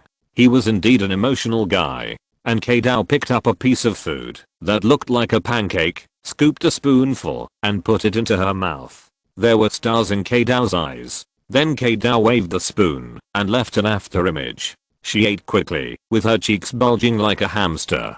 Wutong nodded with satisfaction as he watched K-Dao turn into a hamster. It seemed that his cooking skills were still very strong, although he could not make dishes that glowed or made people burst. Under the whirlwind of a group of big eaters, the food was quickly swept away. Most of the sweets were eaten by RC and K-Dao. If he hadn't known that his trainer was scary when angry, Heracross would have fought these 2 guys to death on the spot. After that, it was time for Wutong's Pokémon to clean up the mess. Heracross and Beedrill gathered all the tableau together. Swampert used the small power of water wave to wash the dishes, and the washed dishes were handed over to Platypus for high temperature disinfection. The remaining food scraps were piled together by Crowhead and Fossil Pterosaur. Then Platypus sprayed a flame to burn it into ashes, and then Crowhead and Fossil Pterosaur blew away the ashes with one wind and one flying. "Shiba, has this kid always done this?" RC couldn't help asking when he saw Wutong's Pokemon's operation gradually deviating. Yeah, that's right. Shiba nodded. Are you sure this kid is okay? This whole set of operations is too skilled. Let Adu check it out. I think we can find a big case. RC continued. He is the grandson of Mr. Aquan and Ms. Xingzi. Do you think, if you tell Adu about this, will he investigate you or him? Ziba said after looking at RC. Oh, that's fine. RC immediately waved his hand and said. K down on the side, looked at Wutong with a hint of respect. She now fully admitted that Wutong's cooking skills were at the level of a king. No, it was not an exaggeration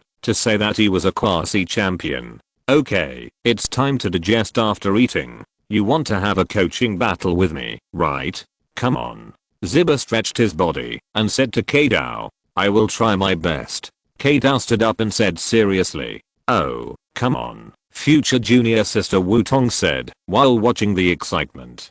Come on yourself too. If you want me to have a coaching battle, you have to pass the test first. After beating this kid, I will let you practice with me for a while. Ziba pointed at Wutong and said to Kadao, no matter who the opponent is, I will go all out.